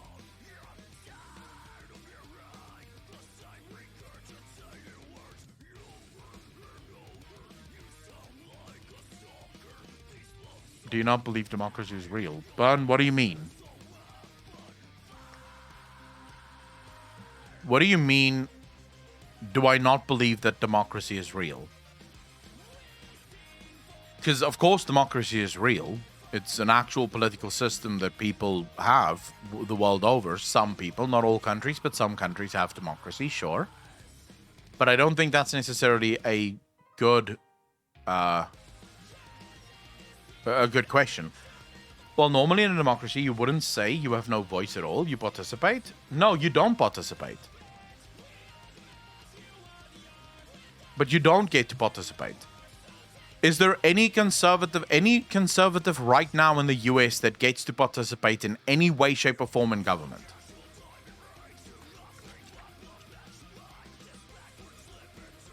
The Democrats have a majority in both houses. Sure, in the Senate, it's only one, but that's still a majority for the most part. So you basically do not have the ability. You don't have a voice. Democracy is nothing more than majority rule and minority oppression. It's all democracy is. So to say that you have a voice in democracy, as far as I'm concerned, is to be blind to what democracy is.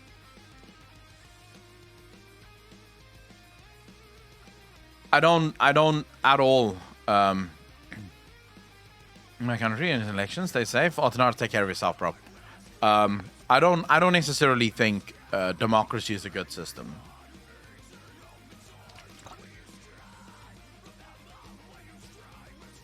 With democracy, we have a representative democracy, so the argument is moot. There's no major country that displays democracy. EMDB, you used to have a representative democracy. For the most part, most states in the US no longer adhere to the rules that would make it a representative democracy.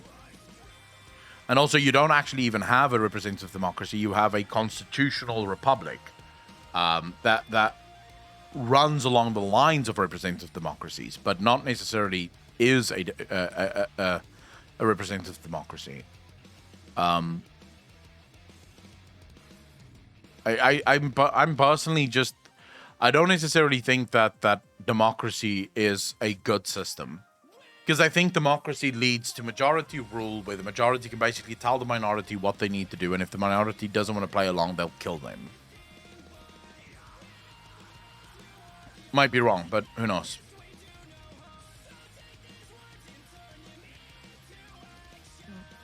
Like I said, none of this is me coming to a conclusion, because I don't necessarily have a conclusion yet. I just have a bunch of questions, and the questions don't necessarily have easy answers, but I think asking the questions is still an important thing, and I would rather ask these questions and search for the answers than not ask the questions and not have a clue, right? And I'm sort of using you guys as a springboard, like sort of like an amplifier to test my theories on. So I like when people push back. I like when some of you go, wait, that's not actually true. That's not actually how it works. Because it helps me figure stuff out. It helps me go, okay, that's actually, yeah, that makes sense. I don't feel strongly enough about this debate yet to say, yes, this is what I believe.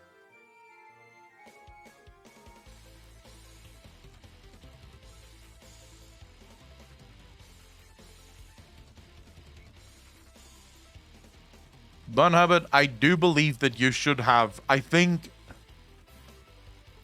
people should absolutely be allowed. No, not at all. EMDB, you're more than welcome to make comments, and whether they're hostile or not, I don't take offense, so you can say whatever the fuck you want. I absolutely think that you should be allowed to withhold your taxes if you feel like your money is not being spent on what you want it to be spent on. I absolutely think that is how taxes should work. In a perfect world, that is 100% how taxes should work. If your government is starting wars with your tax money, you should absolutely be able to say, no, I will not fucking pay you then, because I did not want war. No one fucking asked me. Now you're dreaming up some other country that you want to invade with my money. No. Pull out of that war, get the fuck out, and we can talk about me giving you money. Oh, you're not fixing my roads? Well, then I'm not paying taxes. I'm paying taxes for you to fix my roads. You're not fixing my roads, so fuck you.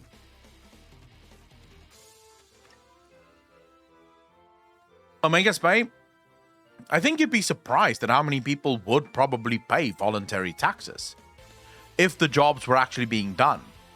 Because I have no problem paying my taxes. I can only use myself as an example here. But if you told me that I had to pay taxes and that the money was actually being used for what I wanted to pay taxes for, I would probably be more than happy to pay taxes. What pisses me off in South Africa specifically is that most of my taxes I will never see again. Right? I will never see those taxes again. They're going to go away and they're going to be wasted by the government.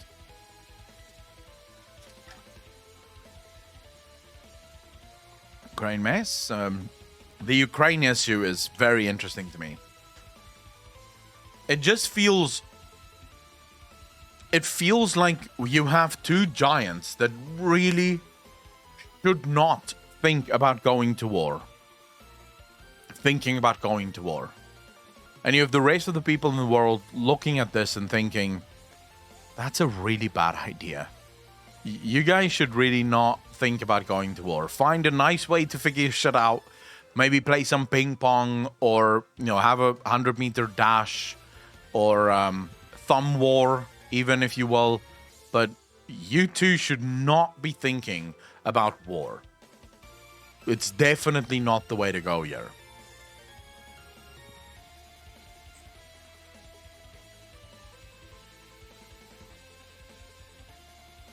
Praetorian, I can actually agree with that one.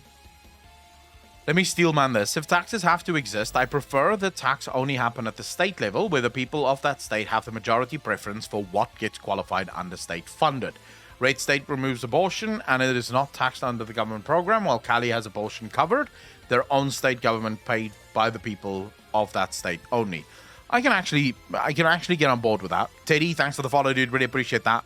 Welcome to the channel. Thank you, thank you, thank you.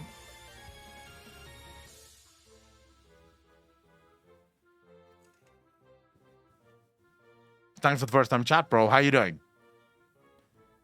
Now it's Russia and Ukraine. Stuff's getting crazy, in my opinion. I do get that feeling. It's just a feeling right now, but I do get that feeling like something big is going to happen. I don't know why, but ever since 2022 started, I have this stress that I don't know how to get rid of it, because it's not something that I think I can actually solve. But it feels like something huge is going to happen. Something that's going to throw the entire world into chaos. And it wouldn't be wrong. There's been, if my numbers aren't off here, there's been 16 pandemics in the history of mankind recorded. Yeah? Out of those 16, I believe 13 or 14 of them ended in revolution. In civil war breaking out. After every single one of those pandemics, civil war and war followed.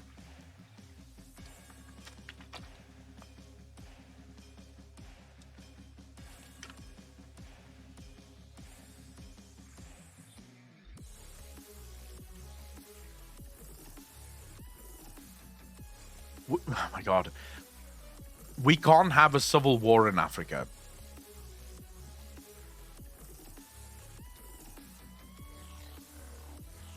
People should really figure this out by now. Africa is not one country. Africa is not a single country. So Africa can't have a civil war. Africa can go to war. All of the countries in Africa could absolutely go to war with one another, but Africa can't go to war. Not a civil war. Because we're not one country. So it would be very weird if people classed a war of Africa as a civil war. 03 will be epic. So many possibilities. All right, yes. Agriel, we are going to watch some videos today. I think... Yeah, I think that's enough of that. Let's calm down a bit. Let's relax a little bit.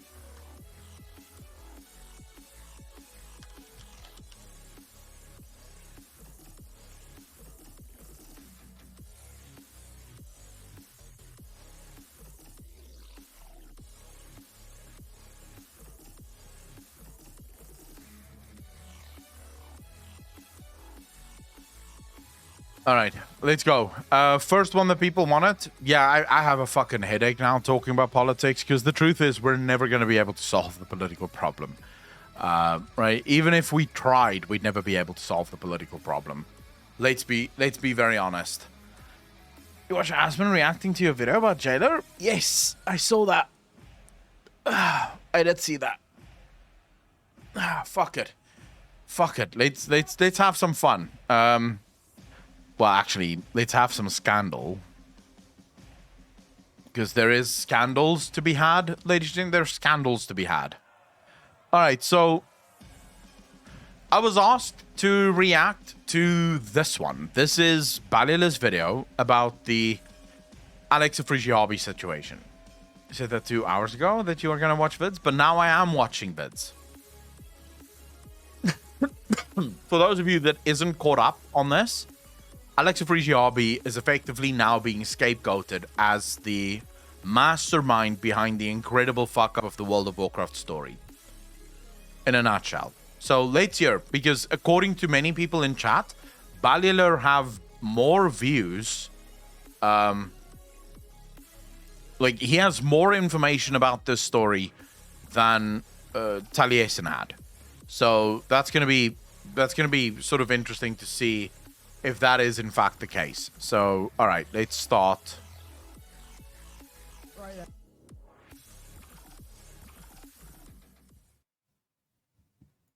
And everyone, this is just going to be a strange video. It just is what it is, and I've got to be straight up with you. This is a video covering the claim that Alex Afrisabi, the ex-creative director of World of Warcraft, unilaterally... Everyone says Asafrabi. Afrasabi. I always thought it was Alex Afrigiabi. Why would I think it's Alex Afrigiabi?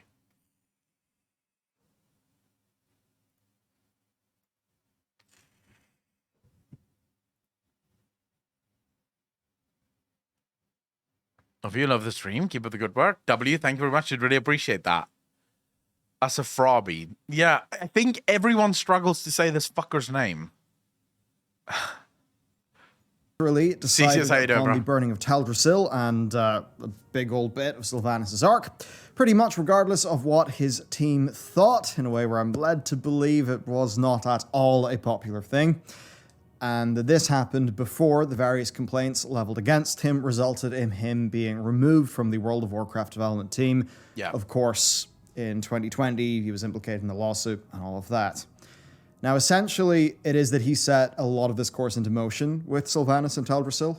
Okay. What this is absolutely not. This is not an attempt to pin all of World of Warcraft's narrative problems on a convenient scapegoat.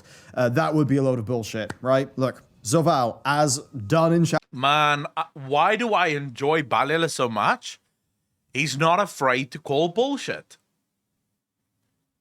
He's not afraid to call bullshit. I said this from the fucking beginning when people started this shit on Twitter. I was like, this does not excuse the story of Shadowlands. Bollocks. Sure, you could use this as a scapegoat for the burning of Teldrassil, but you cannot fucking say that this influenced the story of Shadowlands in any way, shape, or form. It fucking didn't. They had so many different things that they could do. Shadowlands is the worst villain in the franchise's history. I think that's a thoroughly uncontroversial claim. And while a bad setup and sticking to a story that somebody else just rammed through, to a creative director's misguided unilateral decision made under a state of, rampant, sort of quite a strong alcohol problem. Yeah. I mean, let's be honest. People actually did say that he is a full-blown alcoholic. Like, he drinks himself to fucking death. So it could be. When I look at the story of Sylvanas, it makes sense. But then, what's the excuse of the newser? Does he drink heavy as well? Because, it seems like the kind of story that a drunk would write. That the story was set into motion via that is absolutely not an excuse for the narrative issues of Shadowlands. This is not ass covering. I think, well, I'll tell you what this is. This is that I think we can all agree that World of Warcraft would be a very different thing if Battle for Azeroth happened without the burning of Teldrassil. True. narrative of the game, the setting of the game, would be different without the burning. True. My understanding is that the burning was very unpopular internally and was rammed through unilaterally. It wasn't actually that unpopular, though, with players. So I get that it was unpopular with, like, internally. Maybe that's true. But with the player base, it wasn't actually that unpopular. If anything, I actually thought that it was... I genuinely thought this is exactly what Blizzard wanted to do. They wanted to redefine those lines between the Horde and the Alliance, and that's exactly what it did. It did codify the Horde and codify the Alliance as two enemies of one another. So I actually don't necessarily think the burning of Turtle Seal should have been that unpopular, because it could have made for a very cool story. By the creative director. So today we are going to cover the thoroughly strange situation here surrounding this franchise-changing event. Additionally, I'm no longer a tertiary person to this.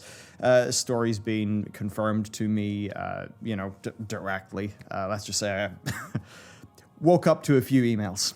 Wow. And All right. So this has been confirmed to me, completely independent of anyone mentioned in this video, and I do believe it to be the case. And right. I mean, the story's out there, right? So I think it's time to have a talk about it. Okay. At a basic level, WoW has just went off the bloody rails since Teldrassil, hasn't it? And Yes. I think it is valuable that people understand the very fraught development that has led to all of this. Because, I mean, it's been a bloody headache for a lot of us, hasn't it? So let's go. This info has been floating around on Twitter for a few days. It actually kicked off like a month and a bit ago, and it just sort of all snowballed. So it's time to dive in. Essentially, everyone, there are claims from Queen ZA, thanks for the follow. Really appreciate that. Welcome to the channel. Thank you, thank you, thank you. I think Balila makes a very interesting point here, and one we've said before. But it is true. If you start plotting the downfall of World of Warcraft, it absolutely trends downward ever since BFA. You know, like ever since this happened, it feels like it's been bad decision on bad decision on bad decision on bad decision. They've just not been able to stop the bad decisions from happening. And this is, again, why I say you can absolutely not blame Alex Afrasiabi for the story and how the story played itself out. He set this in motion, sure. But this isn't like dominoes. Right? It's not as if the story is set in motion and now we can do nothing else. We just have to write the story out. You could absolutely have stopped this from happening at any point once he was gone. They didn't, which is super annoying. From multiple public figures regarding the direction of the character of Sylvanas and Alex Afrasiabi, who is one of the lead World of Warcraft developers. He was, in fact, the creative director of World of Warcraft. I said this yesterday, but I must say, if you look at Alex Afrasiabi and you look at the way he answers questions and the way he handles himself, he strikes me as such an untrustworthy asshole. Like, I don't know how anyone could like this dude. Like, how could anyone be friends with this guy? Because he just looks like a horrible person. And of course, you'll know his name because he was quite implicated in the Californian Department of Fair Employment and Housing's lawsuit against Blizzard Entertainment. Yep. That is the lawsuit that sparked their ongoing crisis. It's even the lawsuit that started the chain of events that severely depressed their stock price and reportedly eroded Bobby Kotick's weight with his own I think I should just make something clear here. I absolutely believe that you can judge a book by its cover. I actually disagree fundamentally with the argument, don't judge a book by its cover. I think human beings have evolved in such a way to spot things, right, that inform us about danger that may or may not be on the horizon, about something. Because here's the thing. If you look at people, just look at people, you can sometimes spot a bully. You look at someone, you'll just be like, yeah, that guy just looked like he's a bully. Yeah? Now, for some of this, it is informed by pre-existing prejudices and pre-existing sort of biases. But I don't think that's true for all of it. I think you have to be very careful whenever you do it. Like, you have to question, why do you see that? But it could very easily be that someone who is a bully is genetically predisposed to be more aggressive. And if we believe that it is a genetic predisposition, which it almost certainly would be, since genetics would most likely control most of who we turn out to be. Steven Pinker literally just had a book where he explained the argument against nature versus nurture is actually kind of settled. All of the science points to nature. It actually, as it turns out, very little of how you turn out has to do with how you're born or how you're brought up. Like, they look at people and how they're brought up, and they don't see that having that big of an influence. Now, it is true when you start talking about metagenetics and you start talking about metagenes that may be active or inactive at a specific time. So it's possible that you're brought up in a household where you already have a genetic predisposition to aggression. Now you get brought up in an aggressive household, and that activates those genes, and suddenly you yourself become very aggressive. Whereas another kid gets brought up in an aggressive household, but they actually turn out to be the sweetest, kindest person you'll ever meet, almost going the complete opposite side, because they don't want to be anything like the person that brought them up. So that's why I'm sort of saying, it seems to me at least that you could make an argument that genetics has a very big part to play in this. And then why wouldn't genetics then also show on the face? In the way you handle yourself, in your mannerisms, in the way you speak. Because I've done things where I make a call on someone, I'm completely wrong about that person, but I have absolutely met people in this world where I look at them and I go, Jesus, no, this person is just an asshole. And then I see the way they act, and I'm like, yep, I was right. Everything I thought about this person was 100% correct. They are exactly the kind of person that I thought they were going to be. You are correct, Akon. On top of that, people, even in everyday life to function, operate from assumptions. True. You can see some people's faces that they're really talking. Wait, what? I mean, what do you mean? My GF said that I remind her of Patrick Bateman. And I was like, this is compliment or insult? I don't even know who the fuck Patrick Bateman is. Oh, no soul, Yeah, I agree with you. You can sometimes just see on someone's face. Like, you look at Ted Bundy's face, yeah? And by the way, the first time ever I saw Ted Bundy, like the first time ever, I didn't even know who I was looking at. I didn't know what he looked like. So I saw this picture, and I remember thinking, he doesn't look like a good guy. Like, he looks like a bad guy, like someone that would either beat you up or bully you or just be a bad. And then later, I found out he was actually like a fucking mass murderer. I was like, yeah, that makes sense. I can 100% see it. Like, 100% I can see on his face, this is a fucking bad guy. I've watched American Psycho. Board to the point where Microsoft could acquire the company. And Sylvanas kind of does have a little role in this, as does the burning of Teldrassil. Yeah. Because the world is absurd. I have an interesting thought experiment. What do you think the chances are that Activision Blizzard decided to sell to Microsoft because they don't have an idea of how to save the company? Because I just want to lay a couple of things out here so that you guys understand where I'm coming from before you answer. Call of Duty sales are down heavily. Like, their sales are nowhere near as high as it should be. The sales are tanking. You have Overwatch 2 that's been delayed basically indefinitely. You have Diablo 4 that's been delayed basically indefinitely. You have World of Warcraft that can't seem to manage to bring out a single patch on time at all. So the company clearly is in dire straits. Do you think there's a chance that they sold out to Microsoft because Bobby Kotick and his executive team doesn't know how to fix it? They don't, if they're in their minds, if they wait longer, Activision Blizzard will be worth nothing. So if they don't sell out now, if they wait, say, another 10 years, there will be nothing left of Activision Blizzard.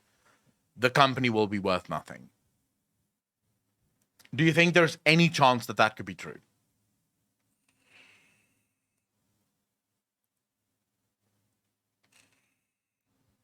Because that spells bad news for everyone.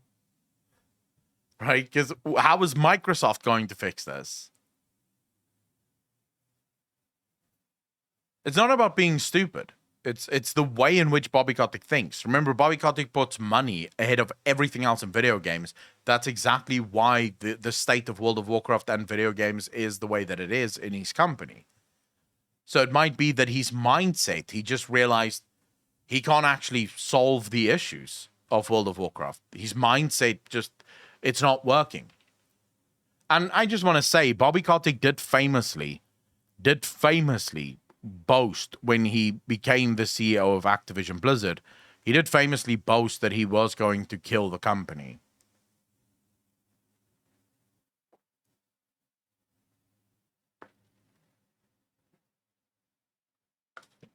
Yeah, that's the clip of him where it was a joke. He was making a joke. He was sort of like, I can't remember exactly what he said. This was like fucking almost 2 years ago. Someone showed me a clip of him saying it. But it was something like he was making a joke about how he doesn't like games and he's gonna destroy the gaming industry or something like that. He made some funny quirk like that, like a quip, just a funny aside. So that's what I'm saying. It's sort of ironic that he made that as a joke and he managed to actually pull it off. Like, he managed to do it. At the time, it was obviously just meant as a joke, but here we are, right? He managed to absolutely do exactly that. I'm going to break down then a timeline of events of this story breaking to help you understand what's going on so that you can make up your own opinion. It began with Michelle Morrow, voice actor of Illyria in Hearthstone, BlizzCon host, and someone who's just in the general sort of WoW Azeroth orbit, tweeted this. Now referring, of course, this was to the Shattered Legacy cinematic with the soul splits and stuff. She said, regarding Sylvanas, her entire character was basically sacrificed for the worst storyline in Warcraft history. Sidebar. Michelle, I agree. I heard from a trusted source. I don't agree. I don't agree. Because I liked the storyline. I thought that Sylvanas burning Teldrassil could have been interesting. So I don't think that this is the worst storyline in World of Warcraft history.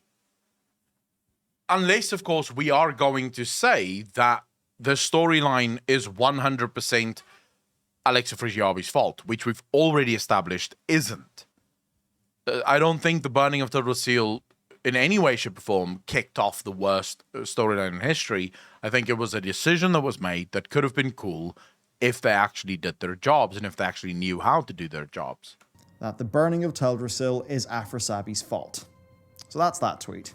Now, next, a Twitter user posted about community thoughts towards Sylvanas' punishment or lack thereof in patch 9.2, to which Ian, who you may know as the Regiment, Wait.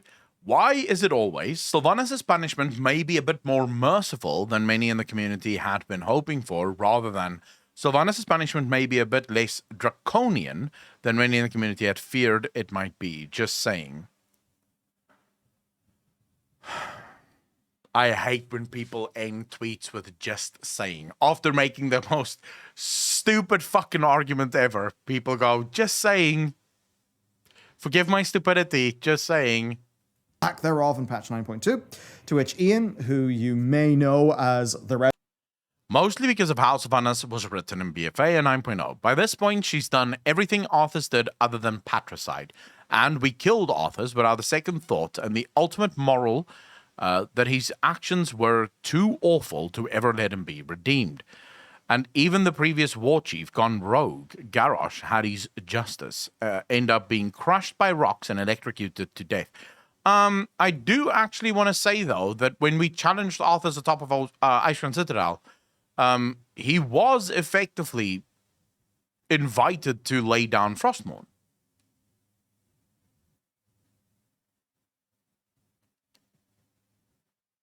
Like, he refused to, but he was effectively invited to surrender.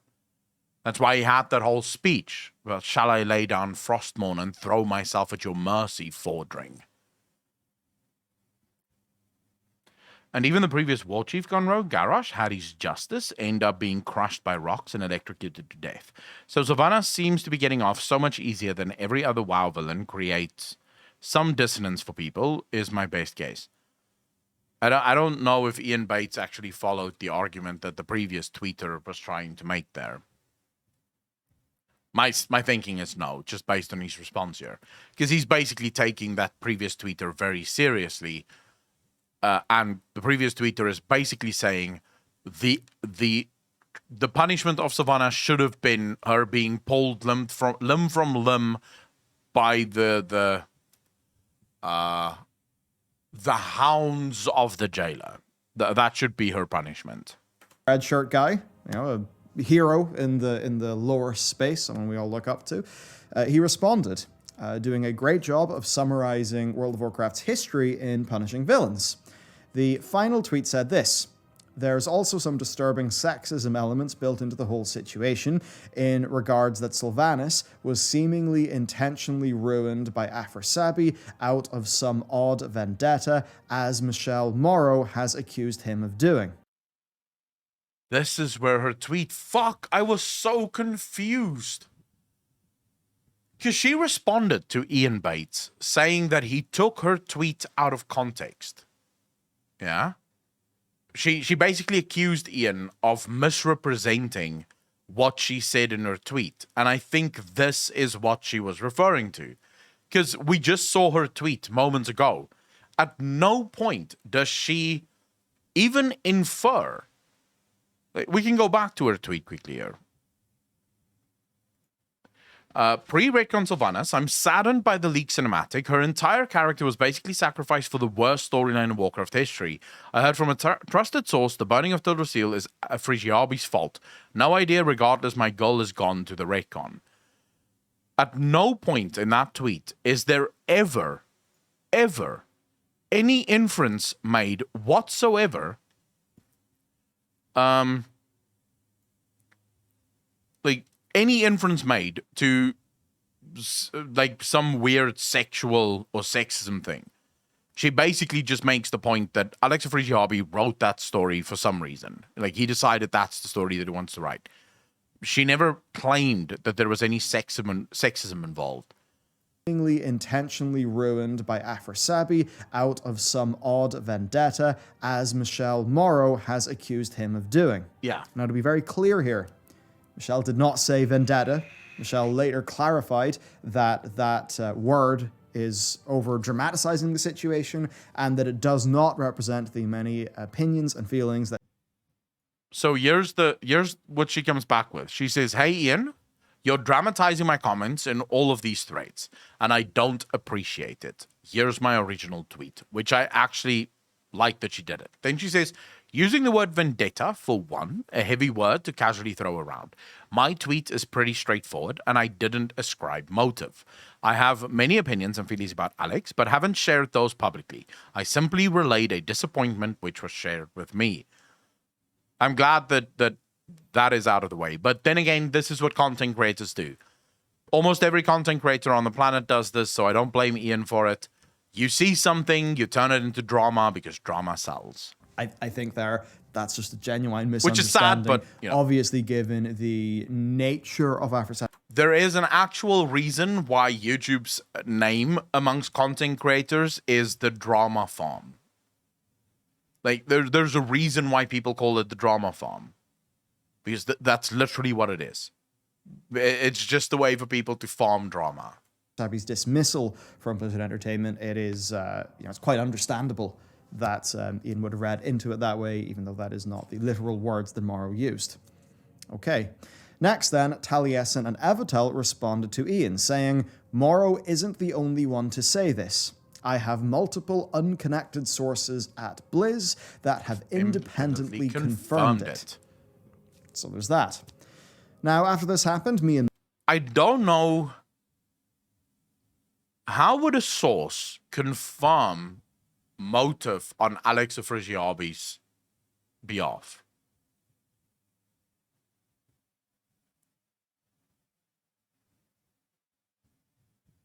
I don't think it's not that easy to infer motive. You can say someone did a bad thing, but you can't actually assign motive behind the thing that they did unless you are the person that did it.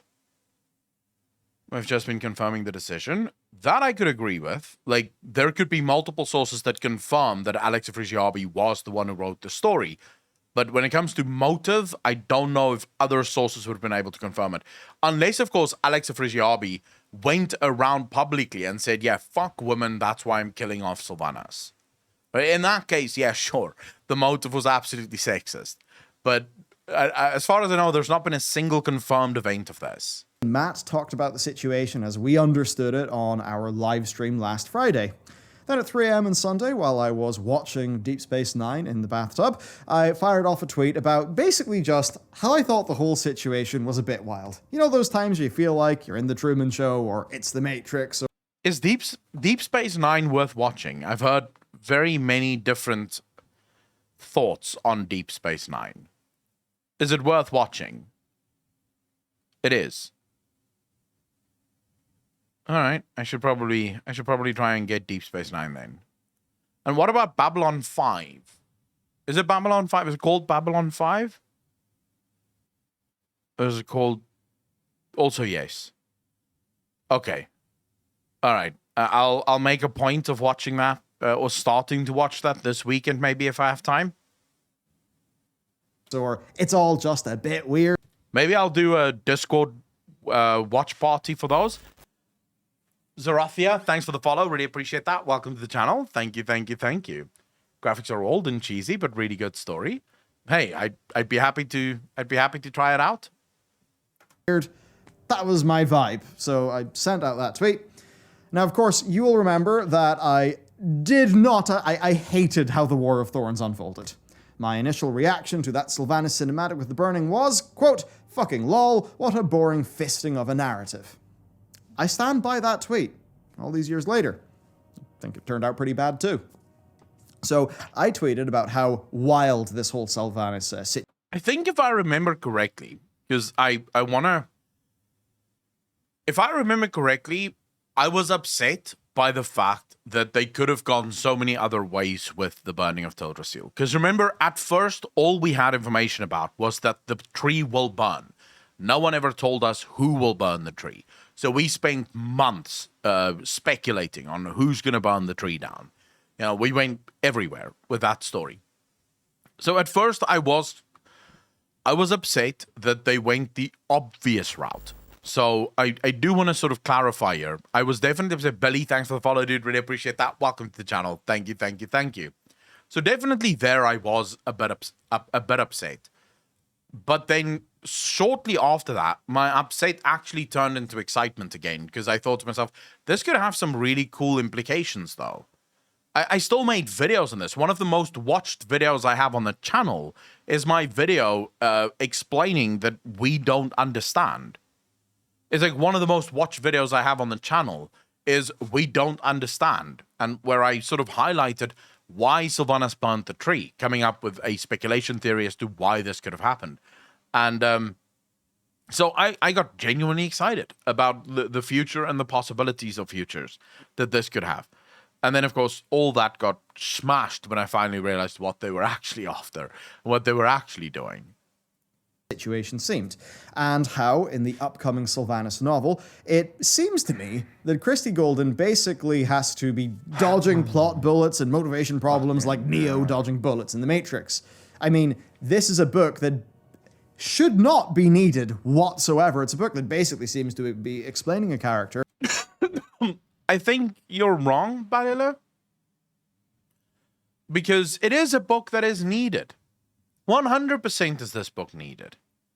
How else does Bobby Kotick buy a yacht? He doesn't buy yachts if there's no books. So of course it's needed. Should it be in the game? In a good game? No, of course not. But we're not talking about a good game. We're talking about World of Warcraft. And in World of Warcraft, this book absolutely is fucking needed. Whose handling has been utterly baffling and bizarre. Some of the worst storytelling I've seen, frankly. Yeah.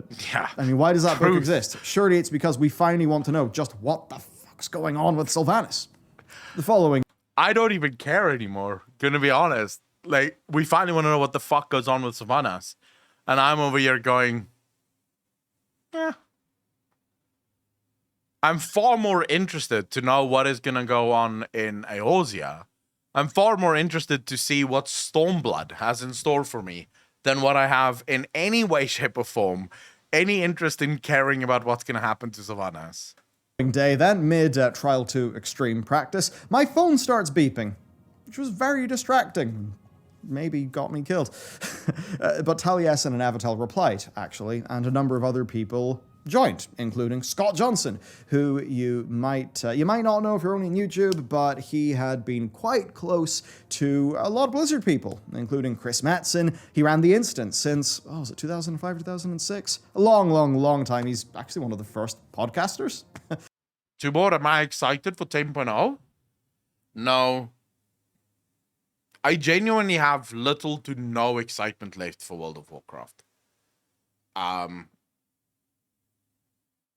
They can get it back because I love games and I love stories, so they can absolutely get it back. But as things stand at the moment, I don't see how.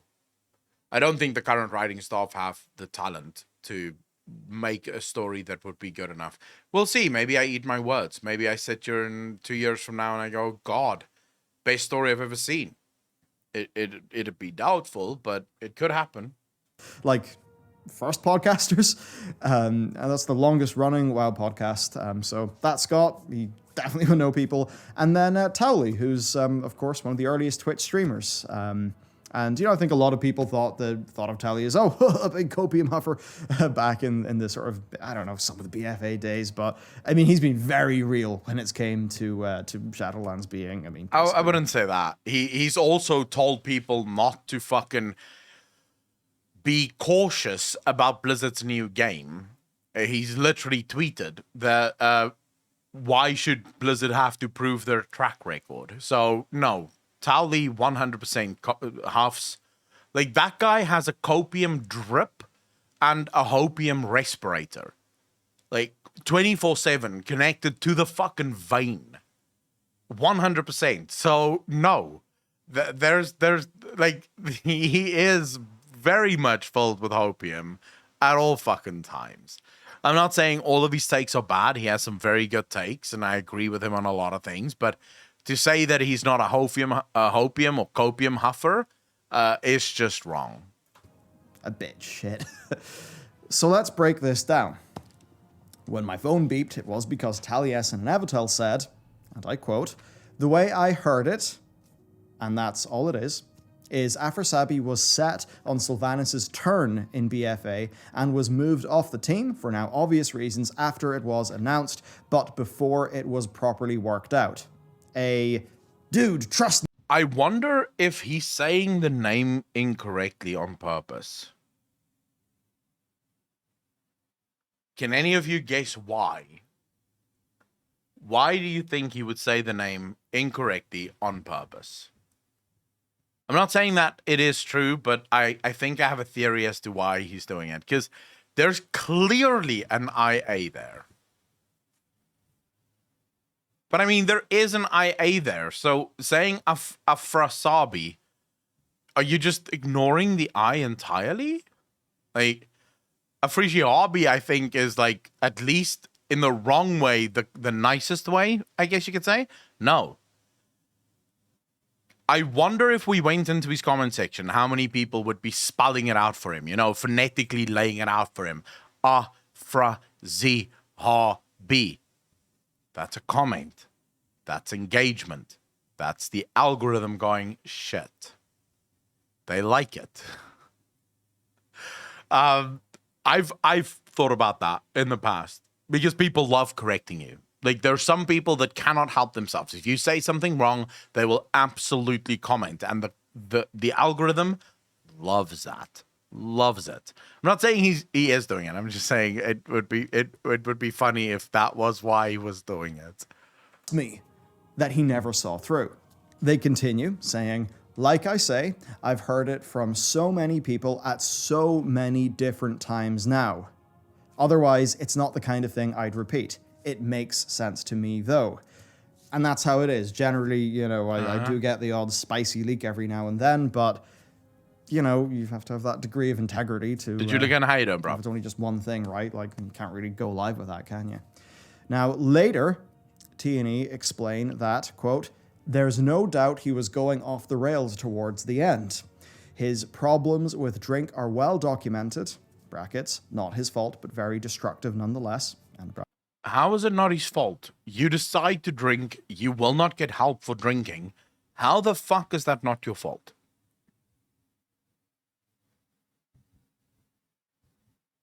I'm sorry, I don't subscribe to this thing of, oh, you're an alcoholic and you're destroying your personal relationships, but it's not your fault.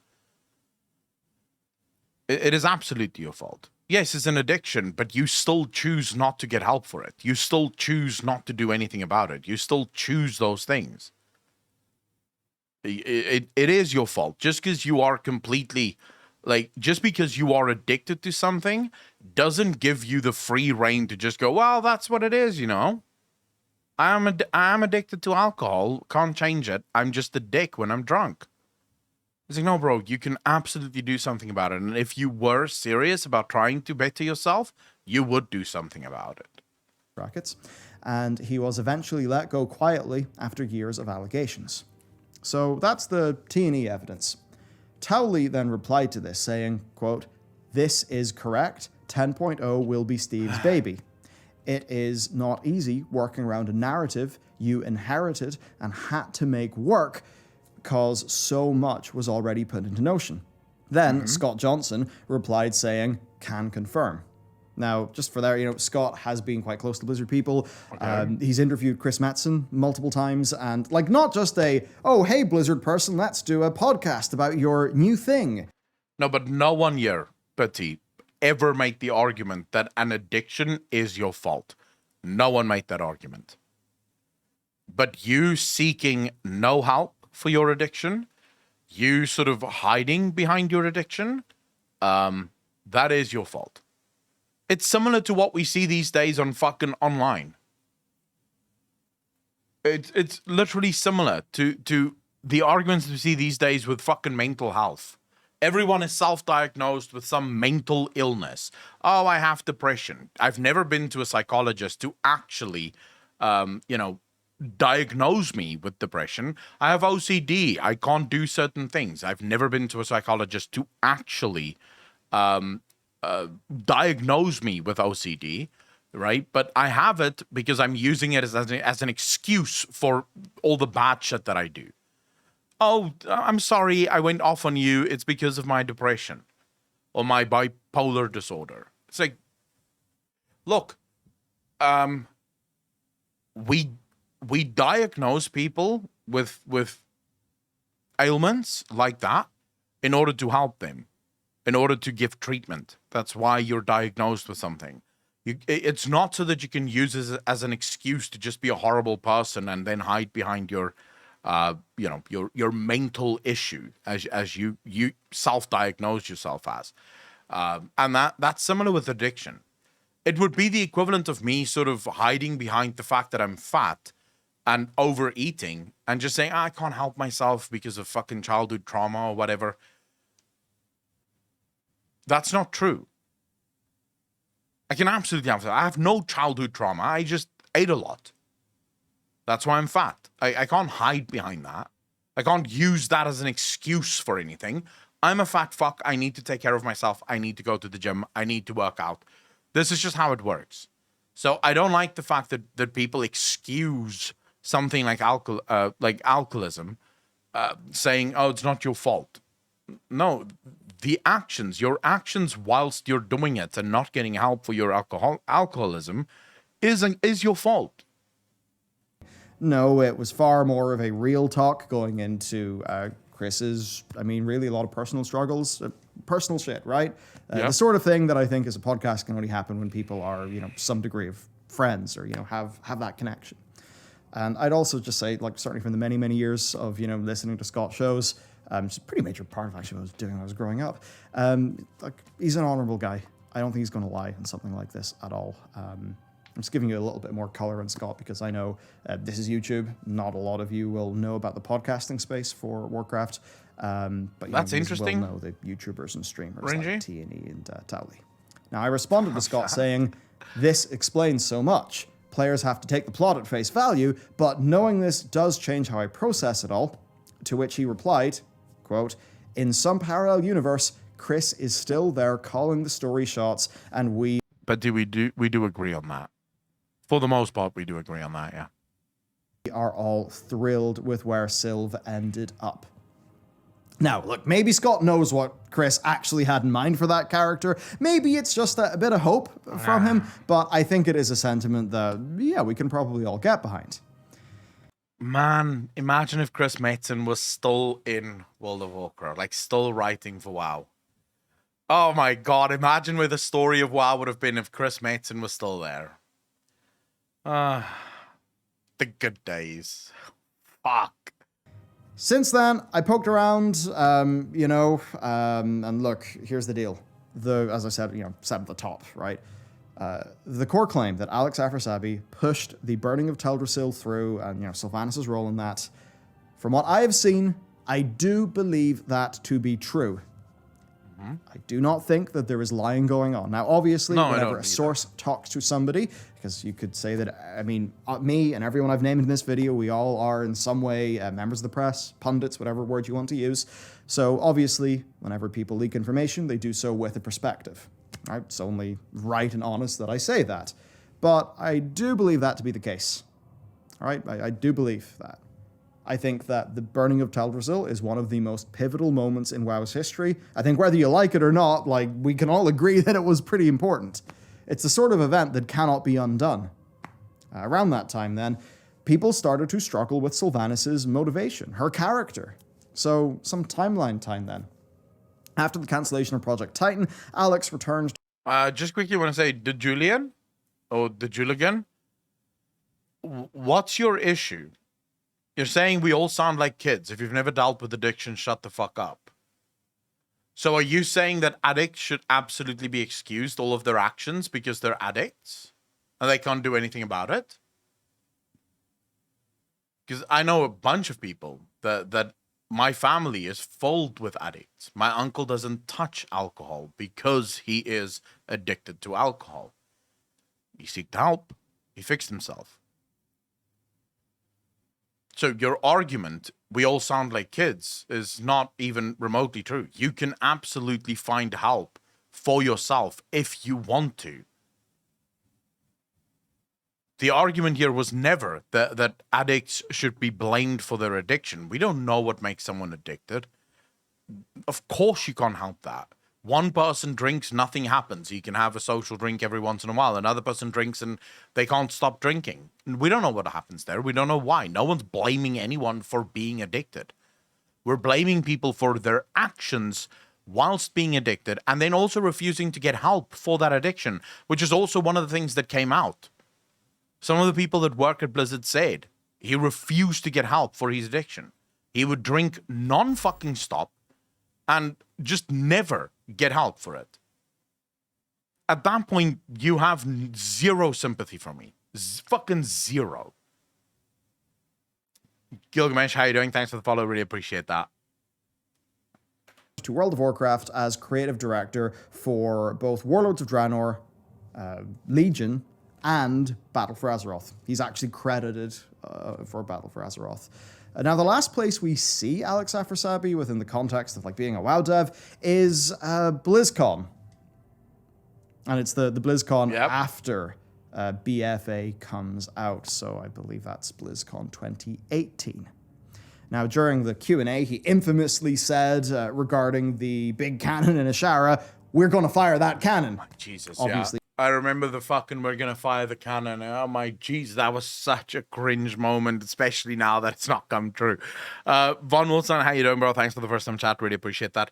Denial could be. It's possible that many people who are addicts are denying the fact that they are addicts, but that still doesn't change the fact that you act like a complete and utter moron. You're destroying all of your private relationships.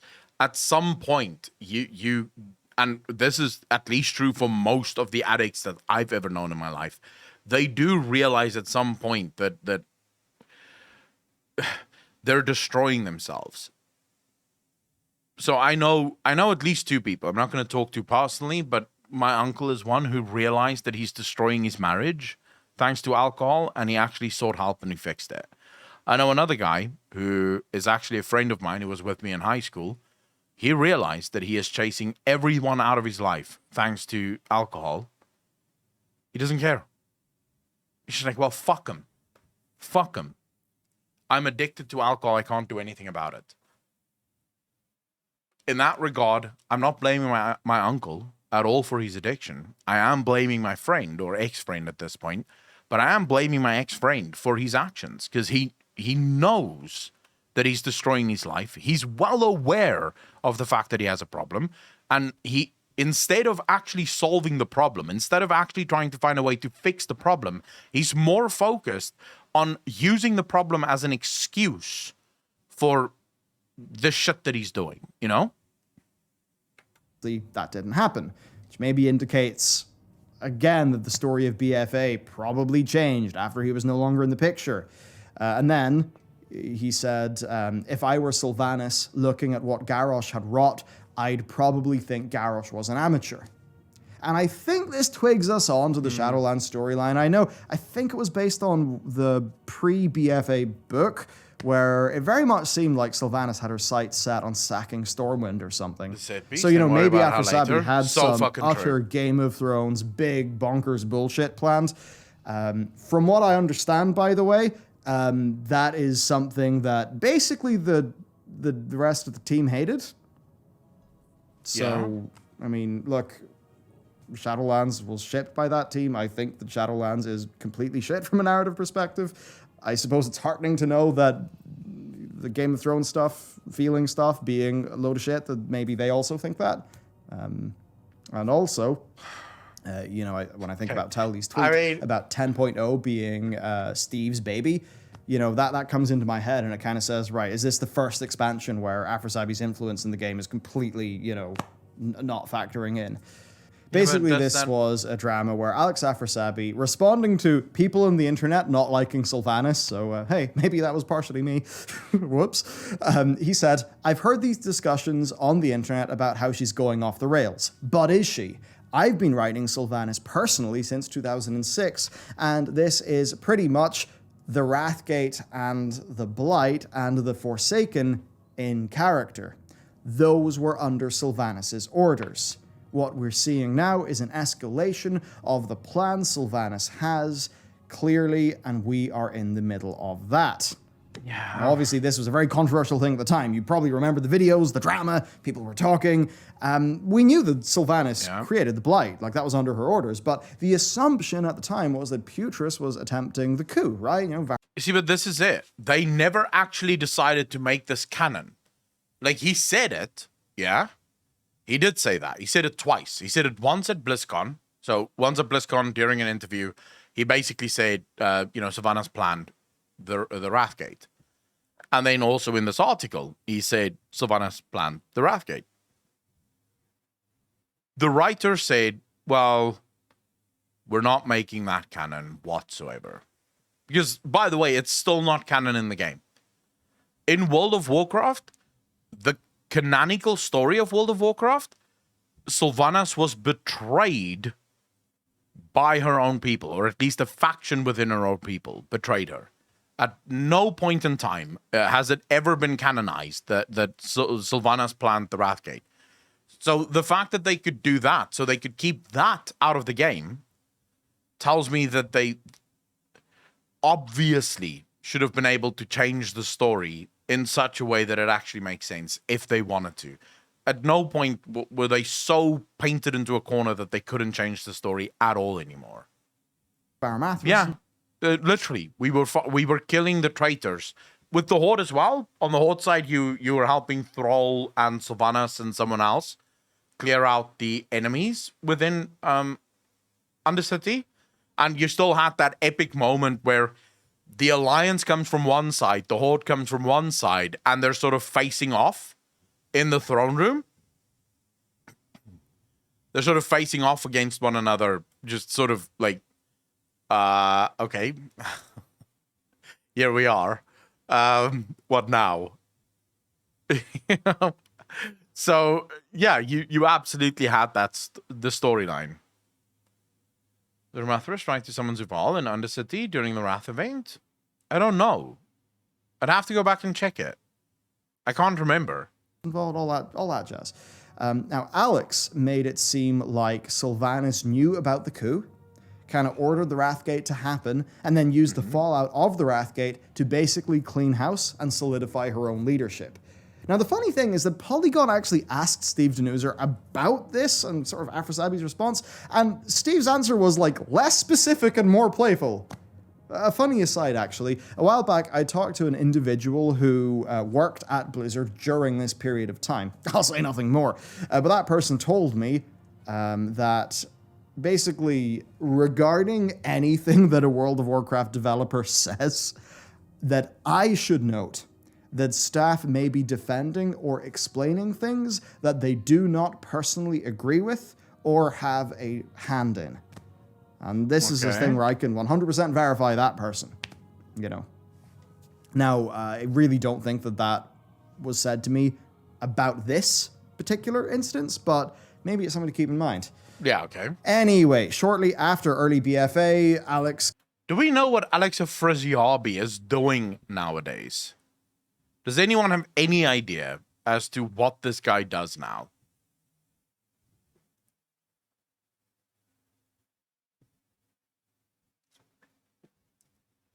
Vaughn, you're making a bunch of good points today. You're making a bunch of good points. You fucking probably cube crawled at home. He should be doing time. He probably left to Mars. I can look him up on LinkedIn. Please do, Flynn the Rankies. Let us know what he does, if he still keeps his LinkedIn profile updated even.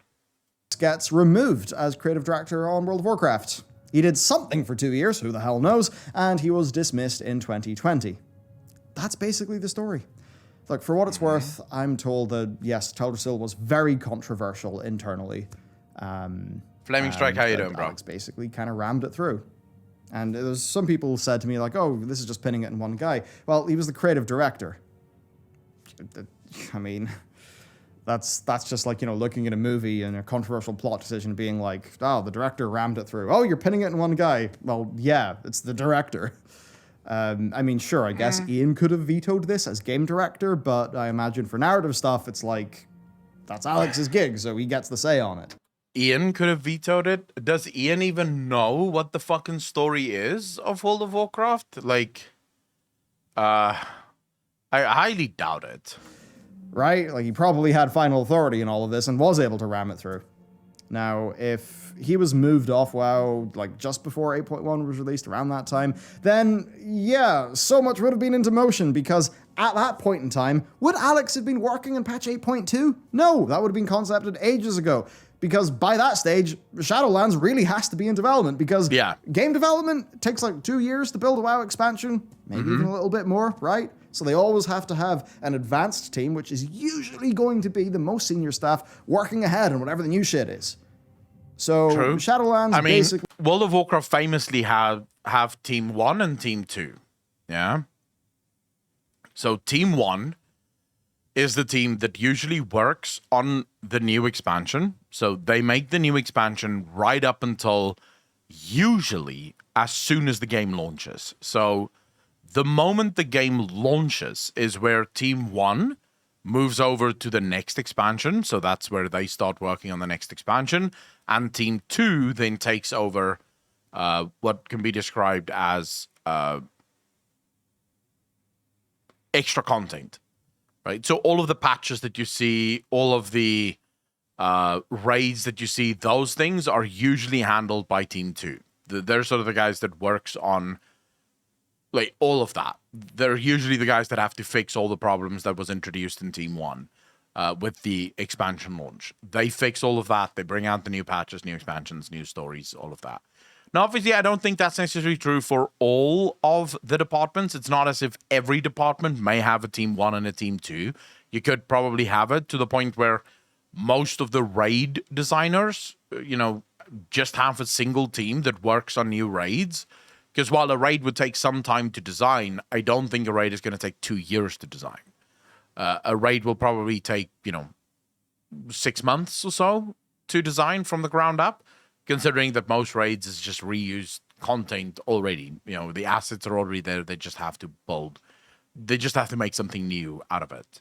Would have been to some degree concepted.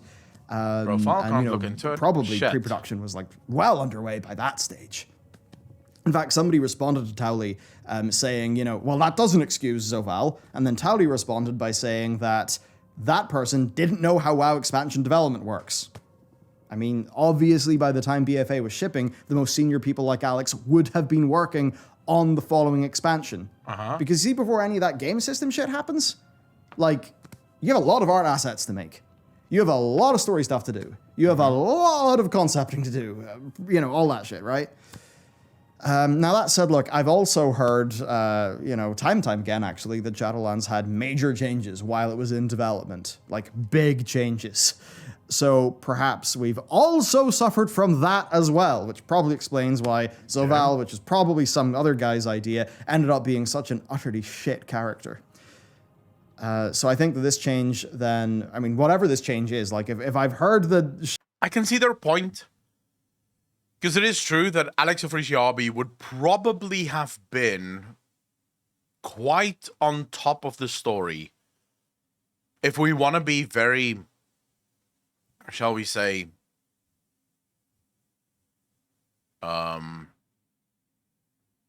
generous. We could say he probably wrote the story up until about halfway into Shadowlands before he was let go. He would probably have gotten up to halfway of the expansion. And you could probably even make a point of saying that what Steve the Newser then did, the first time Steve the Newser managed to take over the story was that cinematic where we see Sylvanas going, I will never serve, and then going a whole different direction with it, right? So let's say that was the moment that Steve the Newser finally started to take over.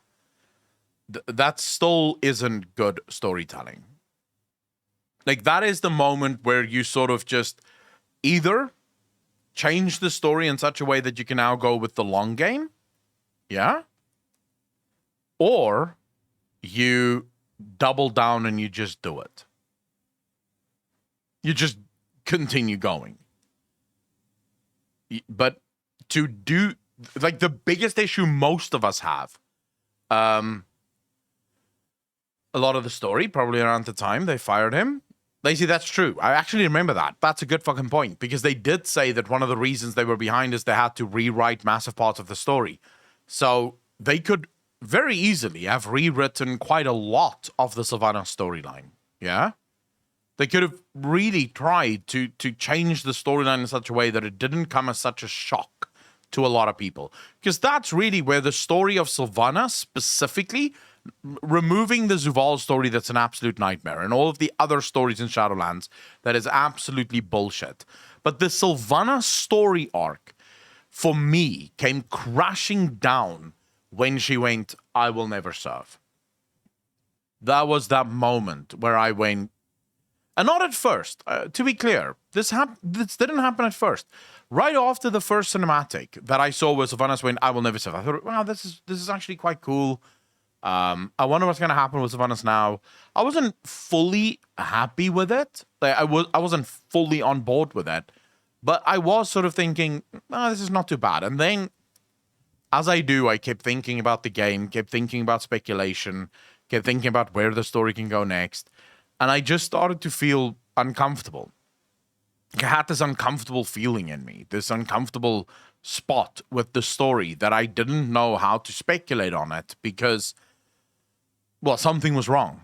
And the more I started thinking about it, the more I realized the reason I'm having such a fucking hard time speculating on anything right now is we've just done a complete 180 with no preemptive or precursor to the story and no explanation coming afterwards. It's just a 180 turn, and I have no idea where it's going. And the longer that went on, I eventually reached the point where I was just like, okay, no, I can't do this anymore. Because then, you know how sometimes you meet someone and you fall in love, and now you're dating for about 2 years, and they're just the love of your life. You don't think that you'll ever be able to exist without them. Shantis Kwan, thanks for the follow. Really appreciate that. Welcome to the channel. And then you guys break up. And about a year or two after the breakup, you see that person again, and you think to yourself, how the fuck did I ever date that person?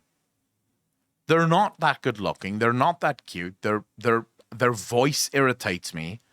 Like, suddenly everything just wrong with this person. Like the things that you were actually so in love with just isn't there anymore. Like, you have no idea why you love this person.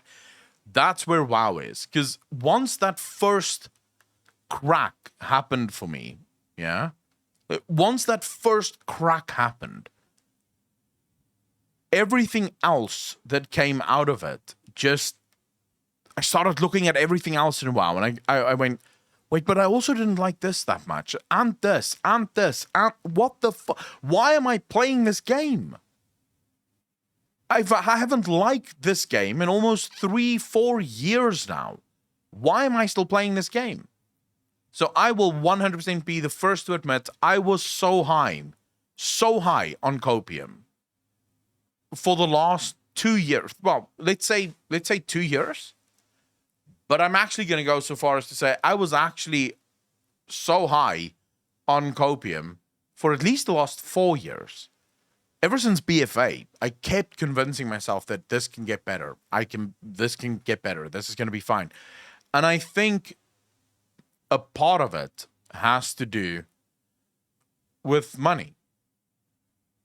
As a content creator, it is very easy, actually not just as a human, it's very easy to convince yourself of something when your living relies on that something.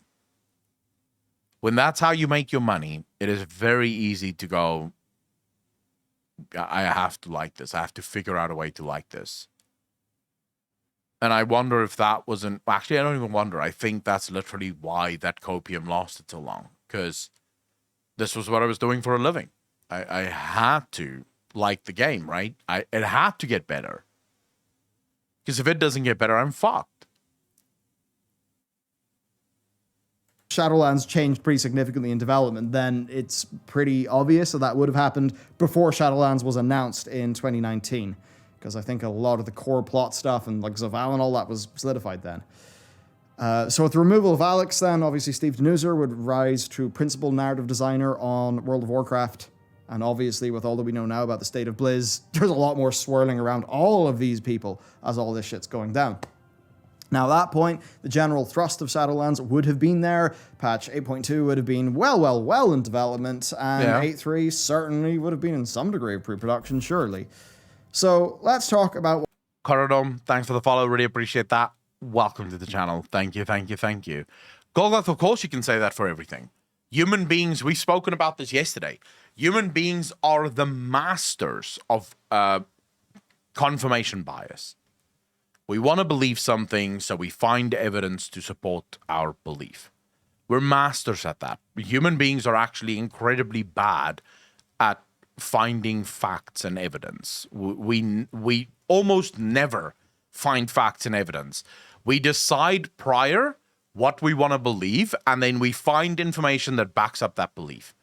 This is why in science they do peer review. Yeah, they push peer review in science because they know I won't be able to spot my own fucking biases. I need someone else to look at my work and say, well, you were biased here. You actually cooked the results here to get to what you wanted to get to. Right? So you started with a premise, or you started with a conclusion, you worked your way back. That's why we need things like peer review. And as humans, we're very bad at peer reviewing ourselves. Being pragmatically rational. Gilgamesh, thanks for the first time chat, dude. Really appreciate that. Yeah. Human beings aren't pragmatic or rational. And when you put those two words together, we're definitely not that, right? We try to be. And sometimes, if you really do introspection, you can spot your own biases. But in the moment, just like that, no way. In the moment, in that moment where I ask you a question, your biases are absolutely going to inform your answer. No other way about it. Like, no other way around it. What this may have meant then. Right, BFA probably just ended up being a total narrative mess because of all this. Shadowlands Mute, thank you very much for the first time chat. Really appreciate that. You found me through Asmon. I'm very, very happy to have you here. Thank you. also, but with Shadowlands, look, gotta be real, the onus is significantly more on, well, the present team. They inherited a rough story. That's very unfortunate. And I think the redemption of Sylvanas, I think that's probably their idea, because they probably want to try to save a useful character from that other guy's big blunder. Yeah. Maybe the next expansion is going to undo Teldrassil and Undercity somehow, I guess. But most of Shadowlands' blunders, like, they're not Alex's fault. They were executed pretty poorly. Yeah. And now that said, obviously, inheriting a totally messed up story is probably not going to lead to somebody doing their best work. And if the direction changed a lot during development, then maybe this is one of those big hellscape game development projects that, sometimes you hear about in a big report from Jason Schreier or something. Yeah. So it's hard to know where all this went. Look, you could say that Alex thought up a big Thanos-like cosmic mastermind during the production of BFA, and that maybe therefore he made Teldrassil happen because of that. You could maybe say that he went super hard on a faction war when it was supposed to be an old god expansion, and he thought he could pull it all off, but turned out they couldn't. I mean, that's the whole... But it seemed like that's where they were going with it. Like, if you think about Sylvanas and everything, it really did seem like she was just going for the faction war stuff. It didn't seem like this massive, massive evil thing that she was going for. So I don't exactly know. Whole thing, like, literally, who the hell knows? You could say that the team wanted to do a straight-up faction war. Maybe Alex rammed in a shot. She even says in this fucking cinematic, for the Horde, when she rallies the troops. When Vol'jin dies, she actually fucking says, and this was still, if we believe it, Alex Afrasiabi writing it, but she even says, in the end, death claims us all, but the Horde will live on, right? There's so many things that I think about now that Blizzard could have gone down, so many roads that Blizzard could have taken. It could have turned into, if you really wanted to save Sylvanas, you could have turned it into Sylvanas opening everyone's eyes at the evil that lies within the Shadowlands and how bad the Shadowlands is. None of that came to fruition. Instead, they followed this weird, fucking disjointed story where in the Shadowlands, they want to make the Shadowlands look like this amazing place, and Sylvanas just more and more like the evil bitch that wants to kill the amazing place. Aaron Azoth and all the death stuff to lead into Shadowlands. Who the hell knows? It's probably a mix of all this bullshit, being real with you. I cannot tell you what happened, I literally do not know, and obviously given the tone of my content, caused in large part by this whole plotline, I'm probably the last person anyone in the narrative team would really want to leak to, eh? True. Look, what I do know is that this has undoubtedly been the... I lost everything, dude. All of my connections at Blizzard. Like, none of them will even respond to my DMs. Like, none. Not a single one. Most of them have me blocked on Twitter. And if they don't have me blocked, I'm pretty sure they have me muted at this point, because I've called almost all of them cunts. Not personally, but I call Blizzard developers often cunts at this point. So, yeah, I lost, but this was actually before I went really, like, anti-Blizz. But I lost my preferred content creator status at Blizzard Entertainment sort of just before, like, all of the negative stuff. I was being a bit critical about Blizzard at the time, and then I lost preferred content creator. So all I ever got for my troubles working on World of Warcraft videos is, I don't know if you guys can see that, but right there at the back, you see that Shadowlands limited or collector's edition.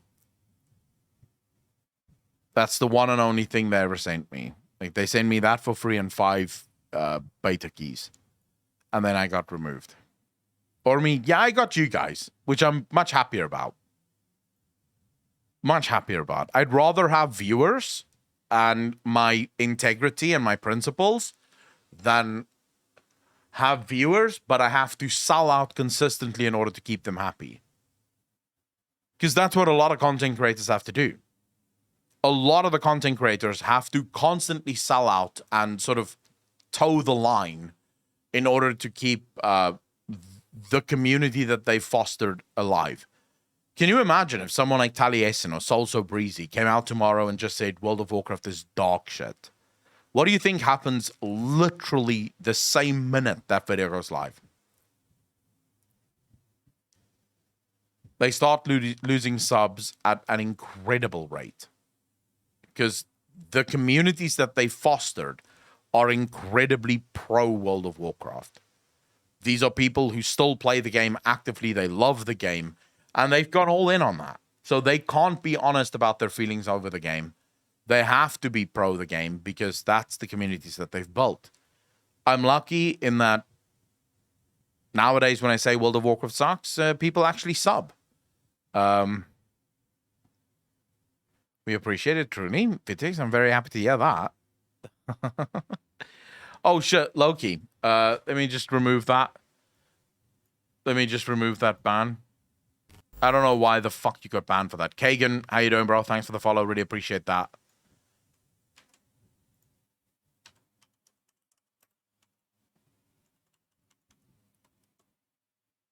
There you go. Customers' money is on WoW, so they can't really say anything bad. Yeah, but do you judge them for not being able to say anything bad? Because I don't judge them for it. I think it's wrong because I think as a YouTuber, you have to have integrity because at least that's sort of the last place we still have left where people can have integrity and where the viewer can actually trust what you're saying. Not necessarily believe everything that you're saying, but they can at least trust what you're saying. Because I don't expect half of you to agree with everything that I say. Most of you probably disagree with me quite often. But there's one thing that you can't say when you come to my channel to listen to my opinions. You can never say that I'm saying anything just for the clicks or just for the views. You at least know, and I'm talking to the people that's been here for a long time, you at least know that everything I say, I actually believe. I actually believe it. And if that pisses you off, that's fine, but I will say what I believe and we can go from there. And I think it's sort of important that YouTube is the final place, the final frontier where that still happens, where mainstream media have completely sold out. You go to your Kotakus, you go to your IGNs, what do you get? You basically get whatever the company was willing to pay. That is the review that you're going to get for that game. That's it. Whereas on YouTube, at least you know if this content creator says this game is shite, they actually believe that the game is shite. It doesn't mean that the game is going to be shit for everyone, but this content creator actually believes that the game is shit. They weren't paid. They're not on the payroll. They don't get favors. They're just speaking their mind, speaking their opinions, and hoping that hits someone that actually feels the same way. Nika Spider, how you doing? Always talks to you straight, and I appreciate that. Yeah, I'm going to piss you off. Look, if you're here for the very first time in this chat, I'm very glad that you're here, but you have to know right now, there is absolutely going to be times where I say things that I'm going to piss you off. You can either be an adult about it and have an argument with me and tell me that you think I'm wrong and why you think I'm wrong, or you can lose your shit and go watch someone else. Either way, it doesn't bother me. As long as you're happy at the end of it, I couldn't care less. But you have to know that I am not always going to say the things that you want me to say. That's just never going to happen. Sometimes I'm going to say something that's going to piss you off. That is going to happen. You can either accept that and accept that people can have different opinions about things, or you can leave and go find a content creator that always thinks the same way you do. The worst period in WoW storytelling. It is, I mean, I think it's an existential crisis for the existence of this franchise. Wait, what's that? I think the only thing... Wait, hold up. I think the only thing you ever said that I thought, no, that's so wrong to think that way, was when you said something along the lines of not wanting to try Final Fantasy XIV because it doesn't seem like something you'd enjoy. Yeah, I genuinely believe that. I genuinely believe that. And I'm glad to say that I was completely fucking wrong. And I think the Sylvanas novel, why the hell does it exist if not to do damage repair? Right, to finally give us a first-person Shan, how you doing, bro? of what the fuck happened throughout this annoying bullshit plot that has sucked. Yes. Because, let's be real, books do make money, but they make a bloody insignificant amount of money compared to, oh, I don't know, say, selling 3D models for $25, selling a level boost, selling a WoW token. Yeah. Come on.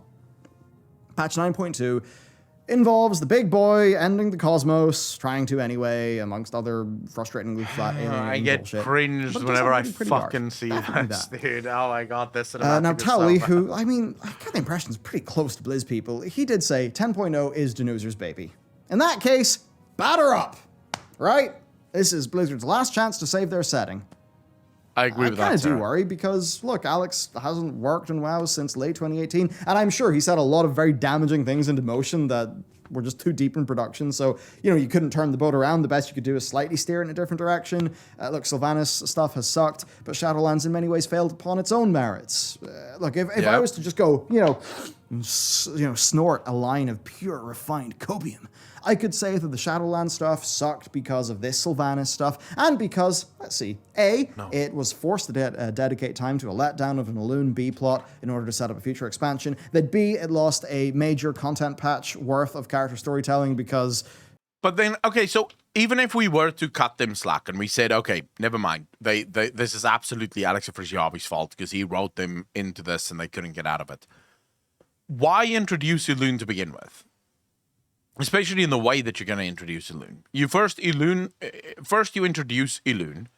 You make her seem like not a likable person at all whatsoever. Then you basically nullify Elune by turning them all into 3D printed constructs. Because that's what they are. Every single one of the Titans, every single one of these Eternal ones, they're just 3D printed constructs. That's all they are. Why do that? That wasn't Alex Afrasiabi. This was right at the end of this expansion. You didn't have to do that.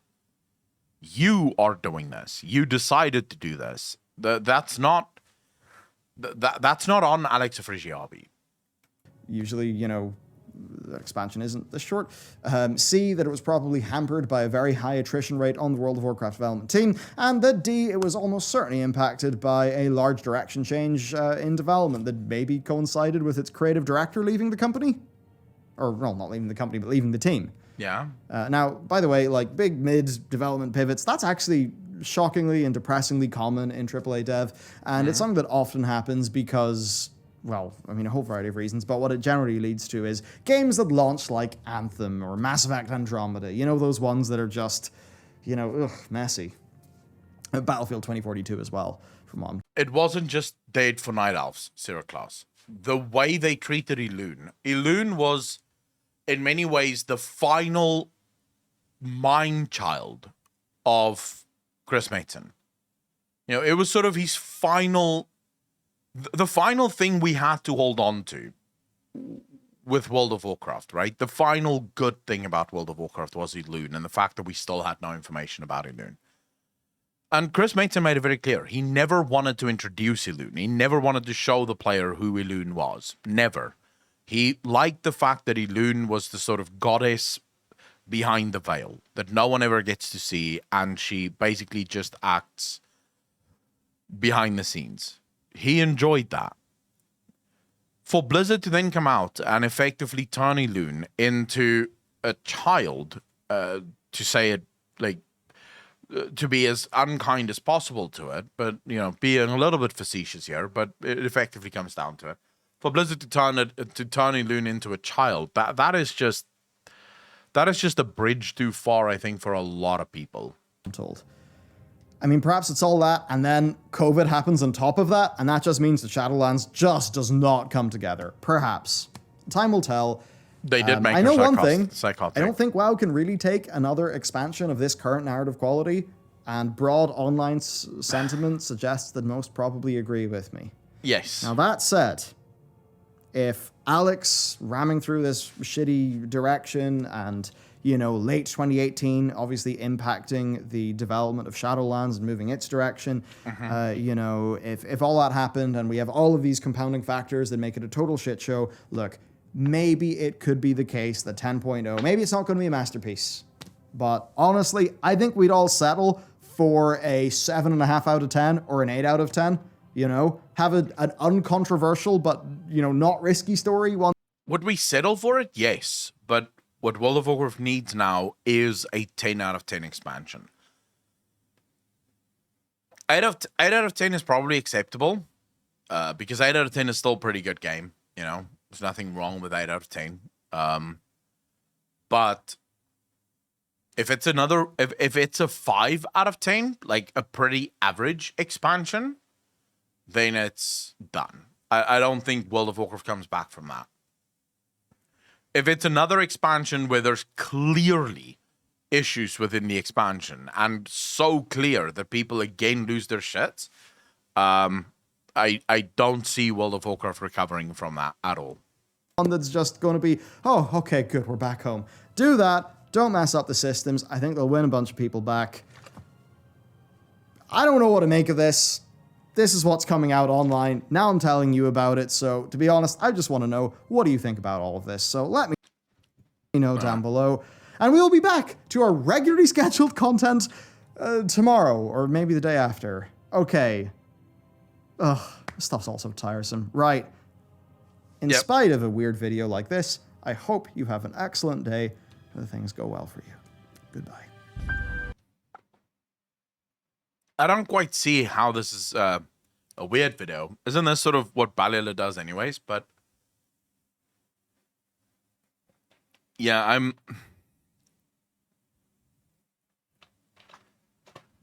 as long as Ian is in control of the game, because even if we said, well, actually, 10.0's story is going to be amazing, Ian is still in charge of, and with Ian, there is no argument to make. You can't go and say, well, actually, Ian wasn't in charge of this. It was Tom Chilton, for those of you that don't catch that reference. Tom Chilton was the lead game developer or lead game director for World of Warcraft before Ian Azikostas. No one can make the argument that it was actually Tom Chilton that made Legion, BFA, and Shadowlands, and that 10.0 is the first time Ian has the freedom to do whatever he wants. No one can make that argument. So the failures, and let's be very fucking honest, the failures of Shadowlands is not on the story itself. The story sucked, sure. But let me give you guys a brief timeline. I kept covering the story of Shadowlands well into the expansion of Shadowlands. I stopped playing Shadowlands about 3 months in. I stopped playing Shadowlands heavily about 5 weeks in, but I stopped playing Shadowlands entirely about, I think, three, maybe 4 months in. I kept covering the lore because I thought the lore was still going to be good, but the gameplay did not hook me, and I didn't want to keep playing. With BFA, I covered the lore in BFA right through the whole of the expansion. I stopped playing BFA 3 weeks into BFA. And that's not the lore's fault. No one can blame the lore for that. Because the gameplay itself isn't the lore. So these people that is hoping for a great 10.0, I think they're gonna be very surprised. I don't think Ian is gonna change too much the way in which he runs the story of WoW. I highly doubt that. Told my guild I was skipping 1 week of raid to play Endwalker, and they perma benched me, so then I quit WoW altogether. Jesus. I don't play SL at all. Rio, I know quite a few people who play like that.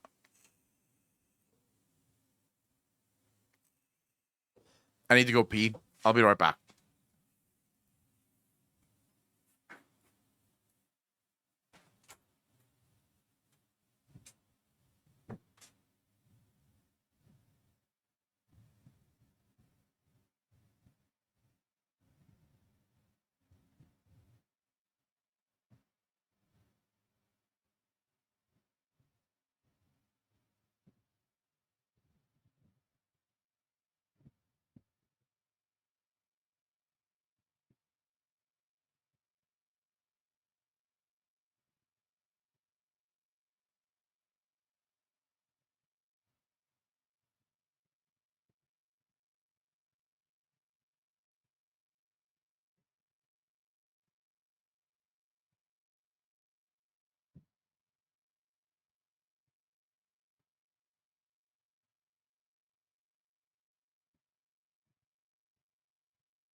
I'm back.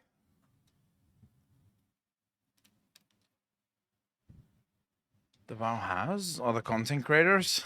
I appreciate that. This is a fail. Should have just let us join them all without time gating. I agree with that as well. Mad Pandas, how you doing, bro?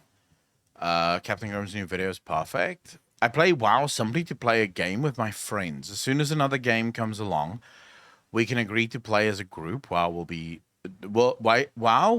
but dust. The only thing holding WoW together right now is the relationships people have built over 15 plus years, or less depending when you joined. It's like Facebook. No one really actually likes Facebook, what they do, how they run it, or anything else. It's just where their friends and family are. I've sort of moved away from Final Fantasy, Facebook a long time ago.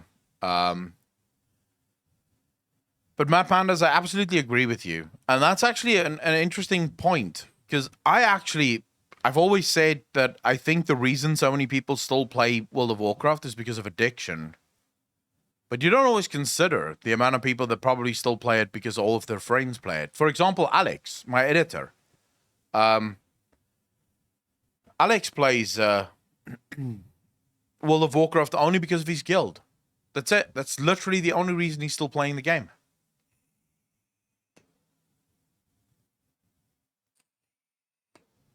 This comment is now out of context, damn it. Like, bitch, shut the fuck up. I am playing a game to have fun, not because some control freak want to tell me how to play. Whenever you say that, I immediately know you're talking about Ian. You don't have to worry. Does play other games together too, not MMOs though. All right, so Agriel will watch. Let's see, what videos have you suggested? Agriel's been asking for us to react to their videos for a while now, so we don't have a choice. We have to. Which one do I watch first, Agriel?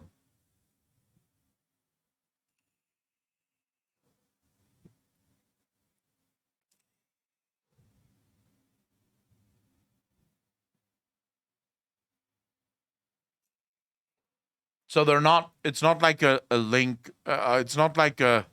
Hello. Yep. It's not a series, so you can watch whichever one you want first. Yeah. All right. So let's just change. Hold up.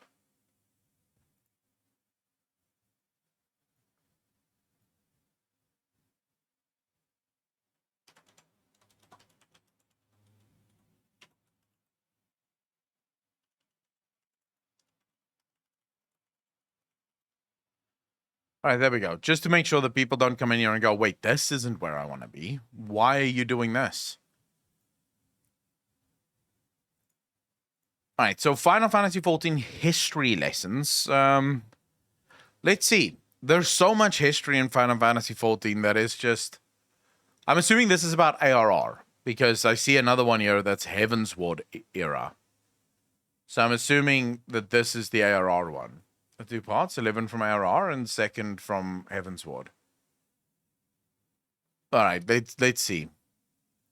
Today, I'm going to tell you all about the history of Final Fantasy XIV. For instance, did you know that Bard LB3 used to be the healer LB3? That's right. When a Bard did LB3, they would raise the entire party. Pretty cool. In order to unlock the job, you used to have to level another job to level 15. For instance, to get if you take care of yourself, you would have to get Thaumaturge to level 30 and Archer to level 15. And not only that, but what? all of these role abilities here, they used to be called cross-class abilities, and you would unlock them from leveling up other jobs and getting their skills. For instance, was that 1.0?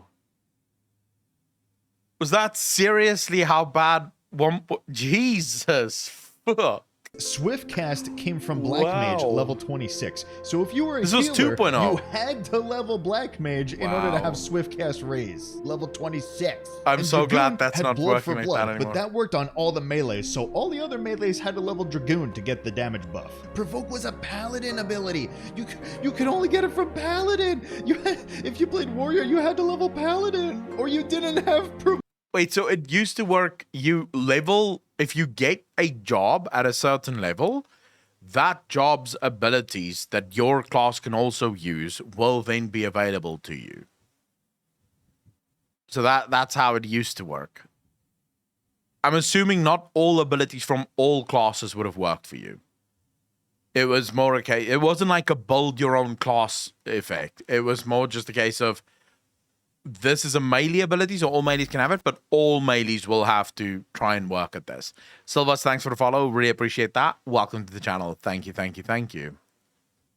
Provoke.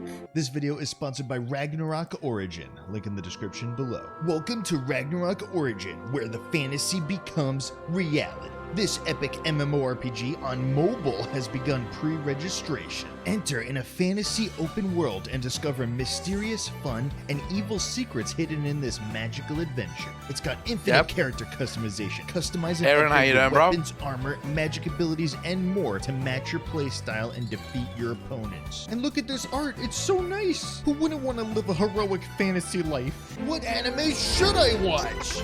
Do I still watch anime? Of course! Yes, this is an MMO for anime fans. So if Ragnarok Origin looks interesting to you, go visit the pre-registration site in the link in the description below and pre-register today. And they're even giving away a Tesla Model S. So yeah, I think that might be worth doing. And healers used to have this thing called Cleric Stance. I'm not talking about the old Cleric Stance that would buff your damage. No. I'm talking about old Cleric Stance. The one where you would have to push a button. That transition, though, left me with a bit of fucking whiplash. We went straight into the ad. Like, 100%. Like, no breaks, no nothing, no now a word from our sponsors, just straight into the ad. And then straight out of the ad as well. Like, just Jesus. Them transitions are real. Like, fucking hell.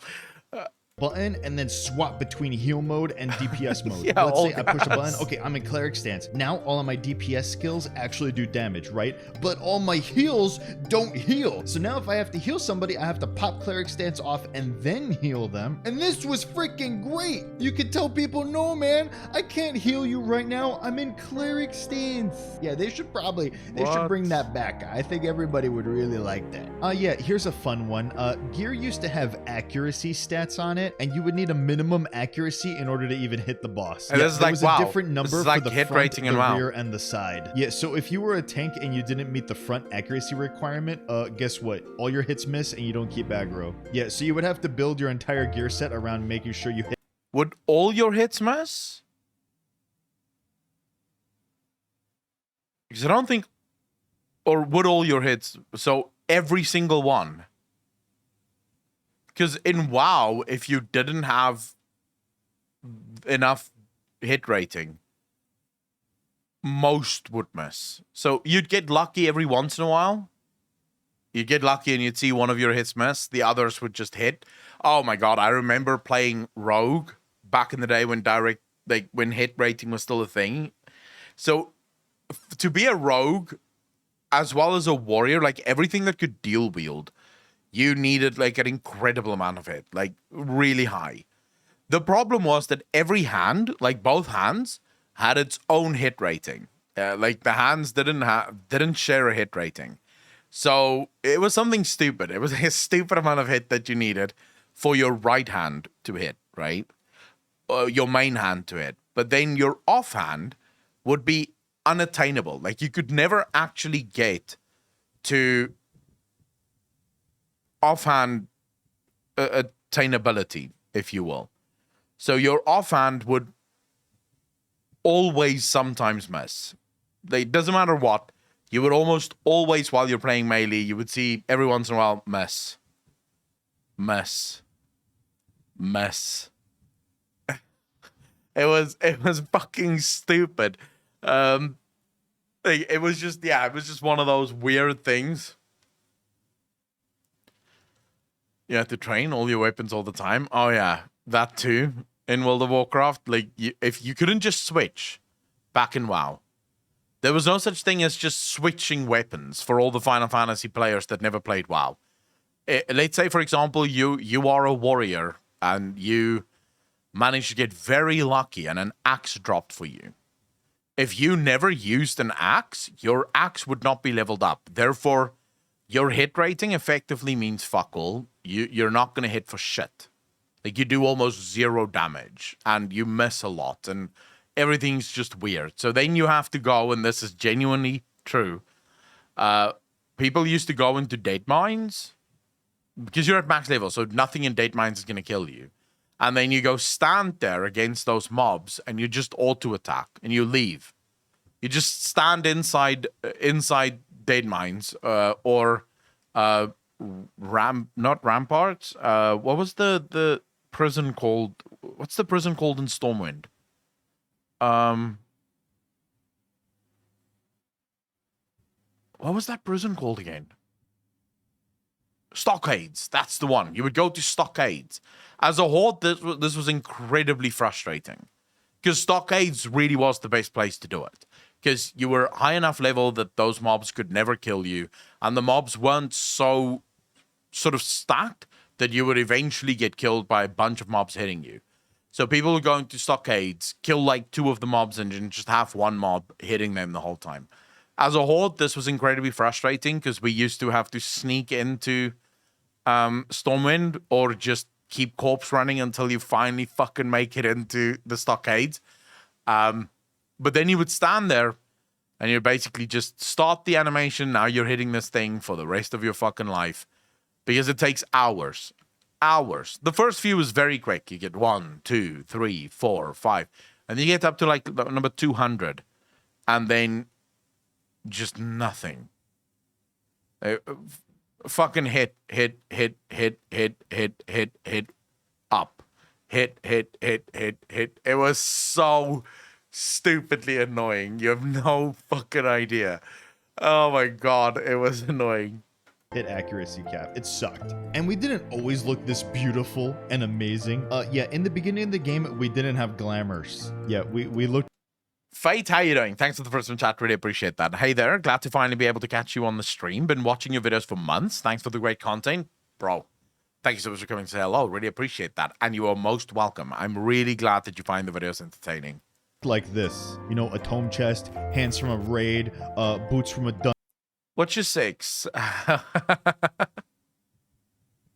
Really enjoy your name, bro. Thanks for the follow. Really appreciate that. Welcome to the channel. What's your 6? Good name. Very good fucking name. Dungeon. Yeah. This one might actually be the biggest quality of life change. Yeah, in raids, when you wiped, your cooldowns did not reset. So if you pulled and somebody hit hollowed ground and they needed it, and then everybody died, you had to wait the 7 minutes for hollowed ground to come. I really appreciate it. Thanks for the first time chat as well. Thank you, thank you, thank you. No reset. Oh my god. Why do I remember something similar in WoW? I remember something similar like that. Like you could... Yeah, it was. Because if you popped Heroism or Bloodlust on the pole and you wiped, you would literally stand there for fucking 9 minutes waiting for it to go off cooldown. Just stand there like a knob end. Everyone just waiting.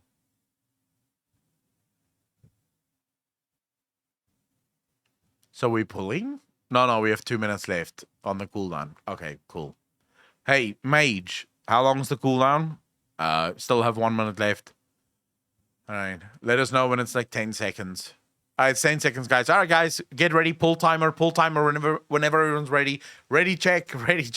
And then someone went AFK because we had to sit there for 10 minutes doing fuck all. So now you're waiting for this cunt to get back so that everyone can actually get to fucking kill the boss again.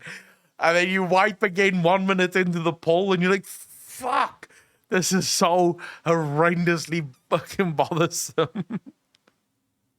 Come back. Your cooldowns resetting sped up prog so much. Oh yeah, and if you died, you lost your food buff. Yeah, every time you died, you had to put your food buff back on. If any group had a bard, which you still lose your food buff in WoW, don't you? You don't lose your pot anymore, your flask, but you still lose your food buff. You have to eat every single time. Yeah, we still have to eat every single fucking time in WoW. Most did, Dragoons were required because they would give a piercing debuff to the boss, and that would buff the bard's damage. Also, there used to be 3 bars. We had HP, MP, and TP, and the physical jobs would all work off of TP. And yeah, guess what? Whenever you push sprint, you would use up your entire TP gauge, and you wouldn't be able to attack anymore. Pretty good for casters and healers, though, because they used MP. Oh, yeah, and dying would reduce all of your stats. So the more you died, your health would get lower, too. Which really did not end up helping your cause, because it just became easier to die then. Overall, tanks had to do a lot more managing with their enmity than they do now. Actually, everybody in the whole party would kind of help out, especially ninjas. They had an ability where they could give their enmity to the tank, and they actually had an ability where they could reduce somebody else's enmity, including the tank. And of course, asking the black mage to make sure they did quelling strikes before they used all their explosions, that was very common. Otherwise, the boss would go whoop and kill the black mage. Asking the black mage to use what? Quelling strikes. So quelling strikes is like the black mage's ability to lower their enmity.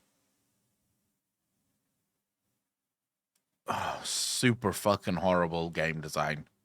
But I feel like that was still, back in those days, kind of acceptable game design. You know, it's sort of... Final Fantasy did a lot to adapt over time. But back in those days, if you put yourself back 10 years from now, or 10 years ago, and you think this game comes out, these things would probably not be that big of a deal. Today, we can't imagine that these things exist. Yeah? Today, this would not fucking work. If any game launched like this, we would 100% be like, no thanks. No thanks, we don't want to do this. But nowadays, or back then, it would probably have been 100% fine. You know, melees still cry about positionals now. Ah, but, Zakor, back okay. in the day, if you missed a positional, you broke your combo. Dots wouldn't happen. The Ooh. buffs wouldn't happen if you didn't get the positional. Yeah, it was way worse. Your Wow. whole rotation would be messed up. So this is pretty cool. Titan Egg. Can you say screaming at the tank for a movement that you did not anticipate? Because in World of Warcraft, melee will oftentimes scream at the tank when the tank moves too much unnecessarily, especially on bosses that have like really small hitboxes. Yeah, because as a really small hitbox, if the tank moves, you have to keep running after the fucking boss and it really annoys you. But can you imagine just you're building up this massive combo, you're about to smack the dick off this boss, and the tank moves it, and suddenly you're no longer flanking, you're now behind. And it's like, fuck, what was all this for? Why did I do this? This is so annoying. He used to be able to be a tank. Yeah, it made a lot more sense. And he had a health bar.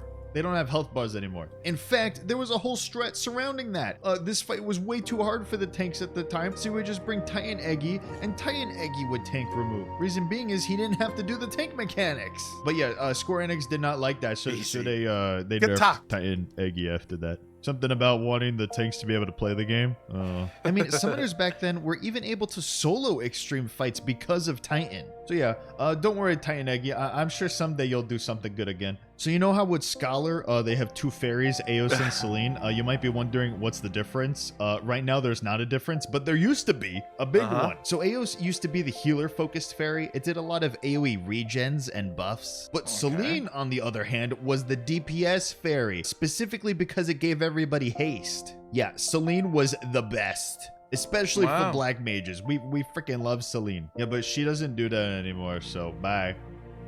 You used to be able to assign points to your attributes. So like you would put 30 points into strength or 30 points into intelligence, right? So if you wanted to be able to play both Scholar and Summoner, whenever you swapped, you need to buy this item that would reset your stat allocation points between mind and intelligence. Yeah. Okay, so I would say I don't like the second part of that, but I don't mind the first. So the whole removal of... I've always been very much in favor of stat allocation.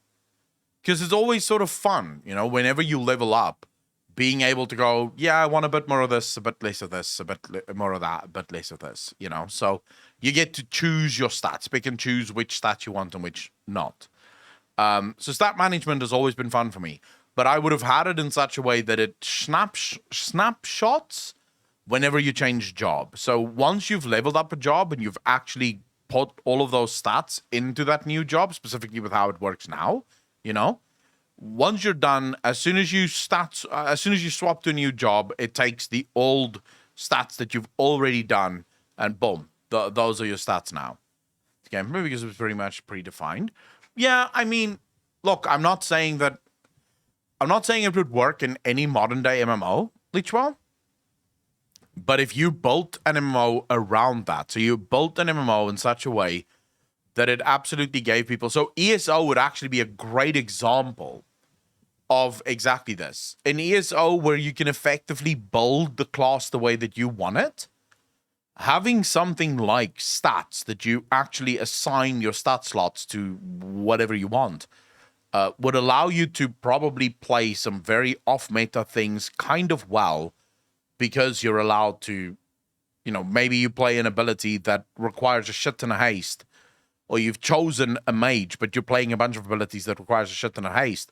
You could absolutely do that versus other mages who wouldn't want the haste because they want something else instead, if that makes sense. So it does open up things a little bit more, and it is RP-wise definitely better. Back in the day, you couldn't actually just queue up for raids in the Duty Finder. You had to go to where the raid was physically located with your whole party of 8 people like, wow, physically here and queue up at the location. Yeah, and this meant that all of the raiders on the server would be here during raid night. You know, reset would happen. There would be people sitting here waiting for their raid to start, or there'd be people over here jumping. Wait, you guys got to sit? I remember when we still had to run to the raid. You want to know what happened whenever we ran to the raid? You want to take a guess at what would happen whenever you fucking ran to the raid to go in? We didn't sit, no. It would be a fucking bloodbath. Getting into the raid was raid number 1. Like, first, you struggle to get into the raid because you get fucking slaughtered by everyone. And then once you're in the raid, no one is allowed to die because it could be a fuck up, right? It could be a fuck up for you to try and get back in.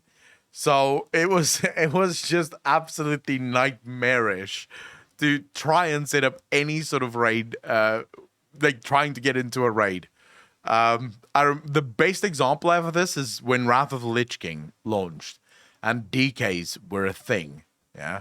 Here we had the first class in World of Warcraft that could actually grip players away from wherever they were standing.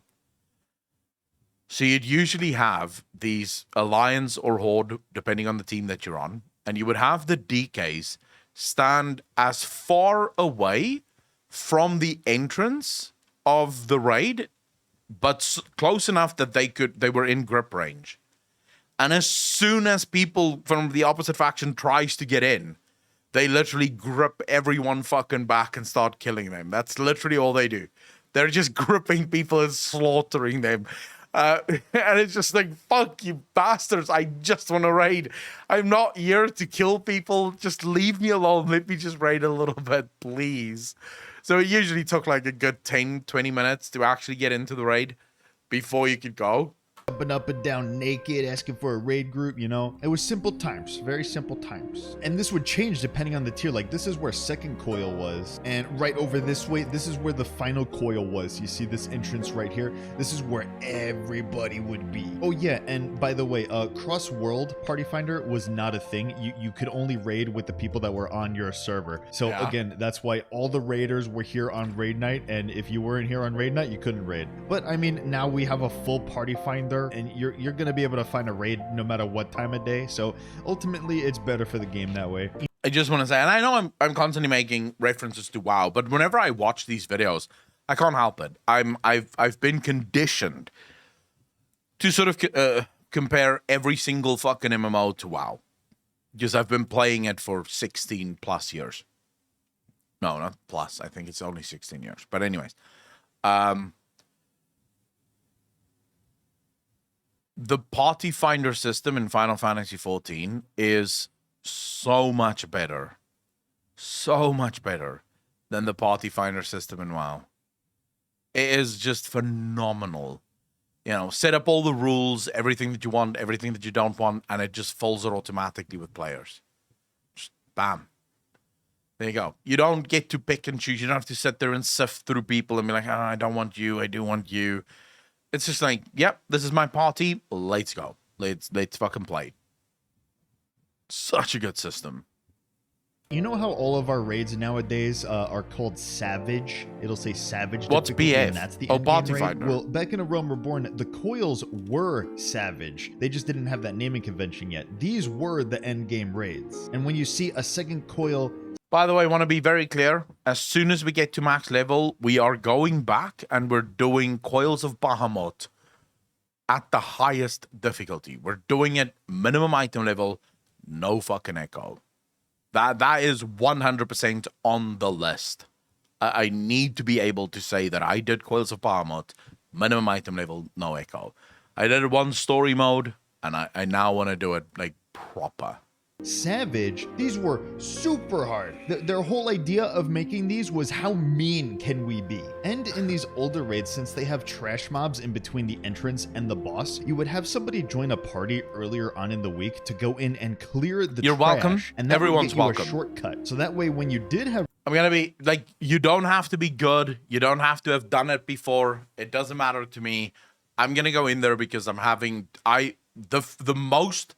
So I've been having the time of my life streaming Final Fantasy. If we want to put a score to it, it's about 8 out of 10. Because the only streams that I enjoy more are the just chatting streams. I'm gonna be honest. I'm gonna put it right out there. I really love for these just chatting streams. It's by far my favorite streams because it feeds exactly what I love about streaming, which is hanging out with chat. So it's obviously my favorite. But it's like an 8 out of 10. The one time that I can say I actually had more fun streaming than I even do with just chatting streams was when we did the first 5 turns of Coils of Bahamut on minimum item level no echo. So we almost got Twintania down, and then I took a break from streaming for a week. And then when we got back, you know, everything was sort of going on, and Endwalker had just launched. Well, I didn't actually take a break from streaming. I moved across the country to a different city, so I couldn't stream for that time. And when we got back, Endwalker was already live, and people were sort of, you know, playing Endwalker, and no one wanted to do fucking Coils of Bahamut anymore, because who would want to do old content when there's new content to have had? But that was like the most fun I had ever streaming. The rating in Final Fantasy is just next tier. Have raid time during that week, you could just use the shortcut and start attacking the boss right away. We don't have to do that anymore because now raids are just, you know, you queue in, you're at the boss. And it's unfortunate, but like these older raids, like Coil especially, you can never fight it like how it used to be. Even with minimum item level. Did I cry after killing Bahamut? No, Sir Klaus, I didn't. To be fair though, I don't think I'm a good person to match yourself with or to compare yourself to. There's never been a game that has made me cry. I'm yet to find a game that actually produces tears. Same with movies, same with TV series. I can sometimes when I'm watching a TV series, I might have like a bit of a frog in my throat. Like there might be a moment where I can see that's a bit sad, but I do not cry. I almost never cry. Actually, I don't cry. On and no echo, the fight is nerfed from its original state. They don't do this anymore, but they did at the obviously time. Yet. Every patch after a raid would come out, they would nerf the previous tier. For instance, in this fight, a Reynad, if it hit you, you would die. One shot, you're dead. And then all of the petrification mechanics in this fight, if you petrified your teammate or somebody else petrified you and you got hit by anything while you were petrified, no matter how much damage it did, you died. Another really cool thing with this fight was that you needed to get a kiter. You see this tether going from me to the Reynad there? You needed a specific person. Cried at the end of Rise of Skywalker. Why would I cry about that? Did I watch Rise of Skywalker?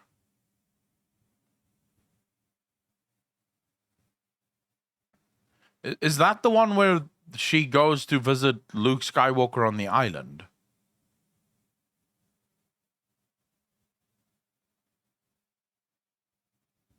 Because I watched, like, I think I watched 20 minutes of that before I fucking lost my shit and stopped watching. It was like, all right, this is a Skywalker one. Maybe I can watch this. And 20 minutes into it, I was like, yeah, fuck this game. Fuck this. Fuck this. This movie is shite. Not watching this. It's absolutely as crap as I thought all of the other Star Wars was going to be. So, yeah, sorry, guys. I literally, in my world, so I've built a nice little fantasy world for myself.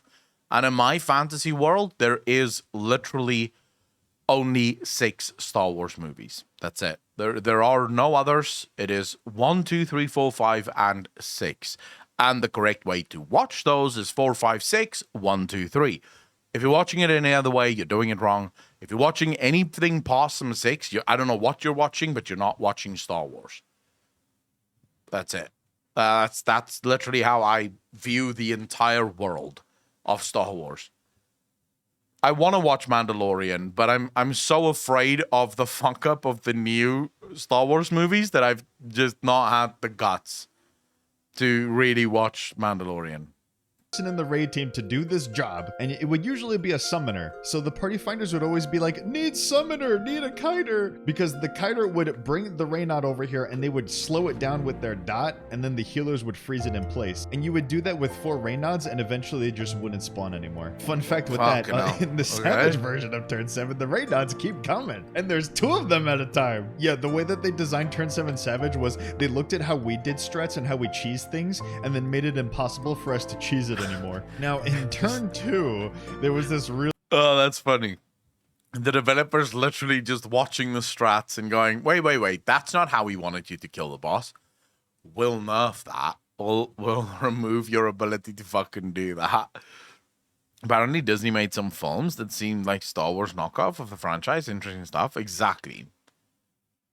Really funny strat, because Allegan Rot was too hard and nobody wanted to do it. That's the debuff that you gotta pass around, otherwise you explode. What you would do... I was very excited for the new Star Wars because I'm a massive Star Wars fan. Like, I'm a massive Star Wars fanboy. And I was very excited for the new Star Wars because obviously more Star Wars, more better, right? But the way they introduced that fucking girl and all of her powers just suddenly there. You know, when I saw the beginning of the first film, I can't remember what it was called, but when I saw number 7, the beginning was sort of interesting to me. I was sort of like, okay, this can be very interesting. They're sort of building a brand new Jedi. Like, they're building up this new Jedi that's going to rule the fucking world and whatnot, right? And save the world from the Empire and whatnot. But then it just... like, she just has all this power. It's just like, fucking hell. She doesn't have to train. No, she can just use the Force whenever the fuck she wants. There's like, no issues. Let's just go. And then the moment I knew I was absolutely done, this is just the end, I'm not watching this anymore, was when that Kylo Ren guy, am I saying his name correctly? Kylo Ren. When he removed his mask. When he removed his mask, I legitimately just closed the fucking video and I was like, right, that's it, I'm done. The dude has nothing wrong with his face. There's literally no reason for that fucking mask. I'm done. This is it. I can't watch. This is for children. This is clearly made for children. It can't be made for it just can't be fucking made for adults because this is ridiculous. That was me where I was just like, yep, I'm done. I'm not even watching any longer, any further. Do instead was wait for the enrage timer, 12 minutes, and you would bring in 3 healers, and you would pull ADS just as it enraged, and then you would just heal through all the damage that it did instead. See, charge complete in 10 clicks. Gotta wait for 0 clicks. 10 more minutes. 10 more minutes. Oh, there it is. Charge complete. Now we pull. It's enraged. Yep, this was much easier to deal with than doing Rot. He just keeps doing this AoE over and over and over again. But you would need 3 healers spam healing you over and over to live. Also, Mordona in general didn't always look like this. Yep, there used to be a big tree here. Not sure why they took that out. Everybody would stand up here. You would show off your really cool gear by standing right here. Or maybe even a mount, right? You're like, oh, I earned this really awesome mount. Oh, that actually kind of worked out. Wait, how the and fuck? You just sit right here with it and show everybody. But what mount is that? That looks cool as shit. It's like a little globe.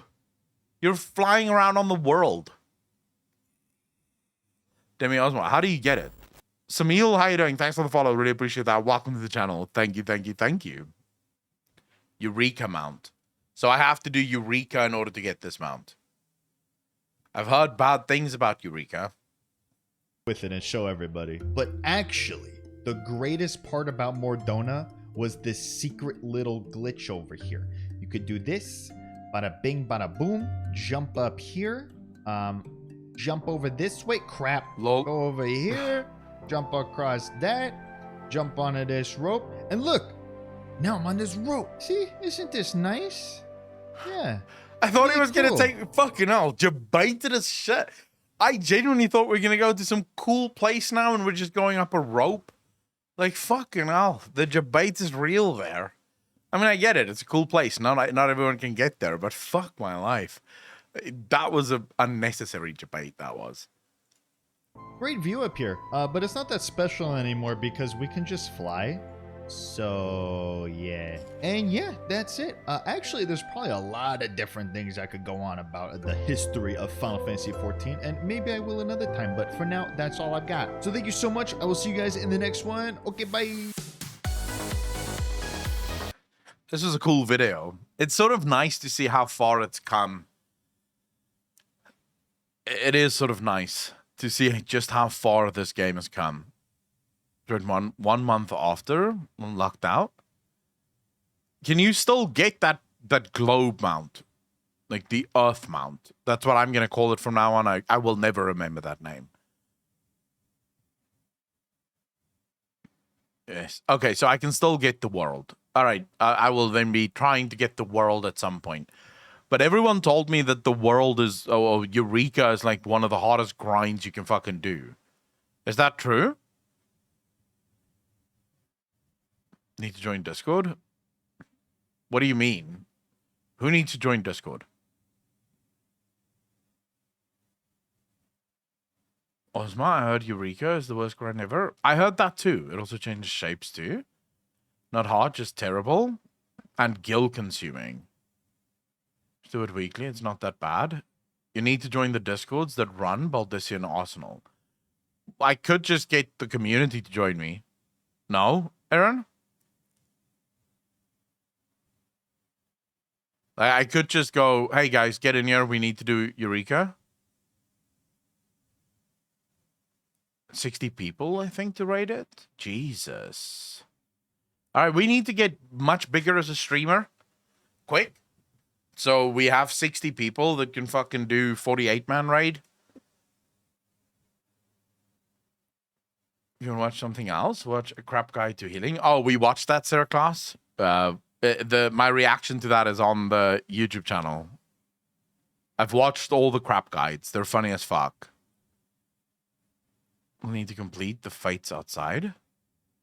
All right, so it's just a miserable grind, actually. It just takes some time. It's a time-consuming thing. It's not really a horrible thing. It's not hard to do. It's just sort of like get your ass and grind, you know?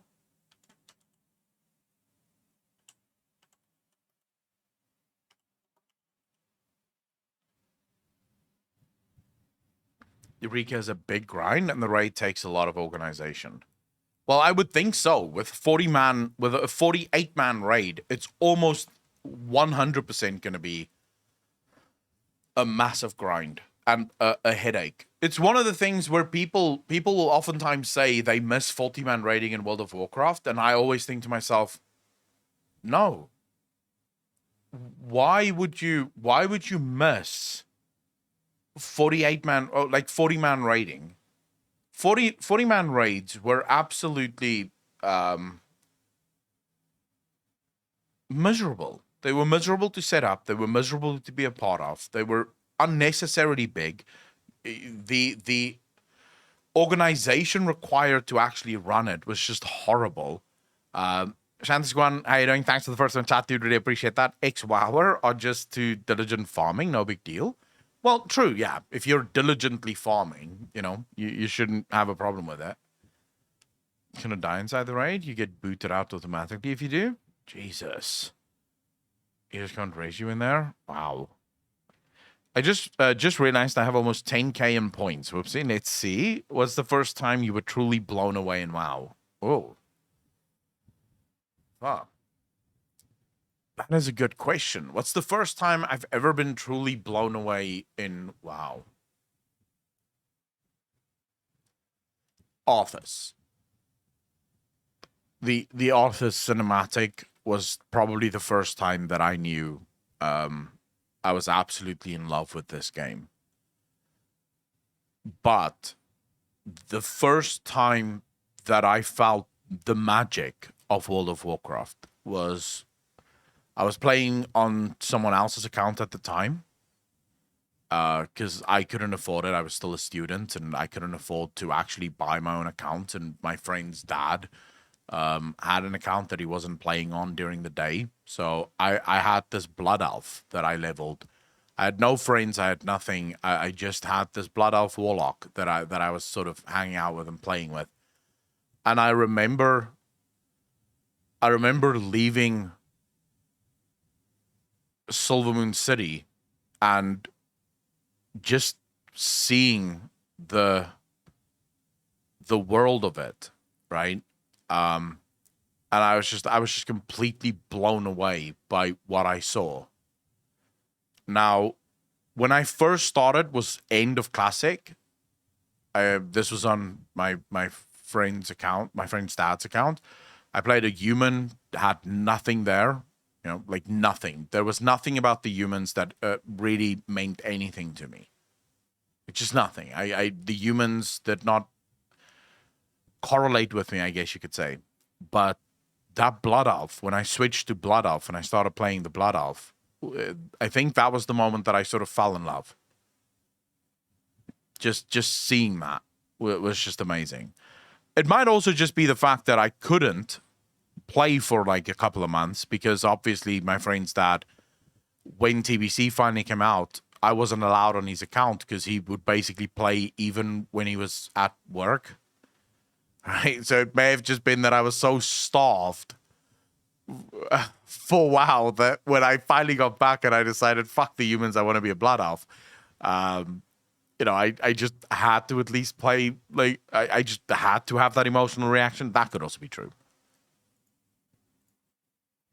Let's say WoW is back to its former glory and you are back on playing it as a Warlock. What spec will you play? Always Affliction.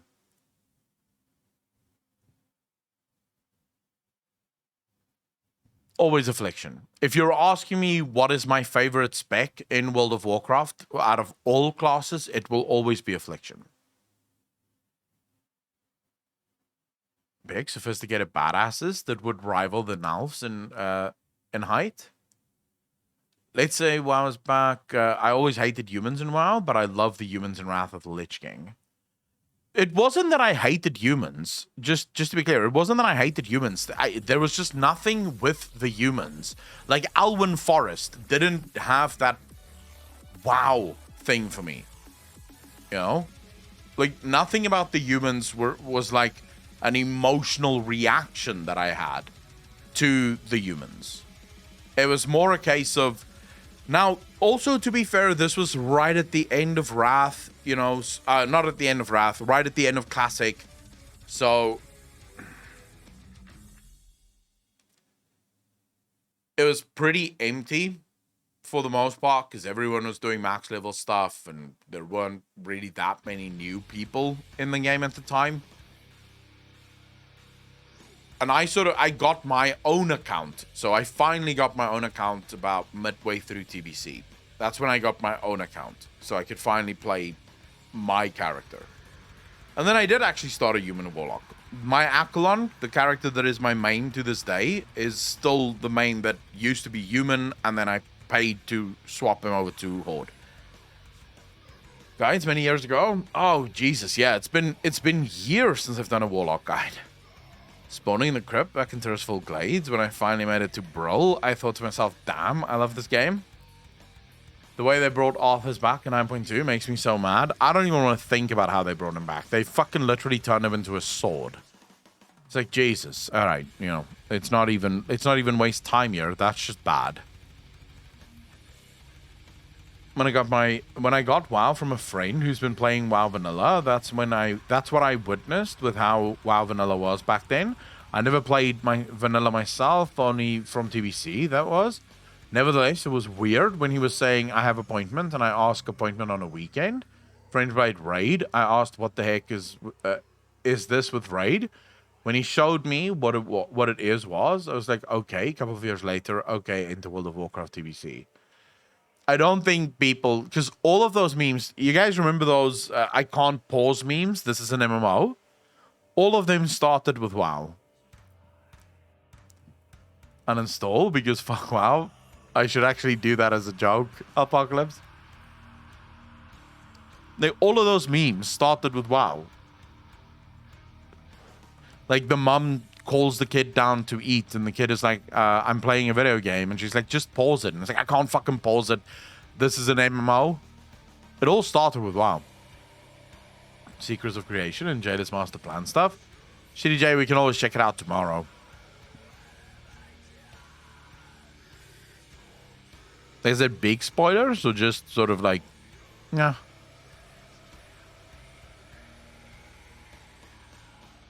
My opinion, What an SL should have been WoW's best expac, but they both got fucked. What do you think? What and Shadowlands? Okay, so what I would absolutely agree. If everything in World of Warcraft, if everything that was planned for Warlords of Draenor actually made it to the game, you're absolutely correct. It would have been amazing. It would probably have been the greatest expansion Blizzard have ever made if all of the things that was promised actually made it to the game. But with Shadowlands, I don't think the same can be said. Because everything that was promised in Shadowlands pretty much was delivered in Shadowlands, and it's still shite. So I don't think Shadowlands could ever have been considered as one of the top contenders for World of Warcraft. What I would say is definitely, if you look at everything that was removed from WoD, you can't not believe that it would have been just absolute insanity if we could play that. Big time when it showed up in South Park. Thank you for the stream echo. Bye bye chat. PT, thank you very much for hanging out. Really appreciate it. Take care of yourself. Not to spoil it, but it involves a huge development in the makeup of the cosmic forces, what they are, and the layout of each cosmic realm. Alright, fine. You guys convince me. You convince me, I will look. I will look. What is this this spoiler? Hold up, let me just quickly.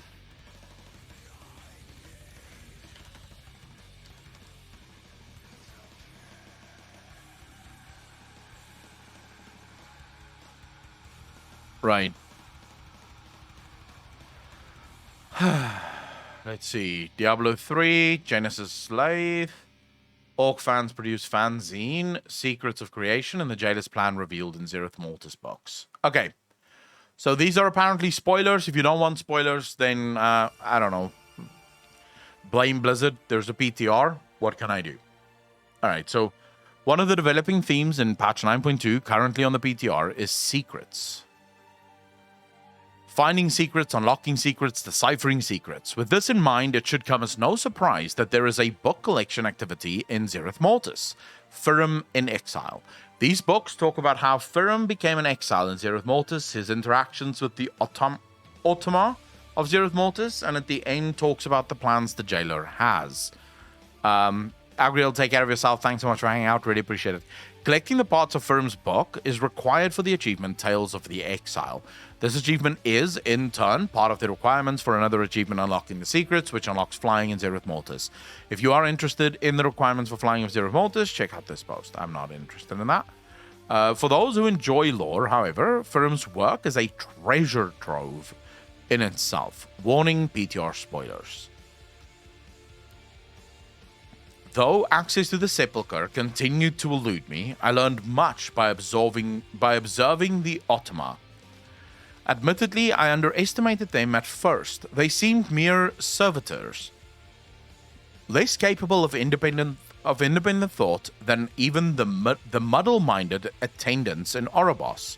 But like everything else in Zereth Mortis, they were part of a pattern, a geometry that shifted, expanding and contracting as demanded by the duty put before them. Interesting. That already is pretty interesting. Firim is a broker who we encounter early on in our trip to Zereth Mortis. Firim, I, of course, am Firim. Sure you have heard of my expeditions to locate Zereth Mortis. I fear not. But the brokers in Bastion do tell of an expedition that went missing long, long ago. Missing? Hardly. I succeeded in finding this realm of knowledge and wonder, a place of tranquility, until the Morsworn attacked. I see no Morsworn here. What are they? The Jailer's forces are... Where are they? The Jailer's forces are spreading like a plague across Zereth Mortis. No doubt he seeks entrance to the Sepulchre. The secrets of the cosmos lie within. Be wary. His agents could be anywhere. What manner of constructs are these? They are called Automa, the caretakers of Zereth Mortis, left here by the first ones. If you can help me harness their might, perhaps I can find a way to use it against the Morsworn. Firm has been exiled from Haven as a heretic for wanting to understand more about their discoveries. Details are in the book. We've included the complete text of their works, Firm in Exile, below. It is interesting to note that only the 7 parts of the book are needed for the achievement, but we've also found an epilogue. It seems likely that we will not be able to access the epilogue until after we have defeated the jailer, unless Firm is prescient, which is possible. Alright, so Firm in Exile Part 1, a memoir of sorts. As my exile begins, I cannot help but think back on the events that led to our arrival. They doubted me, mocked me, conspired to replace me.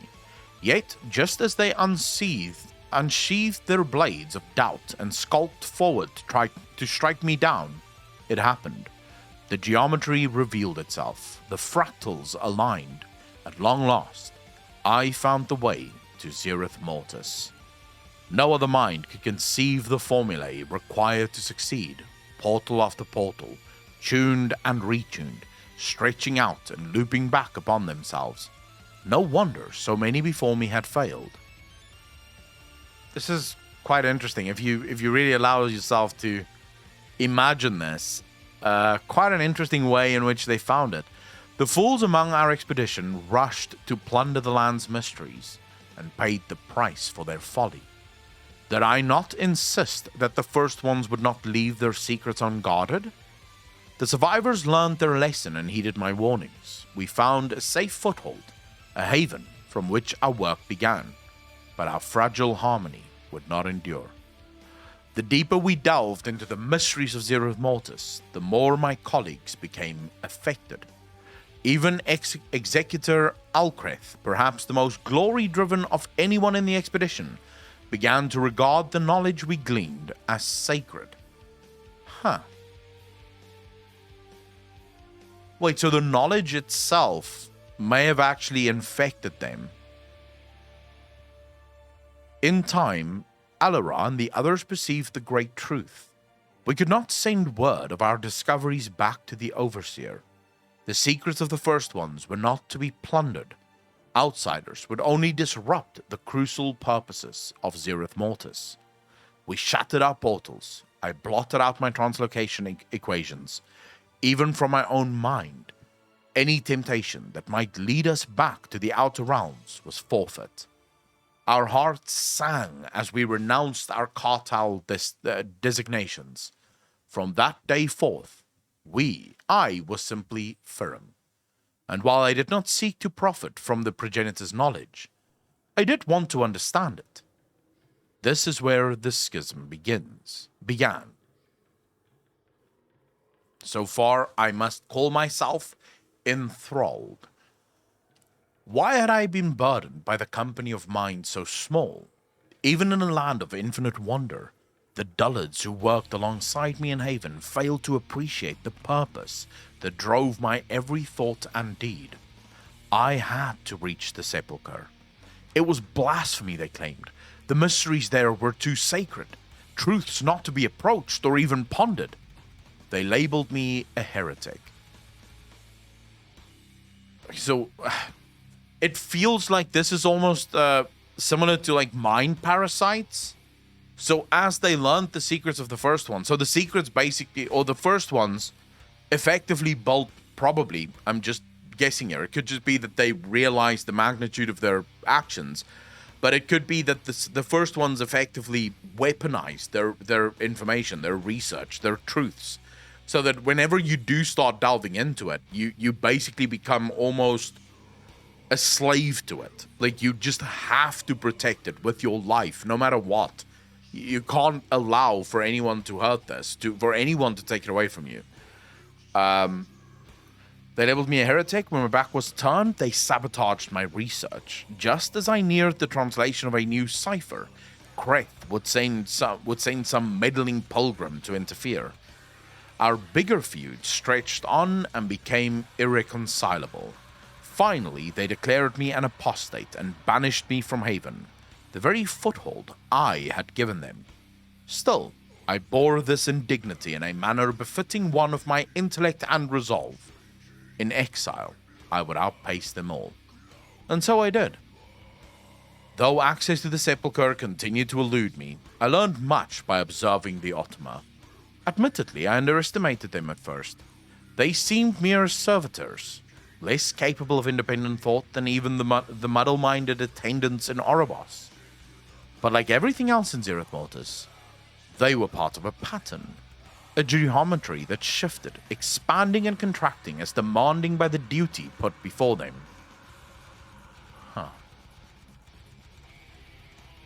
After all, this land is no museum, no library of obscurities. No, it is a workshop, a forge where afterlives are fashioned. When I detached my consciousness from the limitations of perception, I saw the grand architecture of the progenitors put into practice. Afterlives assembled according to the needs of the Arbiter's judgments. Okay, that is the first massive reveal. So far, it's literally just been fun. It's just been interesting. But this is the first massive reveal.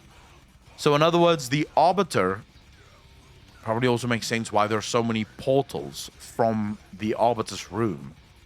So the Arbiter dreams up, like someone comes before the Arbiter, a soul. And this soul requires an afterlife that is not currently present within the system. So the Arbiter puts forth a request, most likely, or perhaps it happens even more instinctively like that than that. Perhaps the Arbiter is linked to Zereth Mortis in a way where if the Arbiter thinks it, the Arbiter gets it. So the realm, in a way, communicates or exists because of the Arbiter's existence. Which also coincidentally explains why Zuval knew so much about it in the first place, because he used to be the Arbiter. This was his job, so he knew he was connected to it. It was the Ottoman who carried out these duties, forging flora, fauna, and terrain, encasing them in orbs to be sent out into the in-between, like seeds falling into fertile soil. Do you see? Do you understand as I do? Everything about the Shadowlands, everything is part of the pattern, a closed system in which nothing is lost. Even that which is seemingly destroyed is merely being reshaped for a new purpose. Myopic though they are, perhaps the attendants understand some small measure of this mystery. Zval should have known about the secretariat he was literally using until he was banished. The secret that he was literally using. It's possible. It could also be this very thing that ultimately allowed Zval to turn against the Shadowlands.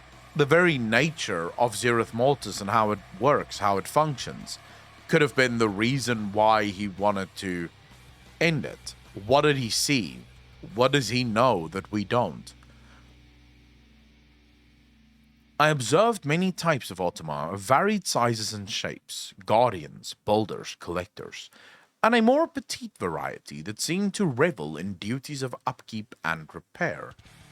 Besides an unwavering devotion to their obligations, these Ottoman shared another notable trait: their language.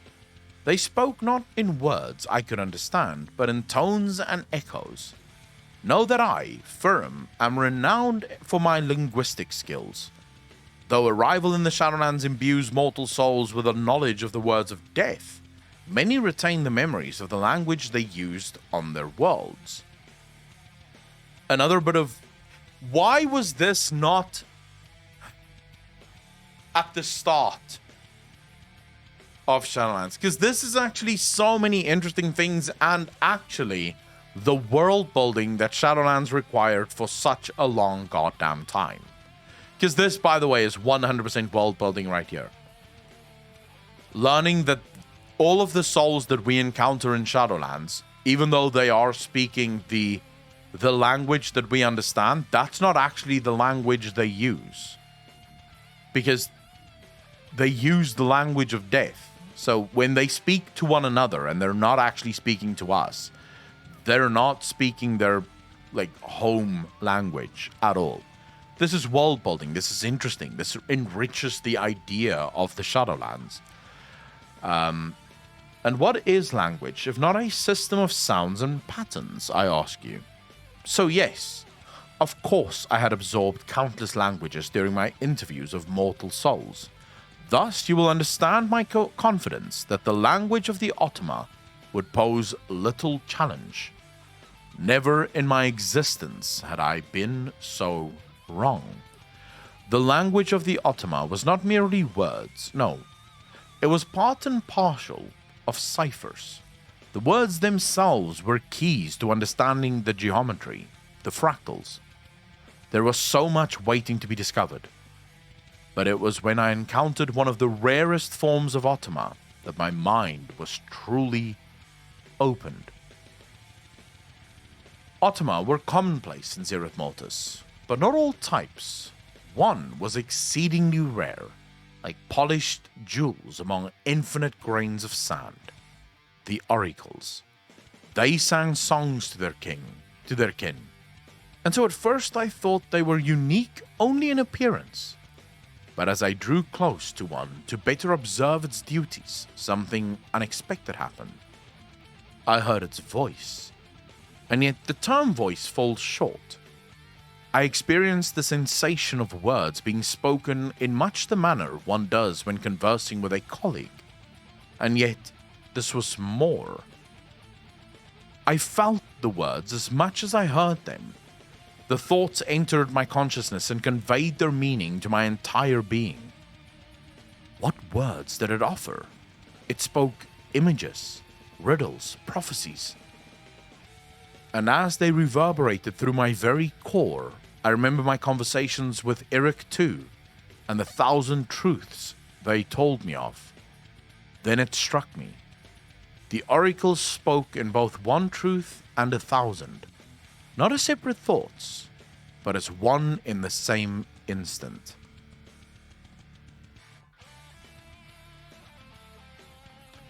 What are old gods, I ask you?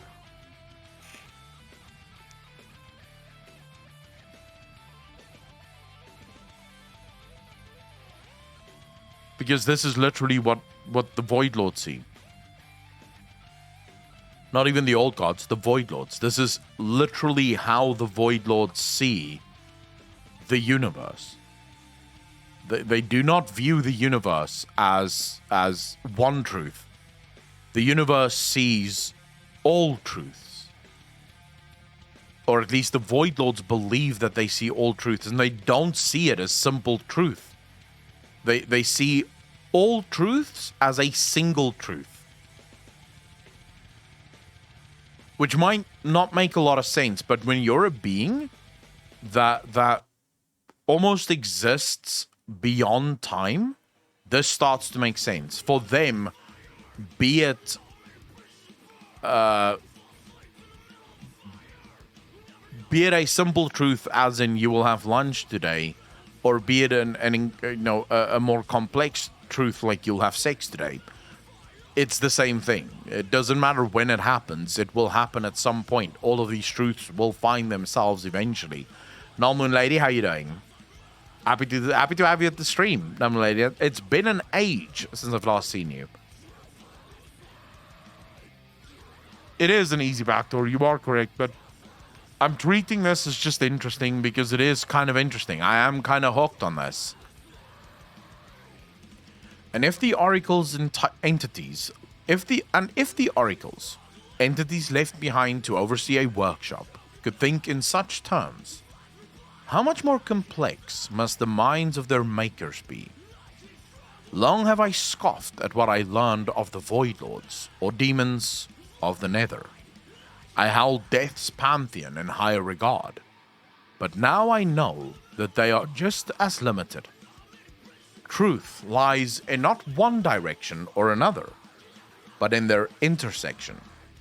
You see, I don't actually agree. Why would you this does not spell anything good for the future of World of Warcraft. if this guy believes that Death's Pantheon is better than the Void Lords or the Demons of the Nether.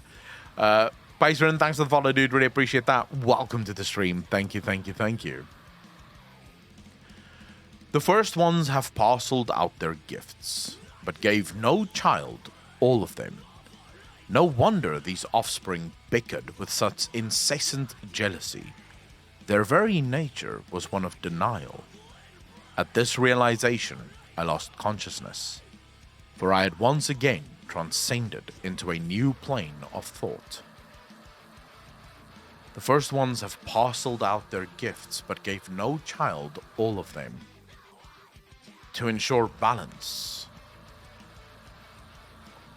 ponder the revelations and you will know fear.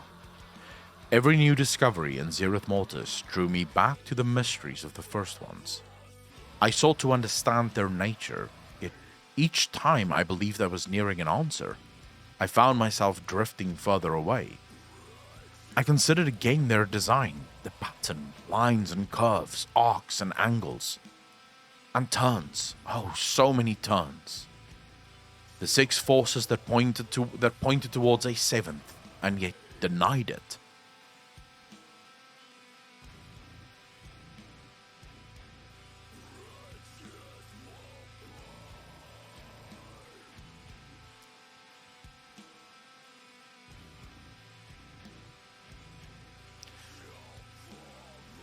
Confirmation of what I said from the beginning, that the 7th is in fact viewed either as not part of the 6 or as the enemy of the 6. And the fact that Zuval is attacking Azeroth during this fight, the fact that Zuval is actively going after Azeroth, is it possible that Azeroth is the 7th force? The 6 forces that pointed towards a 7th and yet denied it. For a long while I considered this seeming contradiction no more than another variable, an unknown waiting to be solved. But the song of the oracle continued to reverberate in my consciousness, and as I was allowed my focus to soften, my grip upon the tangible to loosen, the geometry took shape in my mind. It was both 6 and 7. The 6 were one, and the 7th the other.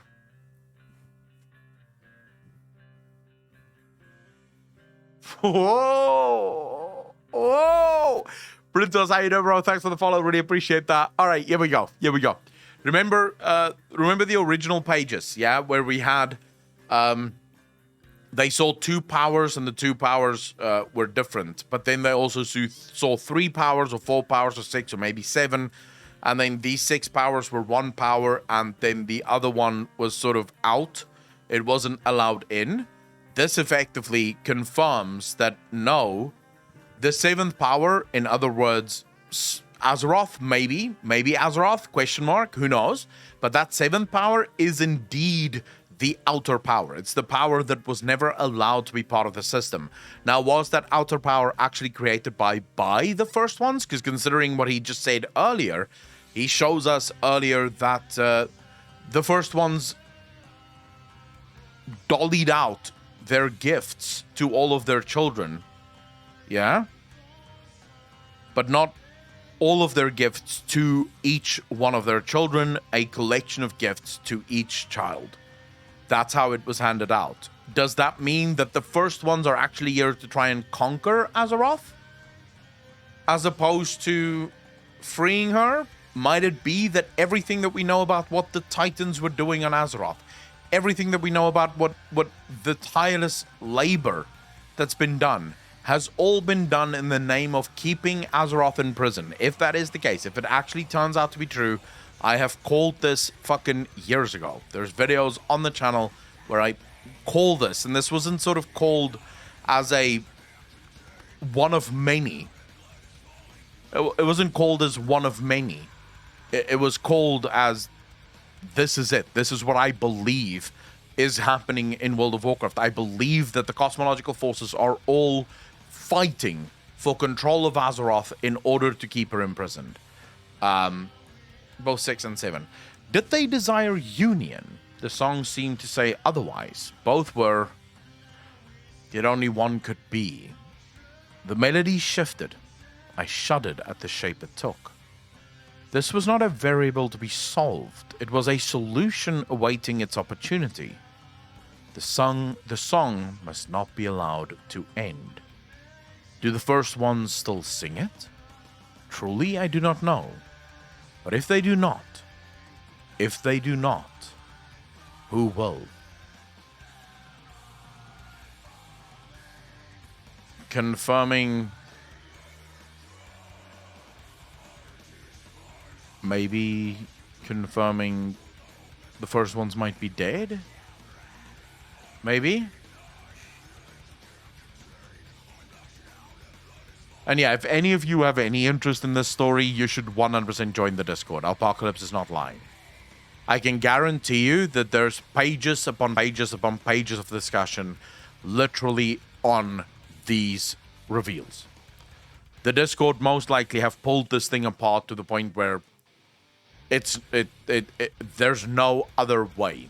They figure out every possible solution or every possible direction that the story can go in.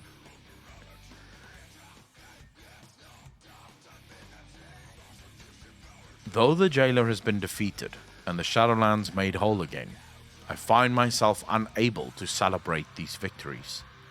For I have studied the inner workings of the Sepulchre, seen the powers with which the jailer sought to remake reality, and these observations fill me with a fear that shakes the very core of my being. It is clear to me now that there must be a Zereth for each force of the cosmos, and within them, an inner sanctum akin to the Sepulchre. And if that is true, then these sanctums must be connected on some fundamental level, a connection that the jailer sought to exploit. What he began in the Sepulchre was meant to cascade outward from one Zereth to the next, until all were dominated by his power. The heart of the Shadowlands acting as a doorway to the heart of each cosmic force in turn, one after another bound to his will. But if his scheme was thwarted, then why is my mind so ill at ease? Prince, thanks for the first time chat. Crazy, thanks for the first time chat. Really appreciate that. Perhaps Azeroth is the first one of reviving themselves, just speculating. The first one's way of reviving themselves. That is possible. So what we're dealing with there effectively would be sort of a god that doesn't live forever, but also is immortal. So the god can die, but the god will eventually be born again, only to die again. So basically the cycle of their lives, or the course of their lives, is also a cycle in and of itself. That is entirely possible. So the idea that they used a song of creation, or did I get that wrong? This is just confusing for me. So the idea is that the first ones do not speak in words. The first ones do not view the world in language or in structures. They view the world as shapes, as sizes, as cycles, as what's the word? They view the world as fractals. The world to them is, perhaps their language is too complex in order to be restricted to words, if that makes sense. Because remember, language is actually incredibly limiting. Mathematics, for example, is a far superior language than language, because it's far more efficient, it's far more direct, and there's far fewer misunderstandings when it comes to mathematics, which effectively, that's the point that they're making here. The first one's language is effectively mathematical. It's a mathematical language. They don't waste time on inefficiency. Like he said there, as he approached this Automa, the Oracle spoke to him, and what he heard wasn't words. What he saw wasn't words. It was images and prophecies that popped up into his mind. In other words, their efficiency is of such that they can make a single sound, and that sound will induce some image in your mind of what they're actually saying to you. So they don't have to spend, an hour explaining a concept to you. They make a single sound, and the concept explains itself to you as a result of it. That's effectively their language, if I'm reading it correctly. But if his scheme was thwarted, then why is my mind so ill it is? Because I have seen how fragile the pattern is, how delicate the scales that keep the six forces in balance. And if the jailer, in his act of malevolence, left behind but the most imperceptible of cracks in that pattern, then I fear what is tiny now will only grow, until the balance itself is prone to be shattered by another force applying relentless pressure. I pray that the first ones anticipated such an eventuality, that they would leave measures in place to preserve their grand design. Unless their design was never meant to endure, and that is the possibility that haunts me.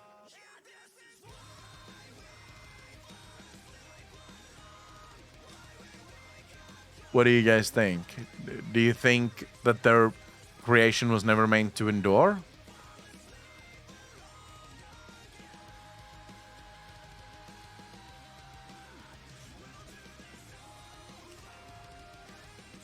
No, obviously, I'm not making a point here of trying to convince people to play WoW again, because this isn't necessarily enough to convince me to play WoW, considering the fact that 9.2 isn't even out yet, and I've already read all about it. Like, let's be fucking real here. This would have been much cooler if I actually had to go find the books in game in order to get it.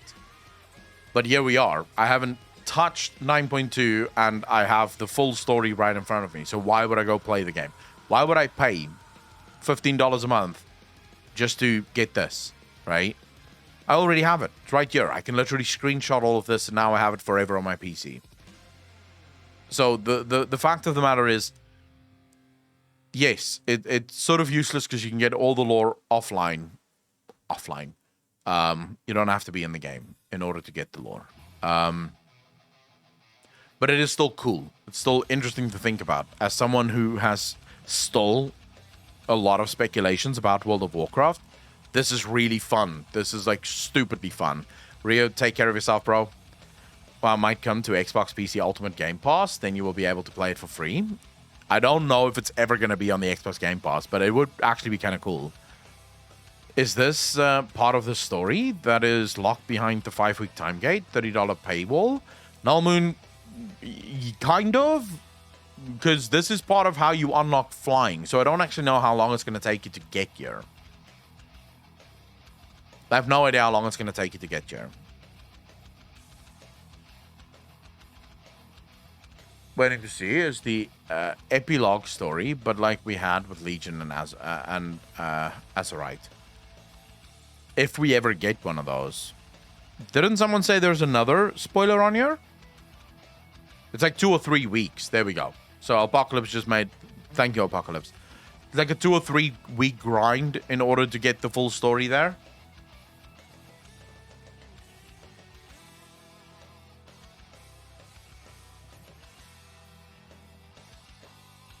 Well, if you think about it, let's imagine for a second that our world, so the real world, was meant to be, was created by a god, yeah? Let's say there is a god and that God created everything. Then the argument can very easily be made that God's universe, God's creation, was never meant to be forever. If you look at every single thing, there's sort of... SR Brute, thanks for the Prime Tip, did really appreciate that. Welcome to the most degenerate chat on Twitch. Very happy to have you here. Thank you, thank you, thank you.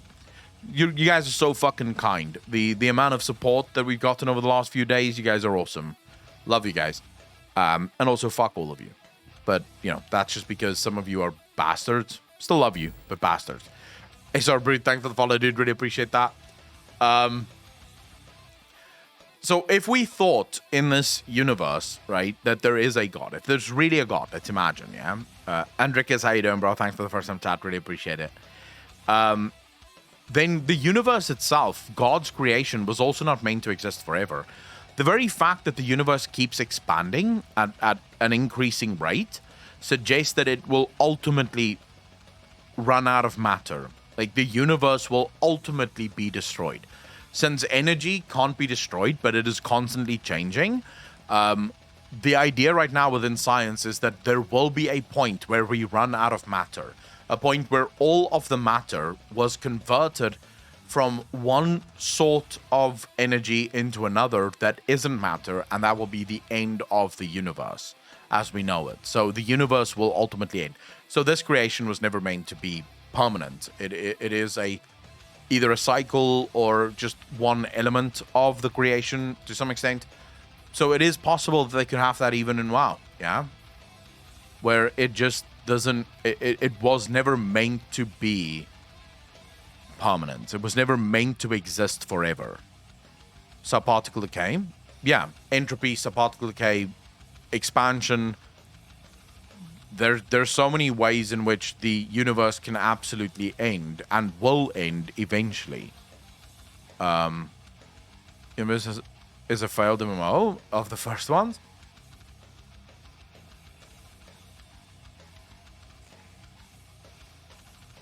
Someone says cyclical timeline. We've had this discussion before, Apocalypse. And yeah, I made a video. This was, Jesus, this was like fucking, when was this? When did I make this video? Probably 2 years ago today. This was like, yeah, this was at the end of Legion. I made a video where, I'm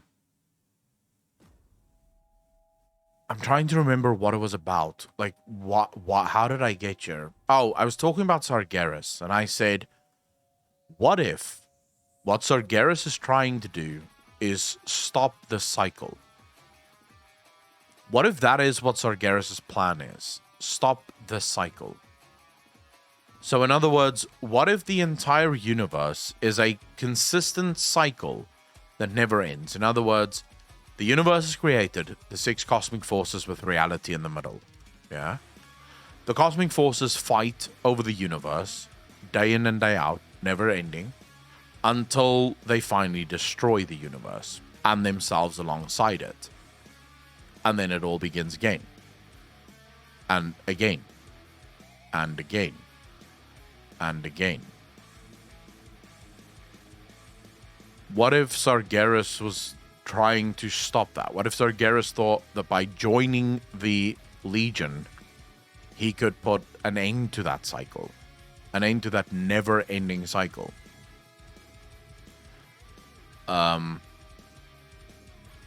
So yeah, it's sort of an interesting thing. We would never actually know whether or not that is true, obviously. For very obvious reasons, we would never know. But it is still an interesting concept, an interesting thought. Black hole at the jailer and move back to Azeroth. I was hoping he'd be a fallen FO or one of their children creations, which is kind of true. I actually thought the jailer was a failsafe for the universe. It would take all of the cosmic forces to release the jailer, which means things are so fucked up and he resets everything. Well, that could have been a cool storyline, but it was never actually set up along those lines. Because they literally locked him up because they didn't like the things that he tried to do. Titans, the first ones made? I don't necessarily believe that. I don't think the Titans are the first ones. I think the Titans are just once more constructs of the first ones. I made it. Professor Invariable. Thanks for the first time chat, dude. Really appreciate that. Welcome to the channel. Thank you, thank you, thank you. Very happy to have you here. I think it's far more likely that the Titans are just another one of the first one's creations. Bookish Flute, thanks for the follow. Really appreciate that. Welcome to the channel. I think that the first ones are dead. Based on what Femin, or whatever you want to fucking call him, based on what he wrote, I think the first ones are dead. Now, is the existence of the first ones also a cyclical continuation? In other words, it never actually dies. It will eventually be born again. That I can't answer. But I do think, as things stand right now, the first ones may be dead. This could be a result of a war between the first ones and whoever is outside of the first ones, or to the side of the first ones. It could also be that the first ones, in order to create this universe, had to consume themselves. This is an interesting thought, like an interesting thought experiment that I've been having for a while now. But imagine if the very creation of the universe, the first ones couldn't just breathe things into existence, because the only one that can actually breathe things into existence is the clockmaker, so the original big boss of the universe. The first ones, instead, whilst they couldn't breathe things into existence, they could absolutely take pieces of themselves and create reality with the pieces of themselves. And so, in order to create the universe that we know today, the first ones sacrificed themselves as a result of that. So the final first one, who maybe created the final piece of the puzzle, it was also the end of that puzzle. It was also the end of the existence of the first ones. That is also an interesting idea around it. A Morgoth-like story. I have no idea who Morgoth is, but if it's similar to that, I guess. Like in Elder Scrolls, gods trick to turn themselves into the universe. See, I don't know the Elder Scrolls lore well enough. I should read, but I can just never bring myself to play Skyrim or really any of the Elder Scrolls games. The sad part is we can speculate all of this, and tomorrow Blizzard just pull another banger out of their behind. It makes no sense and requires heavy retconning. Sadly, yes. Morgoth was Sauron's boss in Lord of the Rings, also known as Malkor. I didn't know Morgoth was Sauron's boss. I know Malkor. In the videos I've watched about Sauron, they just call him Malkor, not Morgoth. Most Elder Scroll lore is outside the game, so better search it in YouTube. Oh, so Elder Scrolls is also one of those games where the lore exists in books and shit. The fact that the Elder Scrolls Daedra and Aedra lore is written by a writer who ate shrooms and locked himself in his home for like a week kills me. Well, how else are you gonna come up with fucked up stories without being high as a kite? Should do a Morrowind Oblivion playthrough. I can't take Elder Scrolls seriously. A first-person game with shields and swords, fuck it. No thanks. That game was 100% supposed to be a CRPG, or maybe third-person, but fucking first-person shield and sword, no thanks. Anyway, I'm gonna bounce. My kitten has had his lads removed and he's struggling to eat with the cone of shame. Oh shit, Mad Panda. Good luck with that. You shouldn't take it seriously. It's much more enjoyable. You can play them in third person, can't you? I don't think you can play all of them in third person. I think you can play Skyrim in third person, but it's a miserable experience playing it in third person. Morgoth is the bad name given by his enemies. His actual name is Malkor, so in Nerd of the Rings vids, etc., he is referred to as just Malkor. I think it's literally the video that I watched was Nerd of the Rings. That's why when you said Morgoth, I was like, I don't know who the fuck that is. Malkor, I've heard.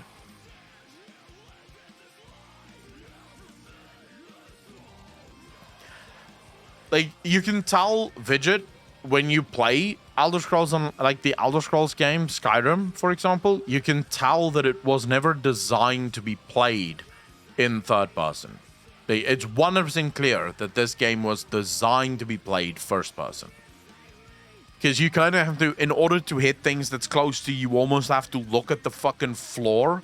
Like, you have to look at your character from the top in order to hit shit on the floor.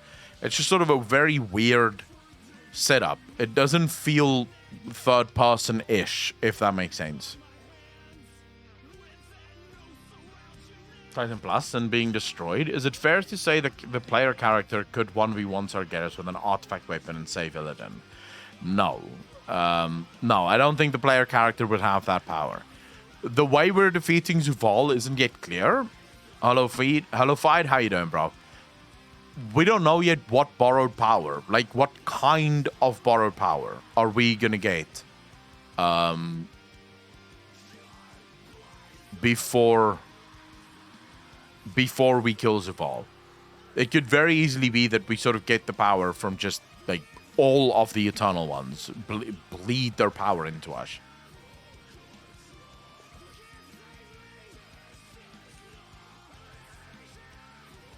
You need to be put in a straitjacket, Jesus. That's quite heavy.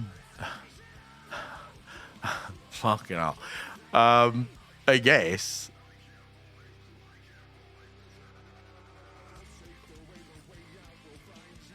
If I seem cynical? No. I mean, be cynical all you want.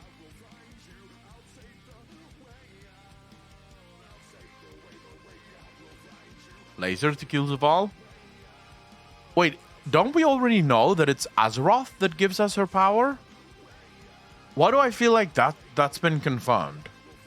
Like, Azeroth gives us power in order to kill,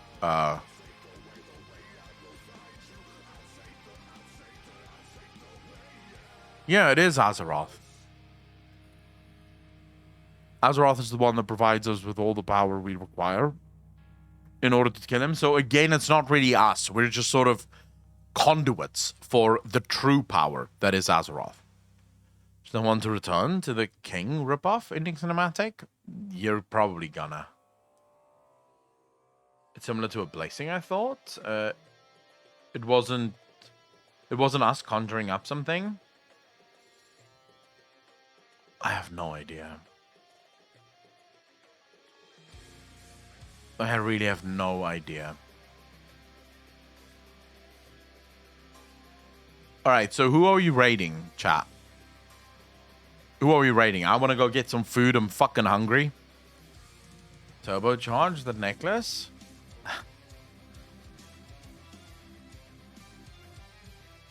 Want a return. I'm sure Ian can come up with a bunch of borrowed power systems needed to defeat the jailer.